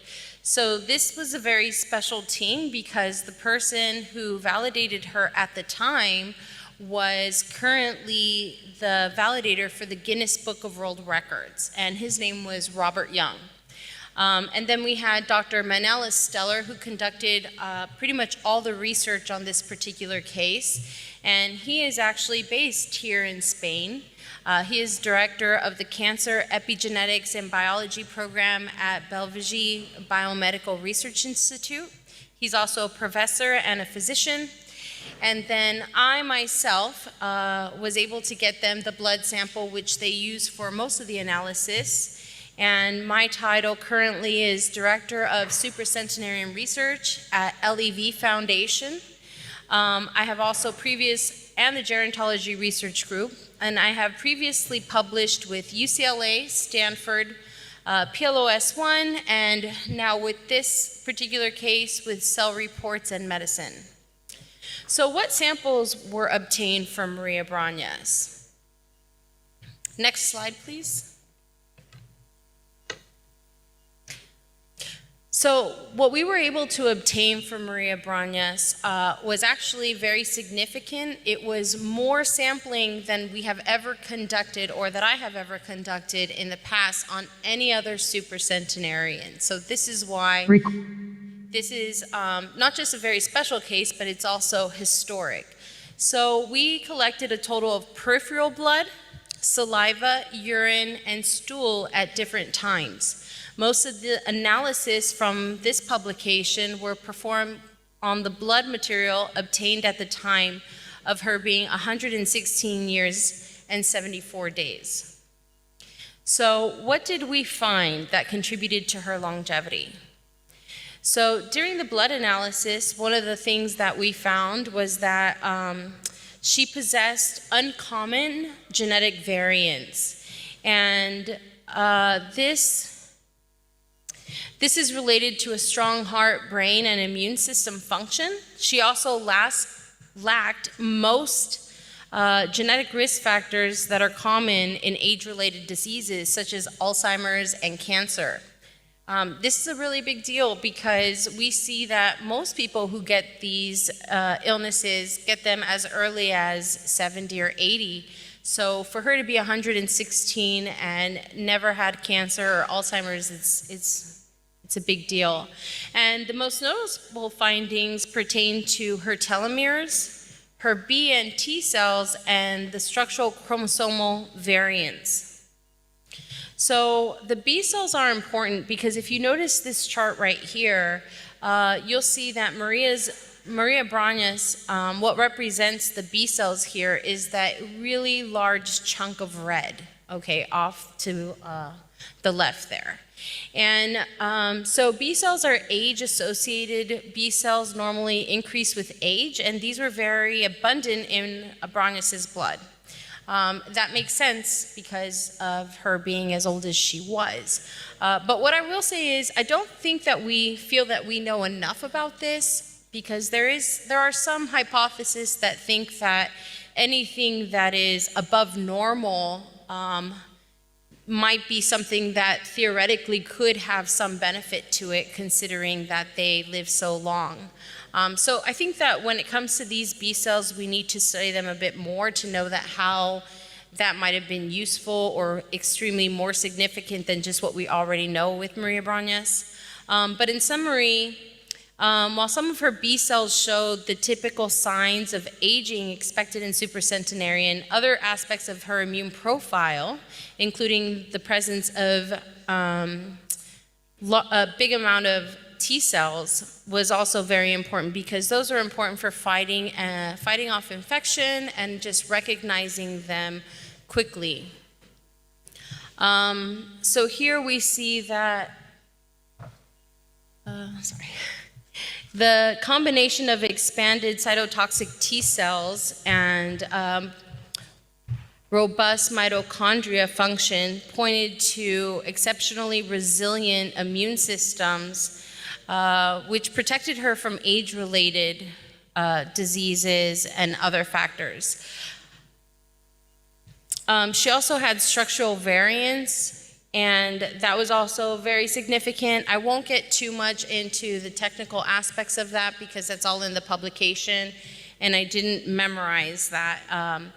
But that's important because what it is basically that it is protective. We see a lot of DNA damage, and this can cause more differences in the way that the sequence is structured. And by having these particular variants and protective mechanisms, it protected the structure of the DNA. So with the microbiome, they were also able to find a lot of different things about that, which is that she basically had a very youthful microbiome. And her gut microbiome diversity and balance were similar to those of a young child and not normally associated with an elderly person. She also had, it also reduced inflammation.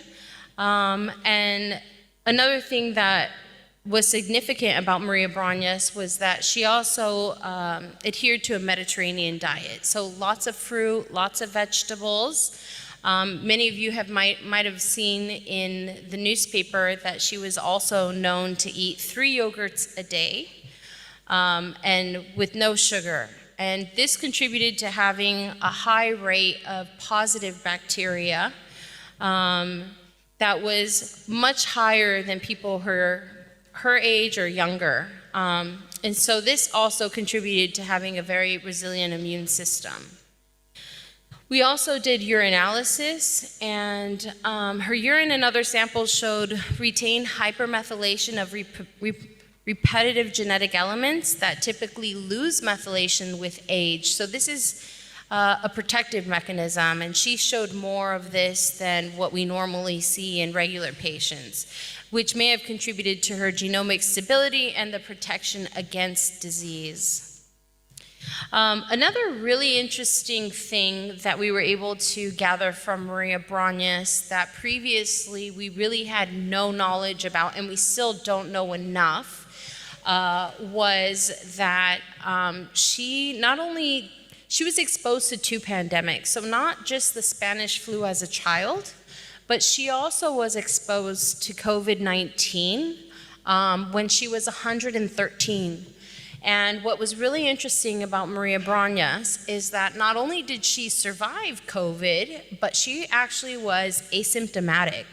So there were a lot of people that we saw youthful that were passing away, and María Brañas got it at 113 and asymptomatic, was totally fine, did not get hospitalized, and overcame it very easily.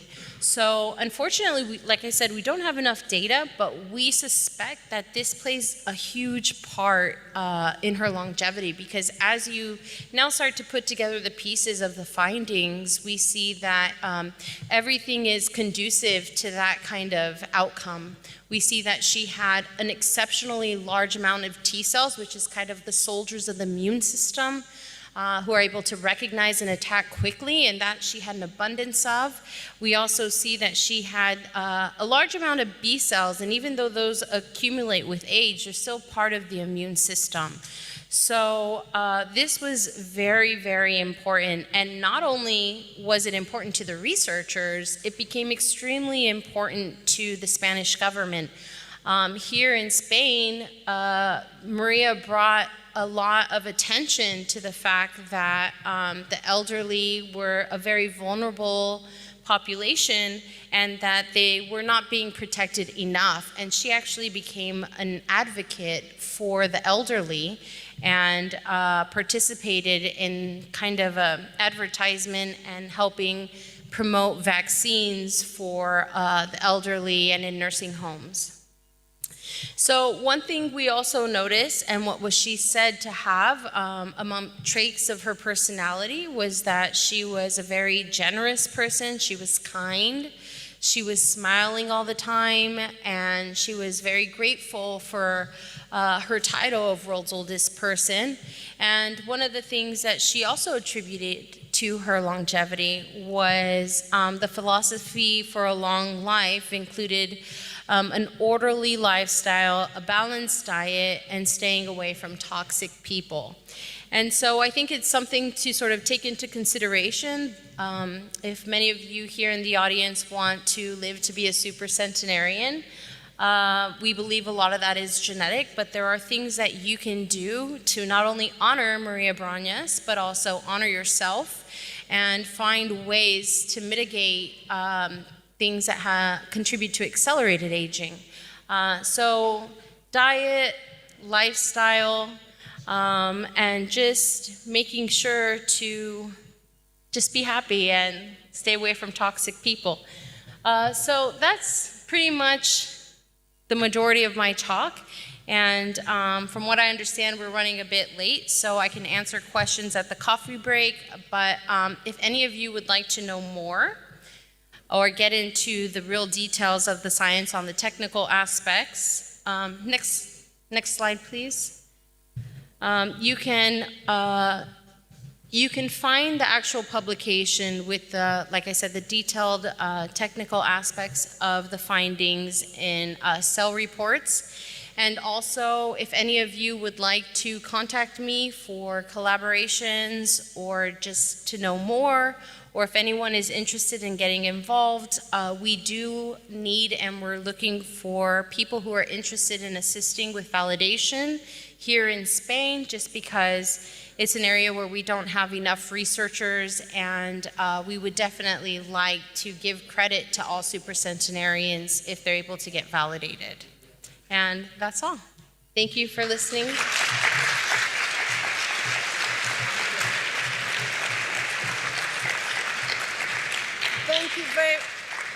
Thank you very much, Natalie, and thank you also to Jose and Daniel. And as Natalie correctly said, we're running a bit short of time. We want to make you be able to have a leg stretcher. So please, if you have any questions, try to catch them during the break. And please come back on time at 6. We'll be having a session, and then after that, we're going to meet the legendary George Church, followed by Ray Kurzweil, and then followed by the Madrid Longevity Award. So we have a good packed afternoon. I hope you get re-energized, go out and mingle and network, get some coffee, tea, breathe, move your body, and have Jose do some exercise with you, and see you here at 6 p.m. Thank you.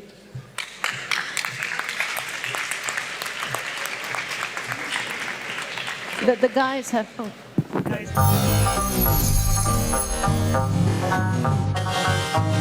Aging is a natural process, but it's a process which hurts our health and well-being. We are lucky to have longevity researchers developing rejuvenation therapies.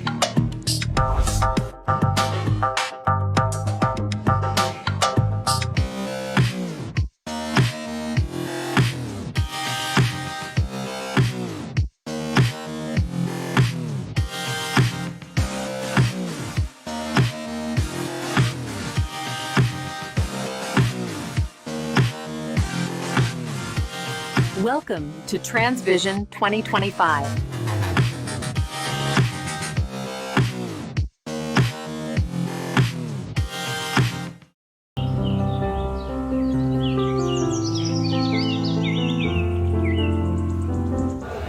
Let's get back. We have a fantastic session about Madrid and why Madrid is the most longevous city in the European Union, and Spain the most longevous country in the European Union. And for that, we have our Master of Ceremony, all the way from Sweden, but she was in Switzerland and now she goes to Dubai, Sabine von Gaspen. Jose, thank you. Thank you. Great to see that many of you are back. I hope you're energized. We have a really interesting, I would say afternoon, but early evening ahead of us. And this next session is, like Jose mentioned, it's about Spain and Madrid and why, or also congratulations to, that it has the highest life expectancy in Europe, according to certain studies. Now, I just want to mention iconic author Hemingway once called Madrid the most Spanish cities of all cities, swooning over its people, over its climate, and over its refusal to sleep. So one wonders, could these be the key ingredients? No sleeping, lots of tapas, lots of early mornings, siestas, fiestas, to why the Spanish people are said to be the most long-lived. Well, we have three experts who will dive into maybe not that specific topic, but topics around to what makes Spain and Madrid so vibrant and youthful. And first up, we have Lars Hartenstein, who is from partner at McKinsey & Company, and they have released a research that is Healthy Cities, Healthy Growth, Spain's opportunity to shape the future of the longevity agenda. So let's hear more about this, and I hand the word over to Lars. Give it up for Lars.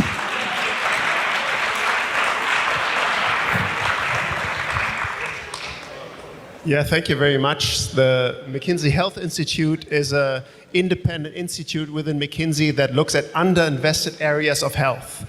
And one of those is healthy longevity, and I'm going to talk about this now. To begin with, talking about the healthy longevity in Spain and Madrid and asking a German living in Paris, I feel slightly miscast, given that the healthy longevity here is higher than any of the places I come from, so I'm not sure what I can exactly teach you here. But anyway, I've been asked to do that, so I try to speak to the subject nevertheless. So I'm going to do three things. I'm going to talk briefly about healthy longevity in a way that is overall understandable and combine some different angles, and then about Madrid and Spain in particular, where the status is there right now in terms of healthy longevity, and lastly, what one might do going forward. Overall, I have a background in medicine as well as many years ago in economics and political science, so don't be surprised that I'm going across different disciplines a little bit as I'm speaking about this. So, just some basics. There's a great success story in terms of life expectancy if you take it from the global level, right? So, there's a 20-year increase since the 1960s. However, we are paying an incredibly high price for this. For every additional year of life, we are spending 6 months in less than great health. That's a terrible price to pay on some level. So, imagine that every additional year we are spending was actually a year in good health. That's what this is about and what I'd like to explore with you today. So if one can say what we want to do is that we want to square the life curve. So the normal course of life is that we have a relatively long period of decline where, you know, you have restricted brain function, you may not be able to remember your children, people may be incontinent, back pain, all sorts of things that make life less worthwhile. But the idea is, can we live as long as possible before in good health? And as McKinsey Health Institute, our claim is that yes, it's possible. We can add 45 billion years of higher quality life globally. That's 6 years per person just by knowing what we already know how to do. So just to connect a little bit some of the different talks we have been seeing here during the conference, right? There are three different angles on healthy longevity. First of all, there's the cellular level, the hallmarks of aging we've heard about today, where the intervention in the end is about, are we having therapeutics, are we having new drugs at some point on the horizon, right? That is a research question mostly. Then there's the individual level. Yeah? The individual consists of 30 to 40 trillion cells, and that has to do a lot with what we do every day, what we put into our bodies, what we are exposed to in life, yeah? How we move, also of course healthcare, even though it's just one of many parts, and also what's our overall state of being. And then I'm going to get to that when we talk about the city, is a population level, right? On a community level, on a city level. But I think these three frames are important to kind of also organize a little bit the different things that we're hearing when we talk about healthy longevity. So this, just as a reminder, we've heard that, and I'm not going to belabor this too much, but there is, from a science perspective, a tremendous increase in the research on these hallmarks, on the biomedical perspective on aging over the last 10 years. So now, let's talk about Spain. So Spain is doing terrifically well if you look at healthy longevity. Now, if you only look at the slide quickly, you say 70 plus 1 years, you think that's not too much, but that's a healthy life expectancy. That's how many years you can expect in good health, right?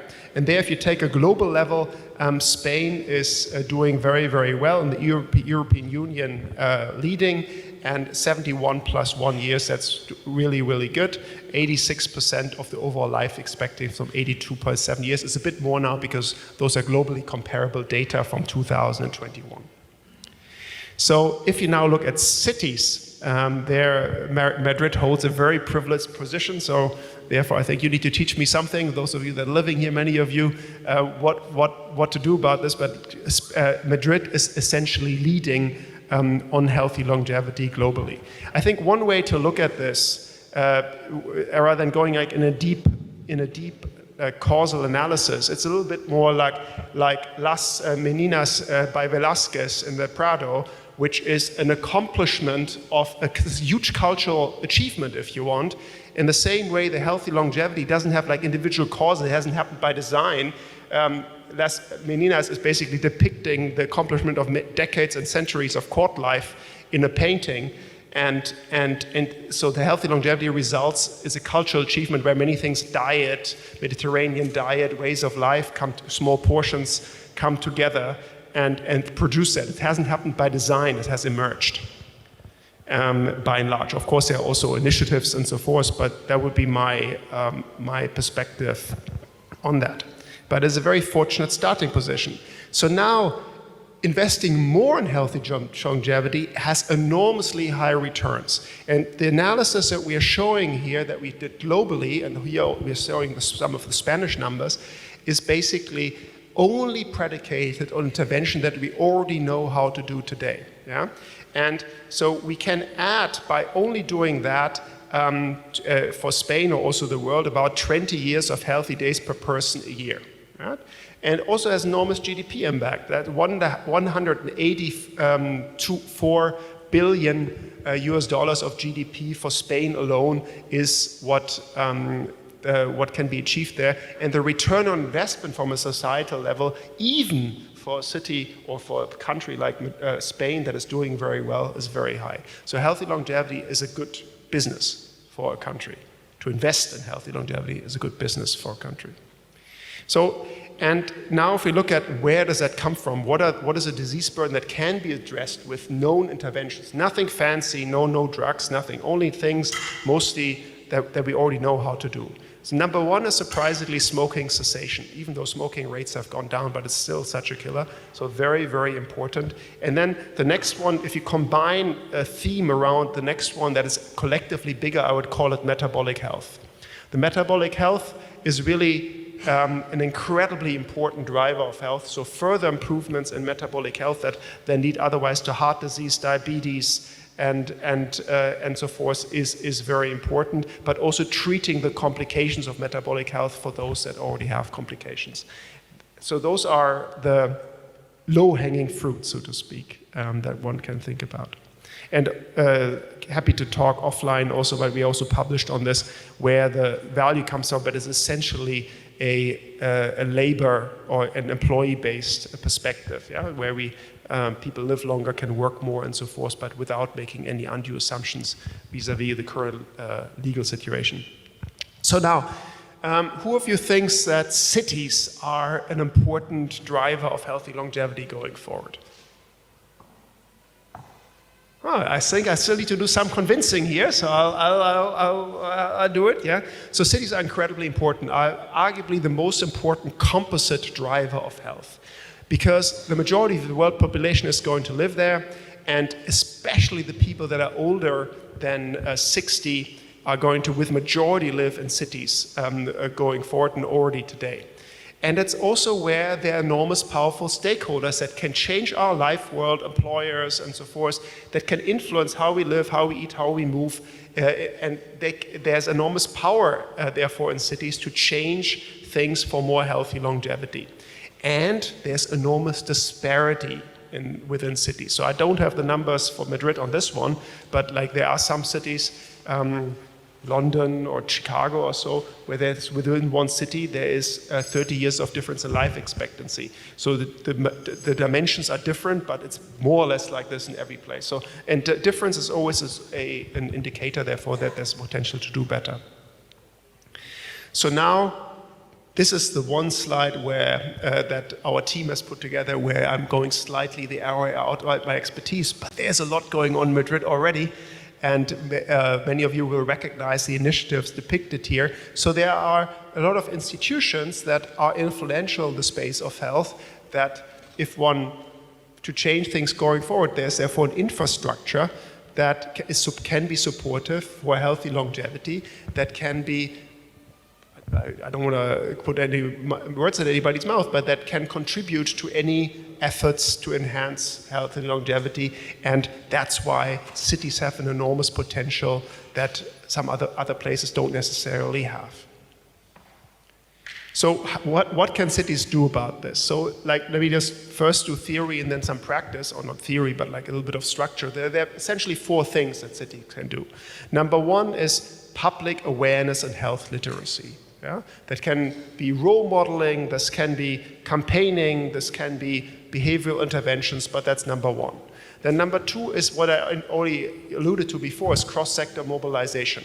If the big stakeholders in a city really are aligned to drive something, whatever, be it a change of diet, change of stress or sleeping patterns, whatever is identified, or smoking was identified as a critical driver in that particular cities, can be enormously impactful.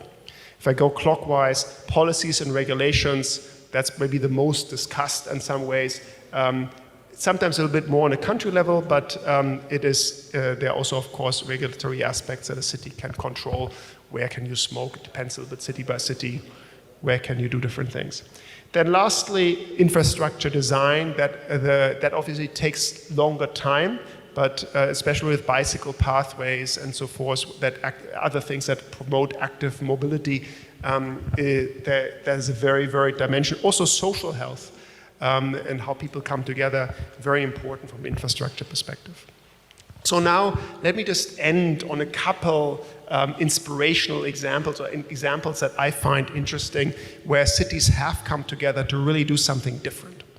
And one I think is interesting from Europe here, is a little bit through different world regions, in Amsterdam, where there was a decided effort to do something about childhood obesity. Childhood obesity, I mean, I don't need to belabor the point now, but it is a huge, it has extreme long-term perspectives, right? So I think if you want to do something for your child, the metabolic health of your child, that's a very good thing to look at.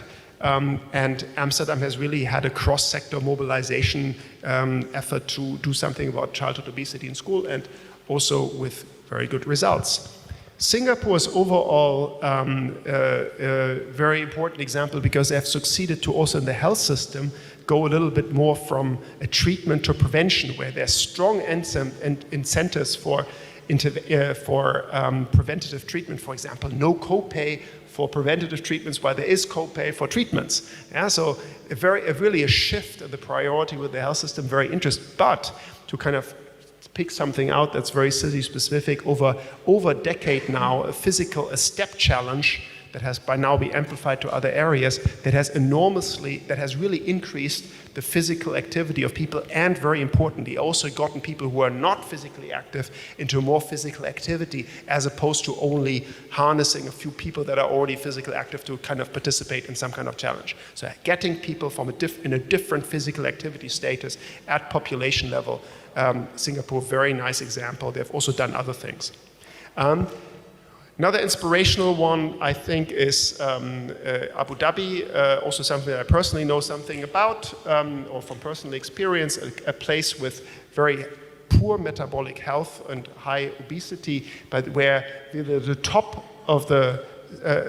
level of the stakeholders have decided to really do something on this in a 360-degree way, and really looking at all of the different possible interventions, what kind of food is being served, how are people being educated, what kind of role modeling do we need, what are the regulatory measures that we need, what is happening in schools, what's happening in the households, to really have many, many, many different interventions at the same time to really make a difference on, in this case, one area, arguably the most important one, also for Spain, or for Madrid, based on the analysis we have done, which is metabolic health.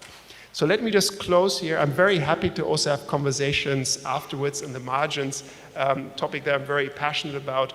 And maybe last comment is sometimes one feels those looking at healthy longevity individually are getting stressed, trying to chase healthy longevity, maybe a little bit, but sometimes it feels a bit like, chasing for a butterfly or so, maybe, and the more you chase it, the more difficult it is to get. So maybe sometimes it's also good to sit down and have a good glass of something, maybe, and that may be the right recipe at times. So I think important not to be too stressed about it on an individual level, but on a population level, very important priority area to look at. So with that, I pass on the microphone to... Well, I'm going to introduce the next speaker, so I can pass. Thank you so much.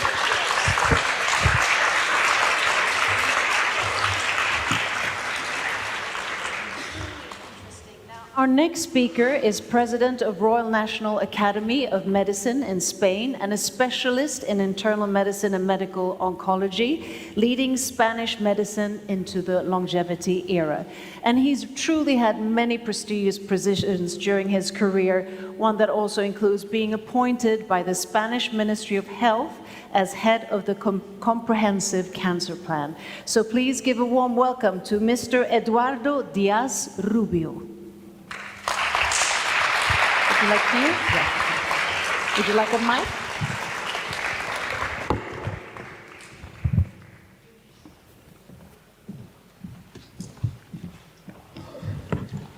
Good evening.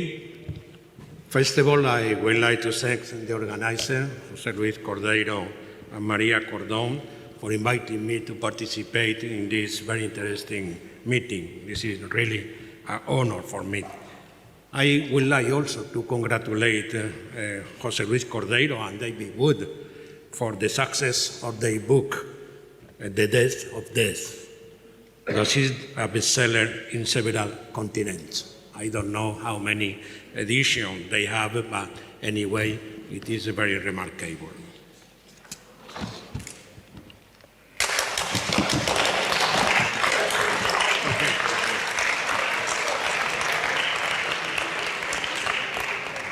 This is the second year that I am here in this meeting. Last year, I were here to present my book, written in Spanish, Un viaje hacia la inmortalidad, a journey toward immortality. The reason why I wrote this book is because I am an oncologist and so interested in cancer cells. This book is really an essay that blends history, science, ethics, and futuristic speculation around immortality.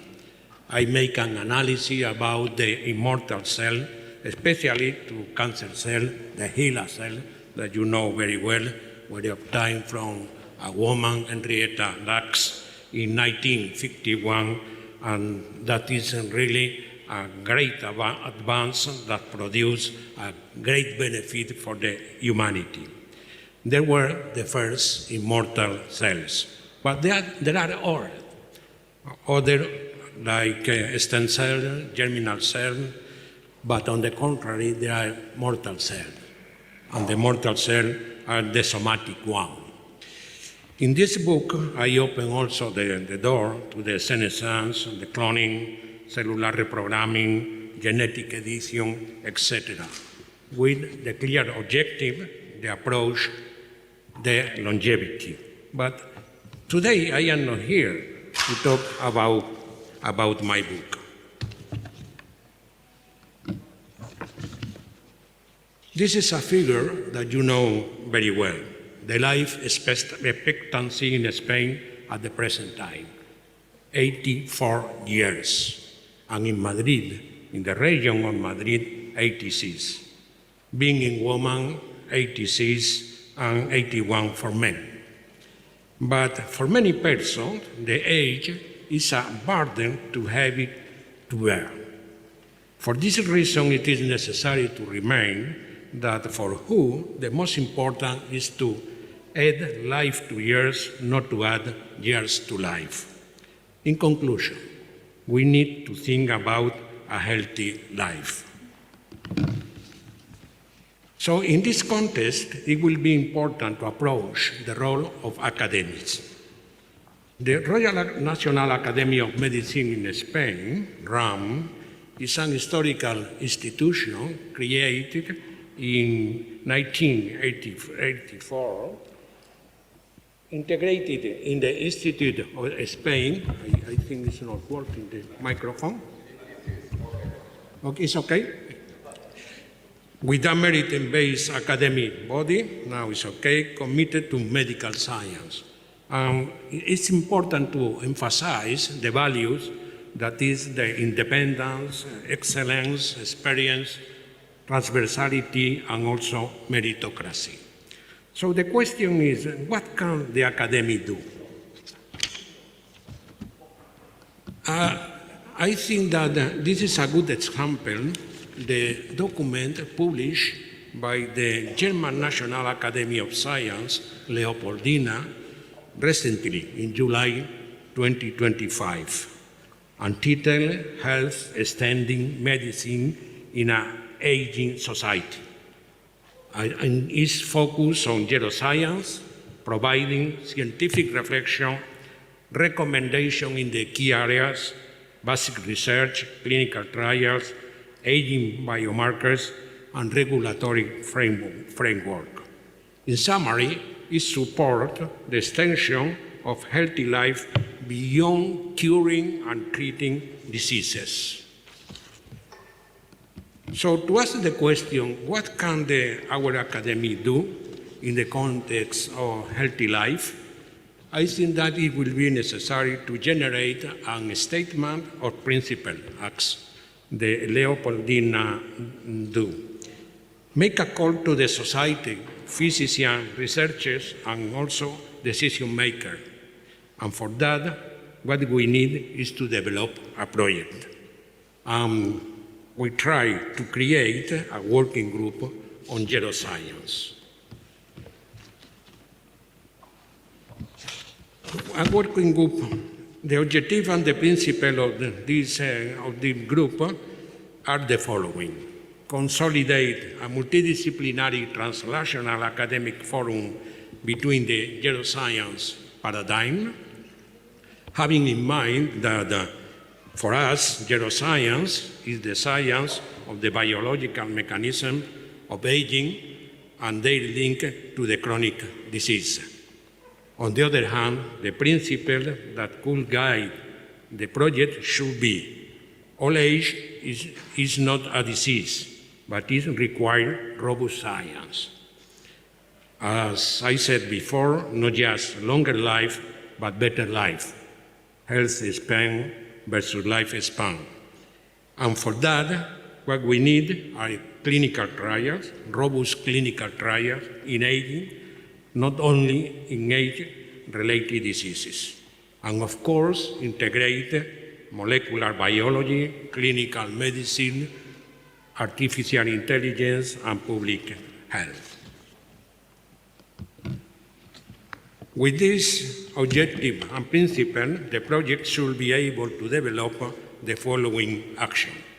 First of all, establish a roadmap for 2026 to 2030, create a working group with internal and external members, excellent members, experts, no more than 8-12 experts, and hold the first academic workshop, Science and Health in the second half of life.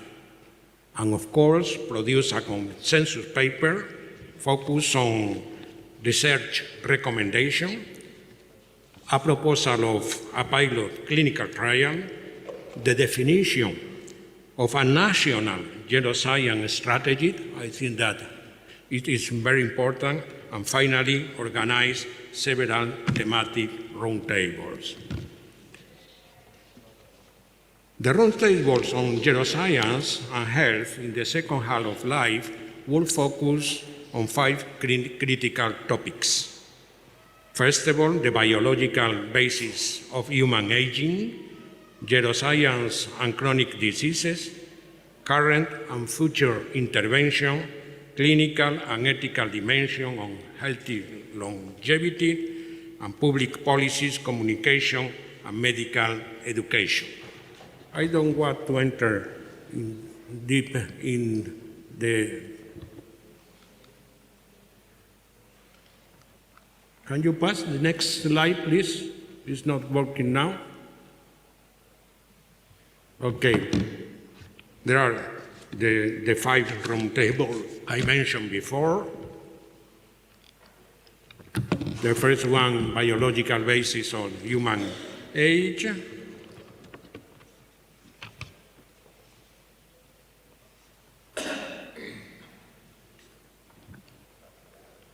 Signaling pathway, epigenetic proteostasis and cellular senescence, animal model and translation to humans. The second one will analyze the relationship between aging and cancer, diabetes, cardiovascular disease, neurodegeneration, and other. For me, I think that this is really a priority because we need to control this disease. And finally, try to answer the question, can we delay or prevent multiple diseases with a single intervention that is slow aging?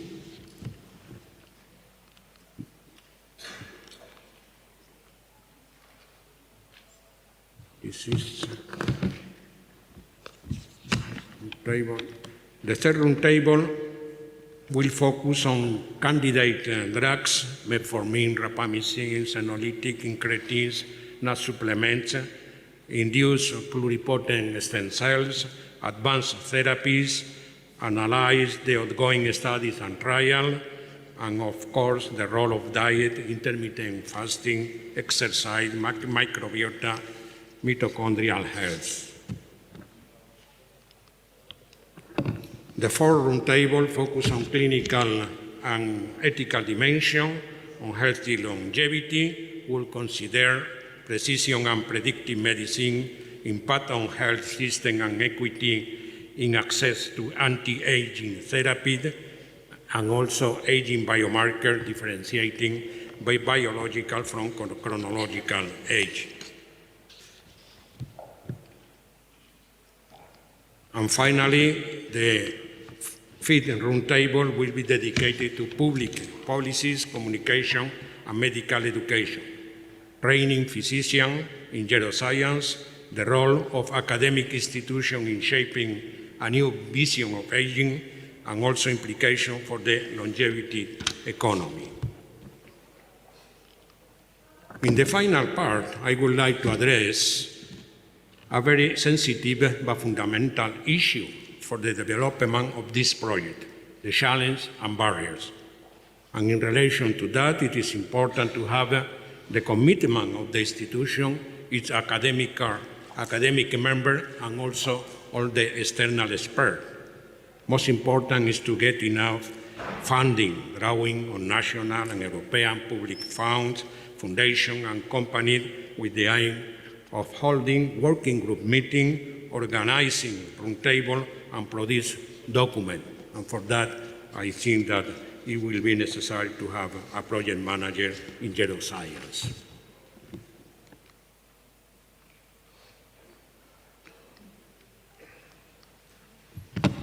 As conclusion, I would like to state Spain needs a national strategy on geroscience. And our academic can lead this project with independence, objectivity, and scientific excellence. The goal is not to just to live longer, but to live better in good health. But remember that at present time, this remains a project that requires approval and consolidation by the academic body. And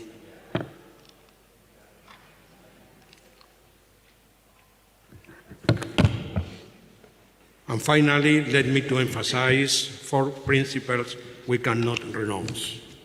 scientific rigor and independence, multidisciplinary collaboration, orientation toward impact on patient and society, and open science and transparency. And to finish, I would like to remind you a phrase that, in my opinion, must remain in our minds. This phrase was written by Alvin Toffler, a sociologist, writer, and futurist, in his book, Future Shock, written in 1917, where he said, "The illiterate of the 21st century will not be those who cannot read or write, but those who cannot learn and relearn." Thank you very much for your attention.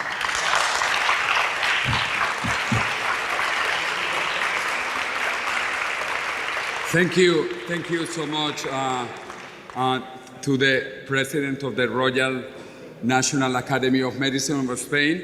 I'm so proud that he's leading this important institution that on Friday will also give an award to Dr. Mehmood Khan. I don't know if we can invite some people to go or it's private.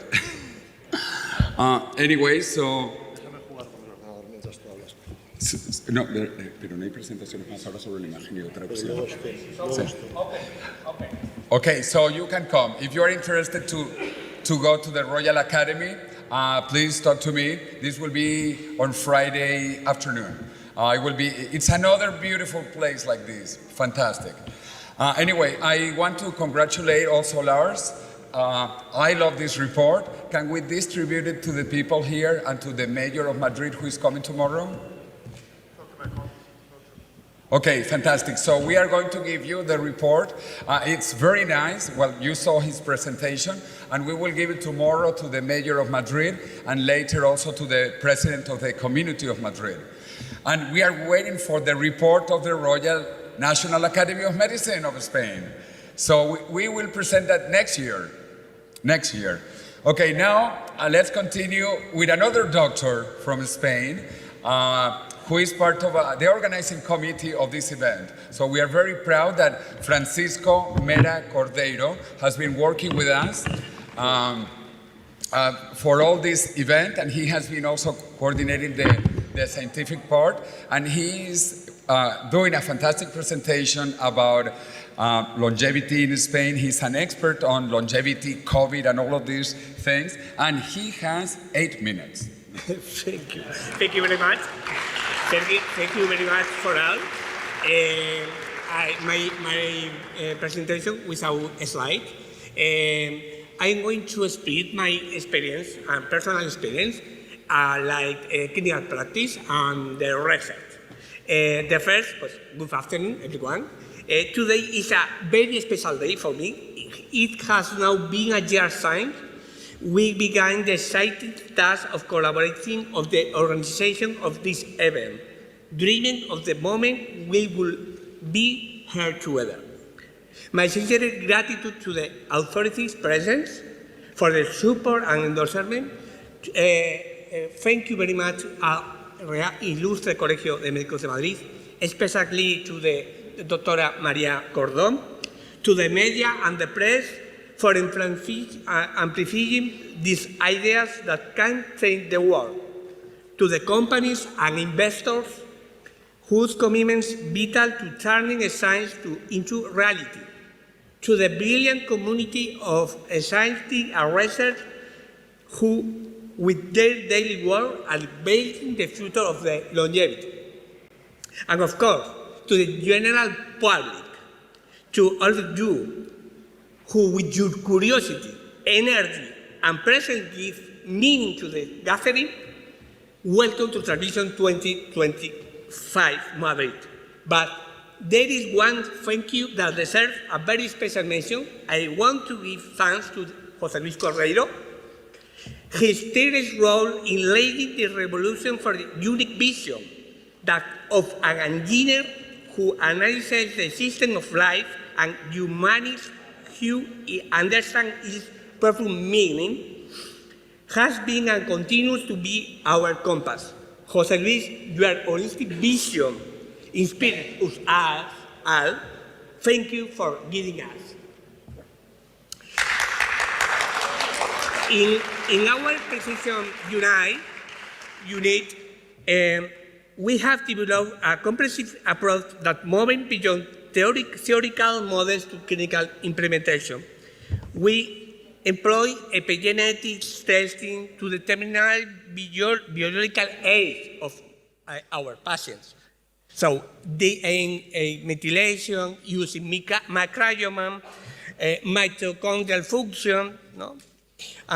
To access the cellular energy function, conduct comprehensive microbiome analysis and scan technology for real-time measurement of mineral status and toxic heavy accumulation. By analyzing data for all domains, we create a personalized therapy for our patients. In Spain, in this moment, there are different laboratories, companies, like Dr. Reitenen, dedicated to creating personalized serum therapy protocols for longevity, using compounds such as glutathione, NADH, curcumin, resveratrol, for improving the quality, for getting of the health span. That brings me to the second crucial focus, the essential connection between health span and sustainability through fine sport performance. Fine sport represents a revolutionary approach by connecting through that ecosystem all participants, earth, fauna, flora, and humans. Data intelligence-based AC for sustainability is not just a slogan. It's a platform for understanding how human health intersects with planetary health. For the place, all the focus are involving cutting edge is the research collaboration. Collaboration in this position in Madrid. I am proud to collaboration with the CBN, Severochoa, with Dr. Caetano Boncove, and I am studying about the senescent cells, and working for production a vaccine in front of the cells, the senescent cells, for improving the health span and for high to try nothing to disease. Okay? We are conducting research relationship between accelerated aging and long COVID. Our project is mapping how post-viral syndromes can premature aging process. We are for the place novel vaccination technology, that could potentially slow aging process. This collaboration demonstrates Madrid's role, a global hub where clinical practice, sustainability integration, and groundbreaking research converge to create comprehensive solutions for healthy aging. Madrid has emerged as the completed longevity ecosystem where multiple innovation streams converge. Clinical, sustainability integration, research. We are demonstrating that the future of longevity medicine must encompass not just personal health span extension, but also planetary sustainability and cutting-edge research collaboration. TransVision 2025 represents the perfect platform to advance this integration, where clinicians, research, data science, and sustainability experts can come together to create comprehensive solutions for healthy aging on a healthy planet. Thank you very much. I look forward to our continued collaboration in building this integrated future of longevity medicine. Thank you very much.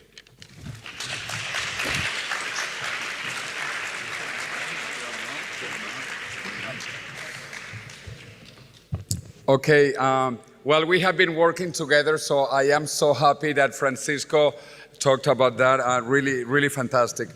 Now we are going to have a final presentation. It will be shorter because Elena Mantilla is not a doctor, okay? And the other 3 people are doctors. No, the real reason is that we need to have a connection to Harvard for Dr. George. But Elena Mantilla, we are so proud to have you here. Also because you represent the brand Madrid. She's Madrid Excelente, is like the official institution of our mark of Madrid. And so she will say why we are so longevous in Madrid, and we have so much fun, and we have so much fiesta and siesta. And in fact, after this, we go to the 2 video conferences from Boston. First, George, and second, Ray Kurzweil, and then we come back, we continue for the prizes for longevity of Madrid. 5 will be given tonight and 1 tomorrow. The Mayor of Madrid opens the event tomorrow at 9 a.m. Please come here for the Mayor of Madrid because this is the most longevous city in the European Union. And Brand Madrid is Elena Mantilla.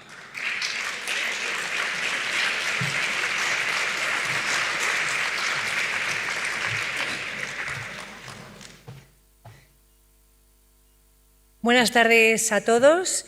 Me ha presentado mejor que bien. Soy Elena Mantilla, la directora general de Madrid Excelente, una entidad pública dependiente de la Consejería de Economía, Hacienda y Empleo. Y desde el año 19 al 23, por eso tengo aquí muy buenos amigos, fui la directora general de Inspección, Ordenación y Estrategia Sanitaria de nuestra región, es decir, durante la pandemia y la pospandemia. Pero hoy vengo a hablar de un tema muy interesante que nos compete a todos no solamente a nivel profesional, sino también a nivel personal. Y os voy a explicar todos los datos, soy auditora de cuentas, entre otras cosas, de por qué, desde nuestro punto de vista, desde la Consejería de Economía, Hacienda y Empleo, más de la experiencia que adquirí durante mi etapa en sanidad, os voy a traer aquí los datos que avalan y que nos ponen en un trampolín para seguir siendo la región, la ciudad más longeva de Europa. Madrid es considerada un puerto seguro en mitad de la tormenta. Y quiero empezar así el discurso que os tengo preparados. Creo que con esto ya podría terminar, pero voy a desgranar el porqué. Nos hemos consolidado como la región, yo voy a hablar de región, pero estamos hablando de Madrid, con mayor esperanza de vida de Europa y, como siempre dice nuestra presidenta Isabel Díaz Ayuso, este liderazgo es el resultado de un ecosistema no solamente sanitario, y por eso quizás os va a sorprender la exposición que os traigo yo preparada, sino que también es fruto de un ecosistema empresarial comprometido con la excelencia. Por eso quiero agradecer primero, y antes de nada de seguir mi speech, al organizador, José Luis Cordeiro. Es impresionante lo que has organizado en el Colegio de Médicos de la Comunidad de Madrid y unido también al empuje sin descanso de mi queridísima amiga María Cordón. La comunidad trabaja cada día de forma constante por la vida. Y como me habéis invitado, os voy a hablar de por qué desde el mundo, desde el ecosistema empresarial, que incluye también el ecosistema hospitalario, por qué esta afirmación la digo con tanta seguridad y con tanto aplomo. Muchas empresas madrileñas, y no solo del sector salud, también mejoran la vida de las personas a través de políticas que están centradas en el bienestar integral, en la prevención de las enfermedades, en la conciliación laboral, no solamente de los empleados, sino también de sus familias. Y os voy a desgranar todo para llegar a la conclusión que llegaremos todos juntos. Tenemos unos datos que no os quiero abrumar con todos ellos, porque Madrid hoy es la locomotora empresarial de Europa y que no tiene nada que envidiar a ninguna ciudad a nivel mundial. Tenemos los impuestos más bajos, tenemos una política de reducción de impuestos, de eliminar burocracia a la hora de que un centro hospitalario opere en nuestra región. Tenemos unas políticas que hacen que se premie y se certifique la excelencia empresarial, excelencia que se certifica a aquellas empresas que alargan la vida de las personas. Por lo tanto, Madrid también es pionera en tener una empresa como Madrid Excelente que apoya y certifica con un certificado de calidad que tiene este Colegio de Médicos, porque apoyáis políticas que hacen que vivamos más y mejor, que es muy importante, que la longevidad vaya unida con la felicidad.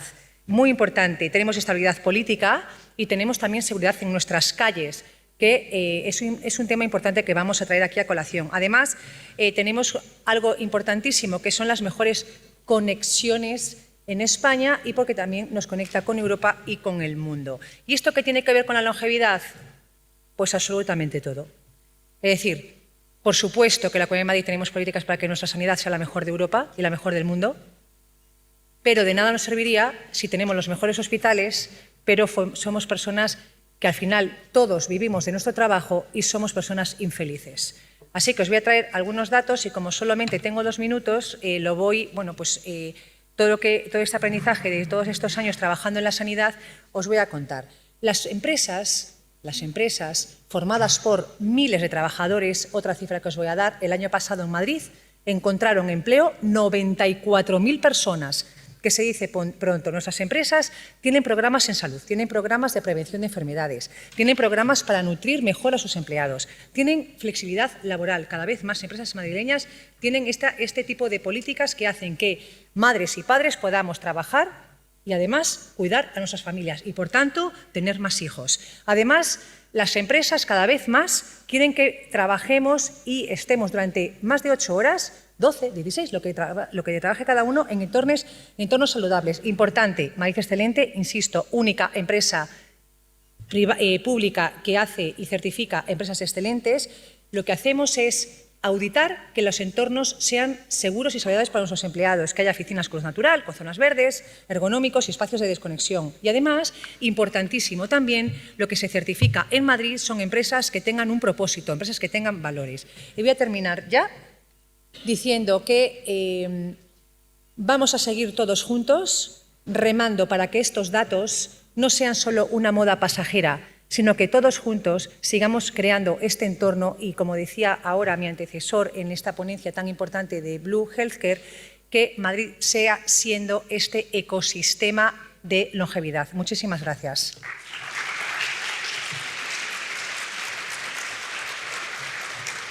Muchísimas gracias. Thank you so much, Elena Mantilla. As a Madrilean myself, I'm very proud. By the way, I forgot to say something. In Madrid, we say, from Madrid to heaven. De Madrid al cielo. From Madrid to heaven. Remember that? Yes, thank you. Okay. Now, we are ready. Sergio or Álvaro, we need here the connection. We are going to introduce George, who is, okay, it came up back. George, and for that, we have, of course, our fantastic Master of Ceremony, Sabine von Gafke. Thank you so much. Hello, Sergio and Ray. So, is George with us already? Do I have time to introduce him? Okay, I'll introduce him in the meantime. Because our next keynote speaker is nothing more than a true legend when it comes to genomics and biotechnology. Now, his innovations since back in the early 1980s have contributed to nearly all the next generation DNA sequencing methods and companies. In addition to his lab work on chip DNA synthesis, gene editing, and stem cells engineering. And this has all really resulted in foundational application-based companies spanning fields all through longevity and also medical diagnosis. From CRISPR to synthetic biology, Professor George Church's work has really reshaped what is possible in science. And Professor George Church couldn't be here physically, but we are so happy to have him here virtually. So, Mr. George Church, I hand over the word to you. A warm welcome to TransVision Longevity Summit here in Madrid. I'm having a little trouble hearing you. Would you like me to start? Is that what you're saying? Please do start your line. Okay, I will start on my slides.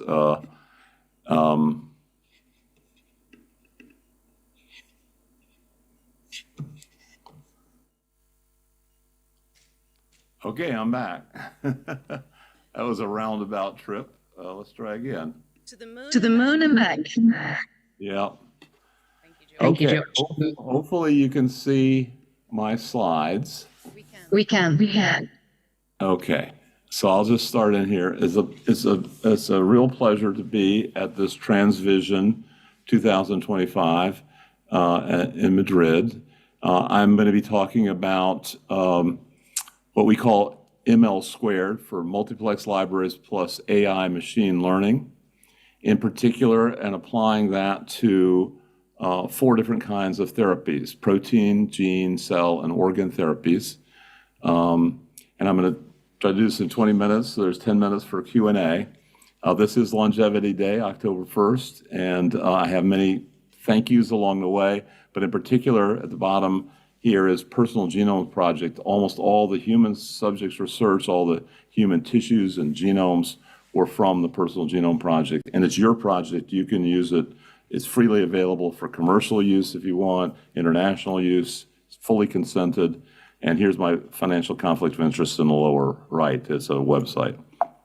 Okay, so I'm going to quickly go through how we developed analytic and synthetic tools, which you can think of as diagnostics and therapeutics. And in particular, we'll be focusing on gene therapies and aging initially. So here's 3 examples of analytic tools: nanopore sequencers, Illumina MGI, fluorescent sequencers, and then spatial omics that we've contributed to each of these things.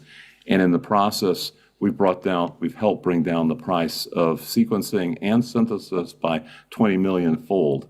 And that includes moving from a poor Human Genome Project goal, which was just 1 genome, to 2 genomes, diploid genomes in every human. So these are clinical grade in contrast. And now we have nearly perfect genomes of 6 billion base pairs per human. And we're now, that's the analytic side. On the synthetic and therapeutic side, I just want to bring to your attention, if you're not already aware, that there are affordable gene therapies. There are also multi-million dollars per dose gene therapies. That's mostly for rare diseases. But at the common end, so this is market size on the x-axis and factors of 10 for the cost, it plummets down to about $30 a dose if you can get it to something like these COVID vaccines were all formulated as gene therapies, and they and hence 6 billion people benefited from them, and the price could come down. I think that's going to be true for both pandemics and anything that involves aging reversal. And in addition to affordability, which is important to us, we also want to have rapid feedback on the approval process for use in humans. And we have 2 really hopeful recent things. One was I was just alluding to was the COVID gene therapy type formulation, which was a brand new formulation, got an 11-month FDA approval, which is quite a bit better than the old days of 10 years. And then baby KJ went from a diagnosis, a whole genome sequence when he was born, to 7 months later having a cure, which has a name. The name of the drug actually has his name built into it, KJ, and the name of the editor, ABE, a base editor, is a type of CRISPR that Musunura and Kieran and his colleagues published in New England Journal of Medicine. Anyway, so I think that the gene therapies have this possibility of doing things inexpensively and with rapid approval.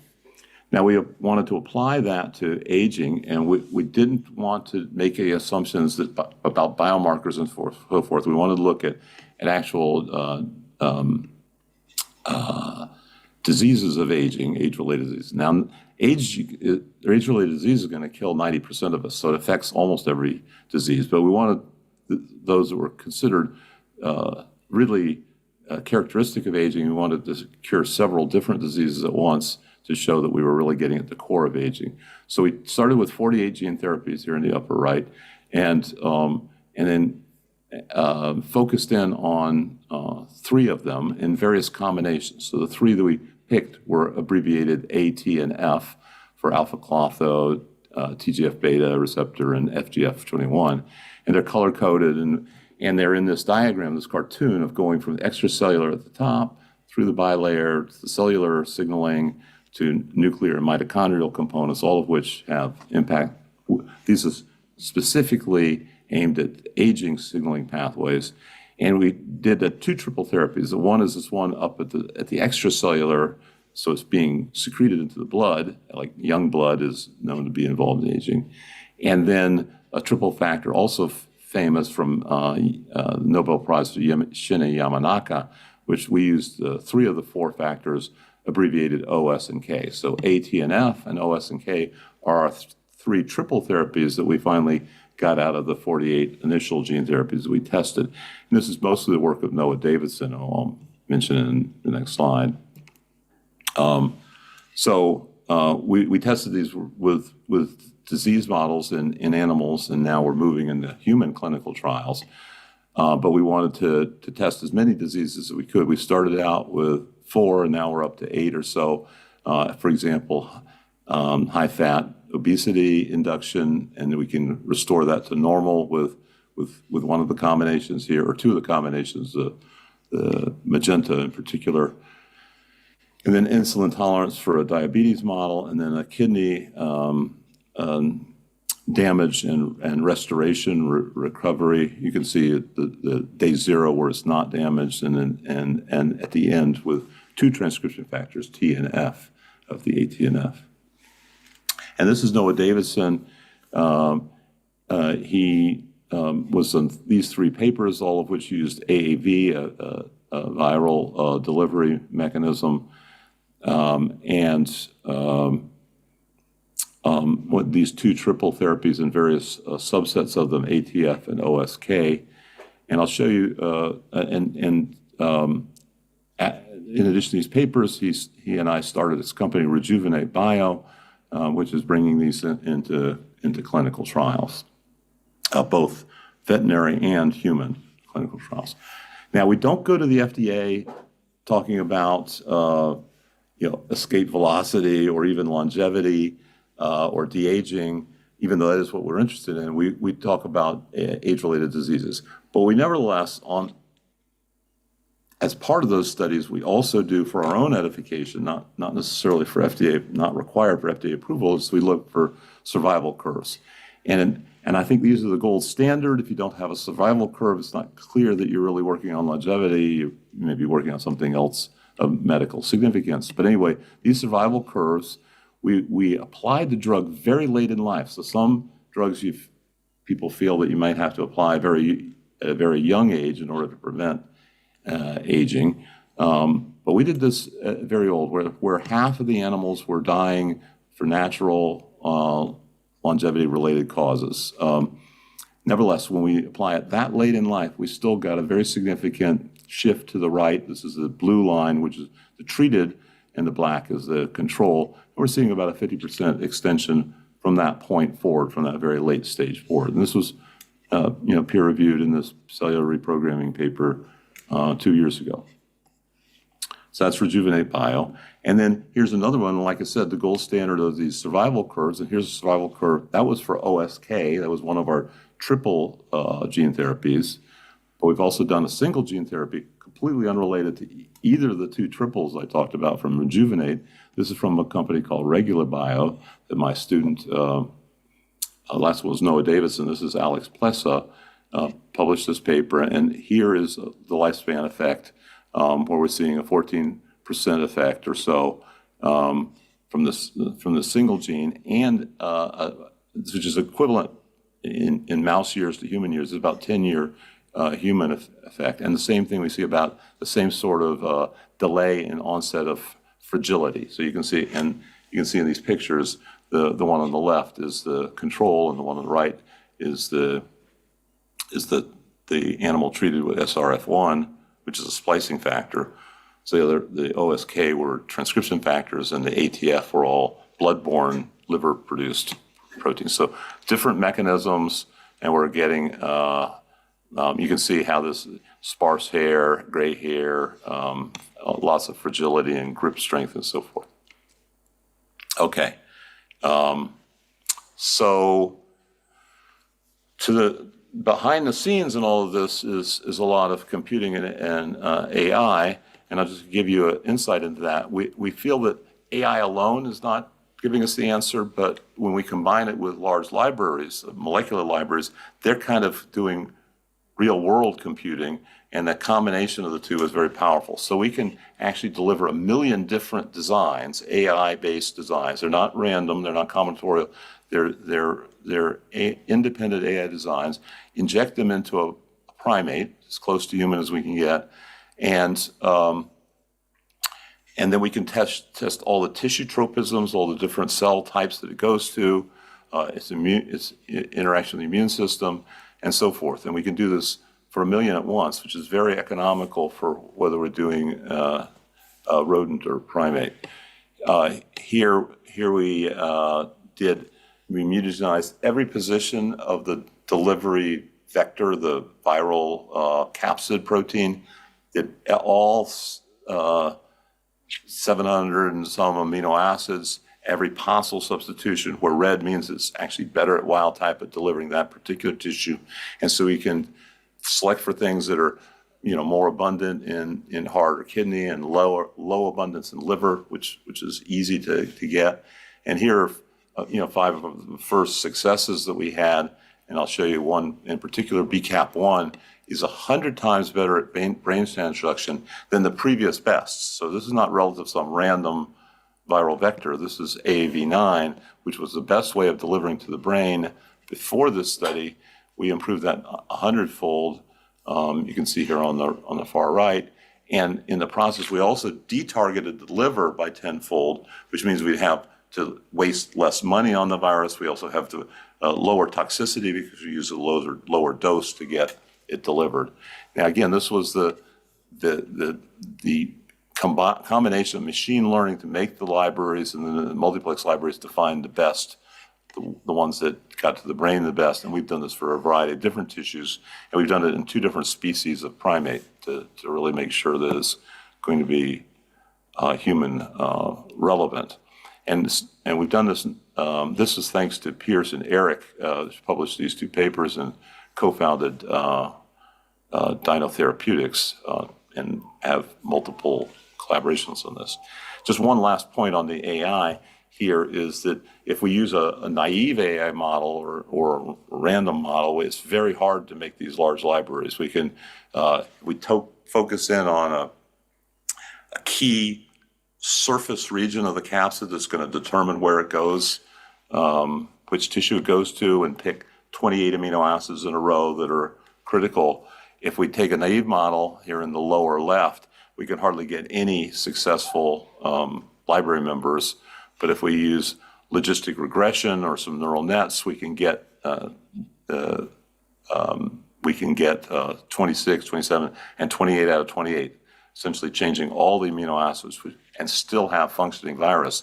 This gives us great diversity so we can get new functionality, meaning new delivery in this case. So that's what we can do with viral capsids for delivery. We can also do lipid nanoparticles if they have surface properties that we can engineer, and the nucleic acid is providing the barcode that allows us to know who the winners were. So when we get a winner, we want to know what it made it win, and then we use the barcodes for that. But in some cases, we don't want to have a virus or a lipid nanoparticle. We want to have a simpler peptide or protein, and for that we want to have a small, innocuous, non-nucleic acid code. So here you can have a protein or a short peptide barcode, and these are synthetic, and we choose them so that we can easily detect them. So here's showing our detecting signal along the y-axis, and we can see very little off diagonal. The diagonal is very strong. Here's a blow up of it. We now have 1,000. We can make thousands of these barcodes with very clean detection, orthogonality with each other. So we can basically barcode as many proteins as we want. And we can use these for brain connectome and more importantly, for Manifold Bio, who championed this or got this to work, that I helped co-found, we get tissue-specific medicines. So it's like the capsid story, except now with proteins rather than gene therapies. And here's an example where we got a 10,000-fold enrichment of one protein relative to sort of random proteins in this screen. This was a screen using a humanized mouse, having a human transferrin receptor in it. And we showed that we really needed to do this screen in vivo. So again, this is a combination of the AI machine learning up front so that we get high diversity, but then we test it millions at a time in vivo. And so I gave two examples of Dino and Manifold for gene therapy and protein therapy respectively, but we have lots of other companies that have spun out of my lab, including Nabla, Helix Nano, Jura, Shape, and Lila.ai goes beyond therapeutics to science in general. And I'm very excited about Lila.ai. And many of these, essentially all of them, use this combination we call ML square for machine learning plus multiplex libraries. Then the final topic, and then we have time for questions, I hope, is on cell and organ therapies. We harnessed transcription factors and splicing factors, as you've seen. We can harness them so we can get up to 98% conversions from stem cells to our target cells in just 4 days. That we didn't know to expect that at the beginning, but it's what we've come to become. We've seen as what we should expect. And if we're not getting that, then we probably haven't worked hard enough to get the right recipe. We have now 300 different recipes to get different cell types, and we use RNA readouts, such as the one here, where we can just classify them broadly as endothelial neurons or fibroblasts, and then we can do subcategorize each of those for there's different endothelial and neurons depending on different parts of the body. And so we have these 300 recipes, and then one of them, a couple of them are making it now towards clinical trials. Here's an example of one where we have a recipe for making oligodendrocyte precursor cells. These are oligodendrocytes wrap myelin around the axons to make the rapid neural transmission that you have in your white matter. And this is what's demyelinated in autoimmune diseases like multiple sclerosis. We want to remyelinate it, but we don't want it to succumb to another round of autoimmune degradation. So we supplied them not only with this ability to remyelinate, but also production of cytokines which prevent the autoimmune attack. So these are, in a certain sense, super cells. They're better than the original cells. So we're not just doing a transplant. We're actually making an enhanced part of the brain. Now, the white matter makes about 40% of your brain. So this is a pretty important thing to be getting control of. And autoimmunity resistance is related to tolerance, which we've developed for transplants in general, and you'll see that in a moment. A second tissue type, so this is a oligodendrocyte tissue type with GC Therapeutics, and then two other companies that came from two of my graduate students here, Christian Kram and Marek Smela, Gamito and Ovel, are trying to make either mature oocytes in the IVF clinics or make eggs from scratch. The first of these, the maturation, is now the first iPS-based therapy to enter to be FDA approved, and it's now in phase 3 clinical trials. So this is looking very promising. It allows us to reduce the number of hormone shots from dozens by a factor of 3 and reduce the price by a factor of 3 as well. And then finally, so those were tissue types derived from human stem cells, but to get organs, we haven't yet, no one has made really large organs like kidney, heart, liver, and so forth. And and so to do that, we need a full developmental system that's as close to human as is feasible. And so we chose pigs, in part because a number of groups before us saw the value of pigs being close physiologically and anatomically in size and so forth. And our first one is kidneys, but we're also doing liver and heart. But for kidneys, we have hundreds of thousands of people on dialysis. It's a very unpleasant experience. You're limited geographically where you can go, and also there's a brain fog that many of them experience. That's just the toxicity is not completely alleviated by the dialysis. We had a series of papers here, largely spearheaded by Mike Luhan Yang, who was a graduate student and a postdoc and a co-founder of Egenesis with me, that we had to do 3 knockouts and 7 knock-ins, that is to say 7 transgenes that humanized the pig for all sorts of blood complement factors, blood clotting, innate immunity, inflammation. And moreover, the FDA was very worried about the endogenous retroviruses. These are things that could cause cancer or other problems. And in particular, since all transplants, even human to human, involve immune suppression, if you have all the pigs overproducing large amounts of these viruses in an immune suppressed patient, that is a recipe for a very unwanted possible outcome of evolving a zoonotic virus. And so the FDA didn't want that. So we knocked them all out using CRISPR. And we were invited by the field, essentially by 3 of the founders of the field, to apply our CRISPR methods to these animals, multiplex editing, really. And we're not only trying to address the worldwide shortage of sufficient donor organs, but we were also trying to make enhancements, similar to that one enhancement I was talking about before of making them resistant to autoimmunity.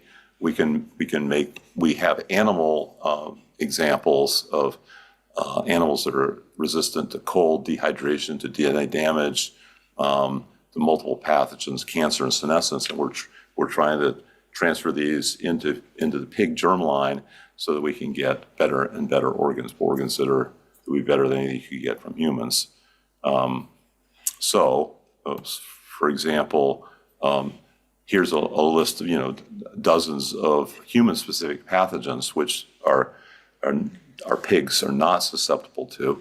We'd like to extend this list to include all pathogens, but we're not there yet. This is a video of our longest xenotransplant so far.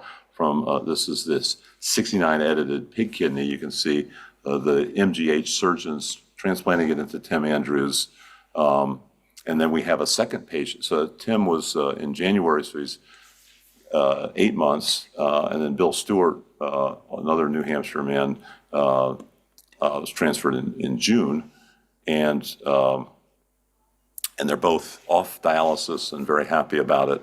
And I just want to open it up for questions and thank everybody. Again, thank the Personal Genome Project, which was the inspiration and the source of the cells and the data and for a lot of the human experiments. And then this is some lab alumni. So thank you. I'll stop sharing here.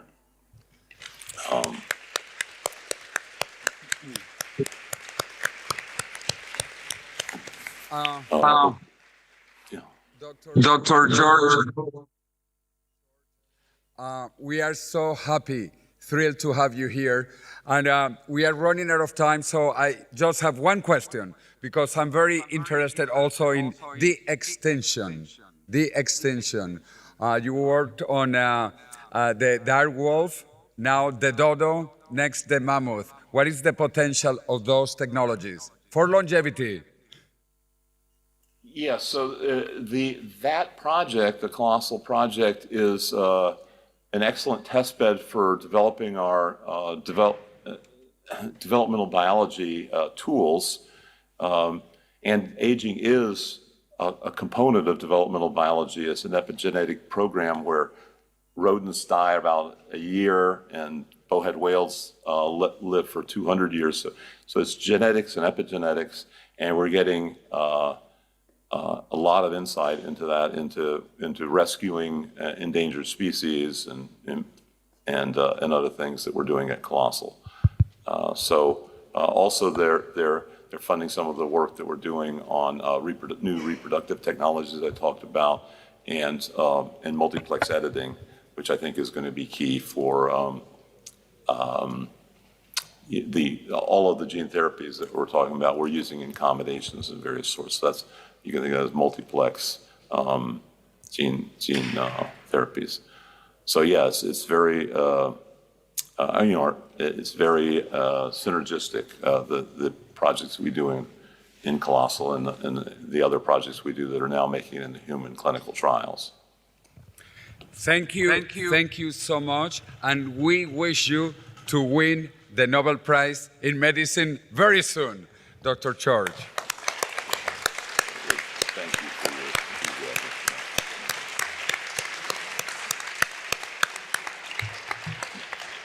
Please give it up for Ray Kurzweil.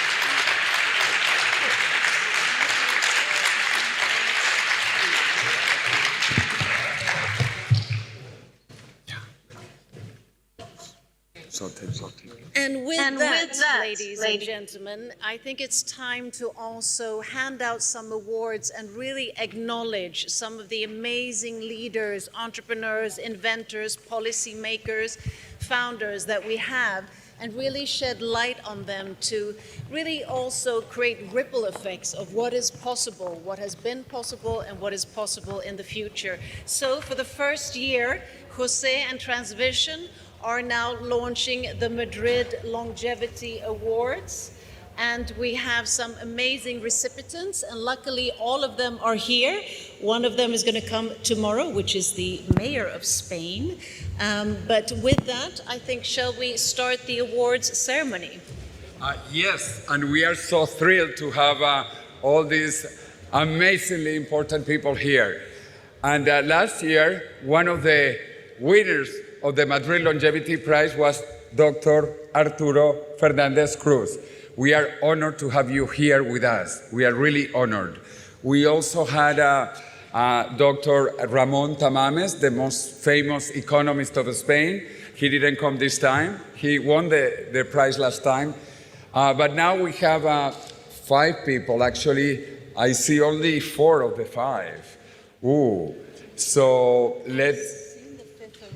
Yeah, so the 5th is the 2nd. So we will begin with the 1st, and then we will go to the 3rd. So the honor for the first Madrid Longevity Awards is truly a remarkable man, and José will talk more about him. But I'd like to announce Antonio Garrigues Walker.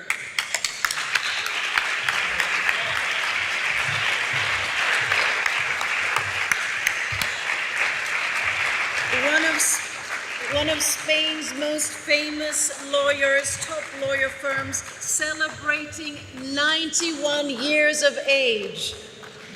91 going 60. Yesterday was his birthday. Happy birthday!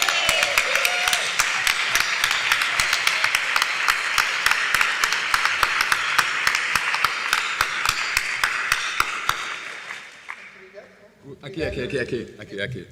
Cumplir años tiene muy poco mérito, de verdad, seguro. Pero en cambio ese reloj de arena me encanta. ¿Tengo que hablar más? Bueno, sentarse. A sentarme aquí. Eso, aquí, en la primera silla. Let's give it up again. Happy birthday, Mr. Walker.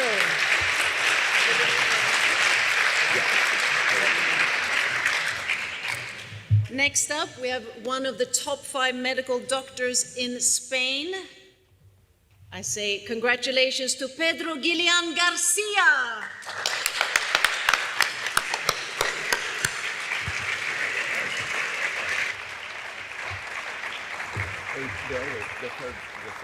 We are truly honored to have one of the best doctors in Madrid and in Spain. who has been doing incredible things, incredible therapies, and now he's working in longevity, rejuvenation. So we are so proud of Dr. Pedro Garcia Guillén, and all he's doing, the Clinic Centro. He's a fellow, honorary fellow of the Royal Academy of Medicine of Spain. And that's for you, doctor. And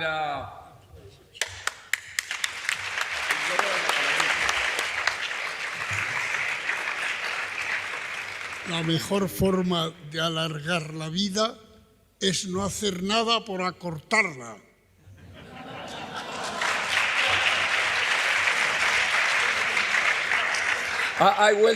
I will translate that because he spoke in Spanish. He was just too lazy to speak in English. He said that the best way to extend your life is to make sure not to do anything to shorten it, which is fantastic, fantastic.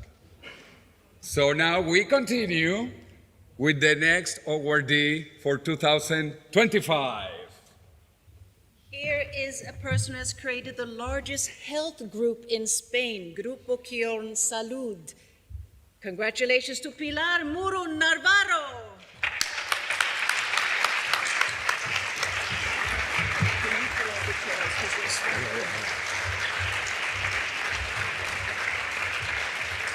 It is truly an honor to have a woman that is a force of nature.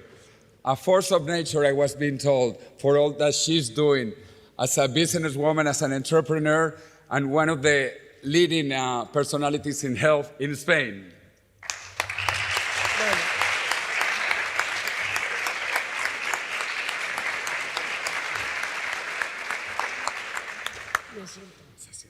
A true role model for more girls and women into longevity and the STEM.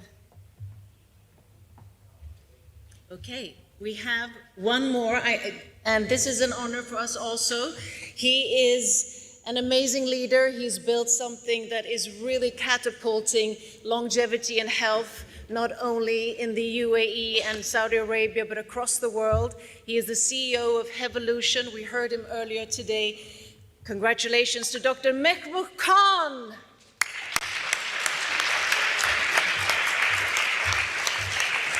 We are truly honored to have Dr. Mehmood Khan, especially because he came to the March for Longevity. He was with us walking throughout Madrid.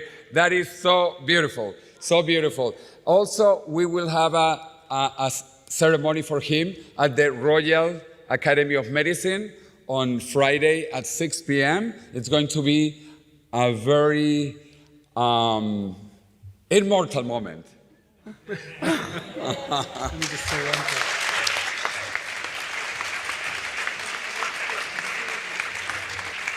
I truly accept this on behalf of the whole organization and my team back in Riyadh and our board of directors. So on their behalf, I'm happy to accept this award. Thank you.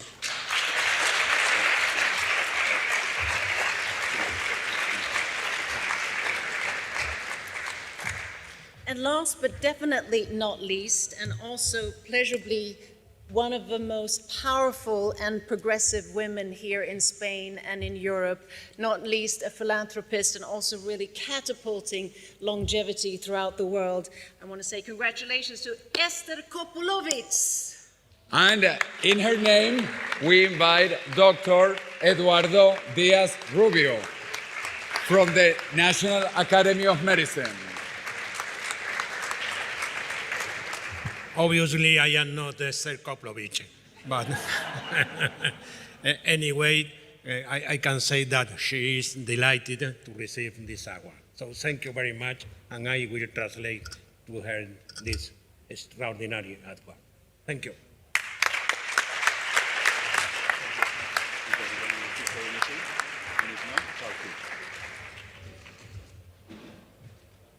Okay, then invite to the family picture. So here we have 5 amazing individuals who are really creating ripple effects around the world. So huge congratulations to each and every one of you. Thank you so much for everything that you're doing in the world. I just also want to address everyone who's here in the room. because we are all making changes. You know, we are the leaders that we are looking for, and each and every one of us have a possibility to push the needle forward, make a dent in the universe, whatever, verb you would like to use, but it really is up to us collaboratively and in unity to make change. So I also want us to applaud each and every one of us for being here, gathered in this space, and for also pushing this forward. And of course also to José and the team for making this happen. TransVision, did you want to add anything? Yes, because we have one of the directors of the College of Medical Doctors, and we think that we want to hear a phrase from each one of the winners. So let's begin with the happy birthday man. Antonio Garrigues Walker, one sentence. One sentence.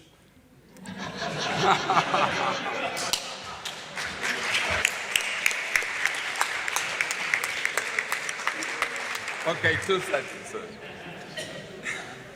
Cuando a Unamuno le dieron un premio, dijo, generalmente cuando se le da a alguien un premio, suele empezar su discurso diciendo, yo no me merezco este premio. Y generalmente tienen razón. Y añadía, no es ese mi caso.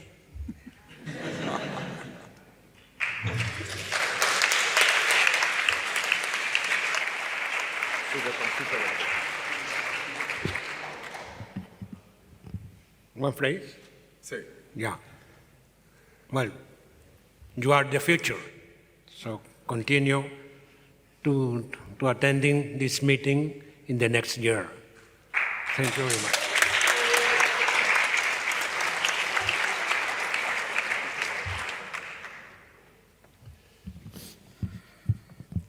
Yo les voy a hablar en español.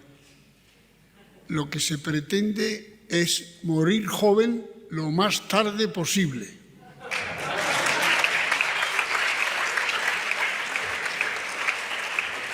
Para ello, tenemos que seguir escribiendo nuestra historia en la célula. La célula lleva nuestra historia y como nosotros la pongamos mal con dificultades, acortará la función de la misma.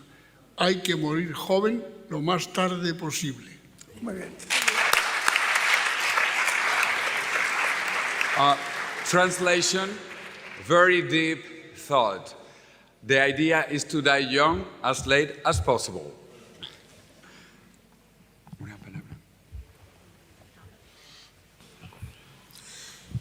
Buenas tardes, que no he hecho ni he saludado al llegar. Buenas tardes a todos. Y agradecer muchísimo a todos y a los patrocinadores que nos otorgan estos trofeos. Enhorabuena a todos los premiados y decirles que yo estoy contenta de cumplir años. Me siento feliz, estoy encantada, porque cumplir años significa también tener libertad. Llega un momento que haces lo que quieres y cuando quieres. Y eso te da una libertad. Por eso a todos ustedes, doctores, investigadores, científicos, sigan trabajando y ayúdenos a poder vivir esta libertad muchísimos años más. Muchísimas gracias.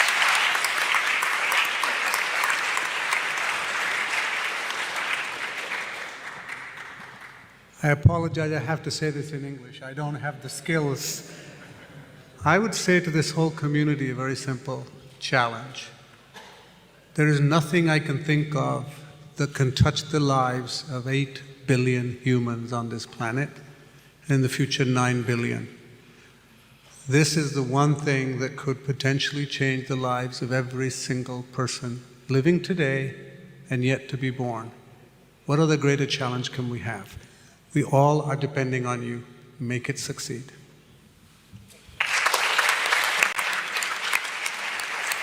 Can we have a picture with the press in front? A family photo? Foto. Una foto. And while they're taking a family photo, I just want to mention there's going to be tapas and canapes, so a cocktail mingle and network after this.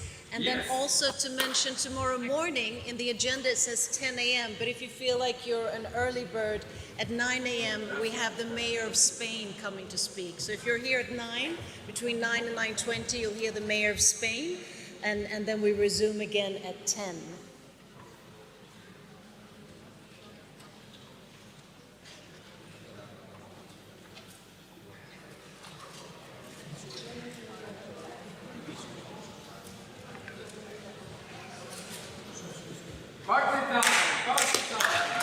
Great. Thank you so much.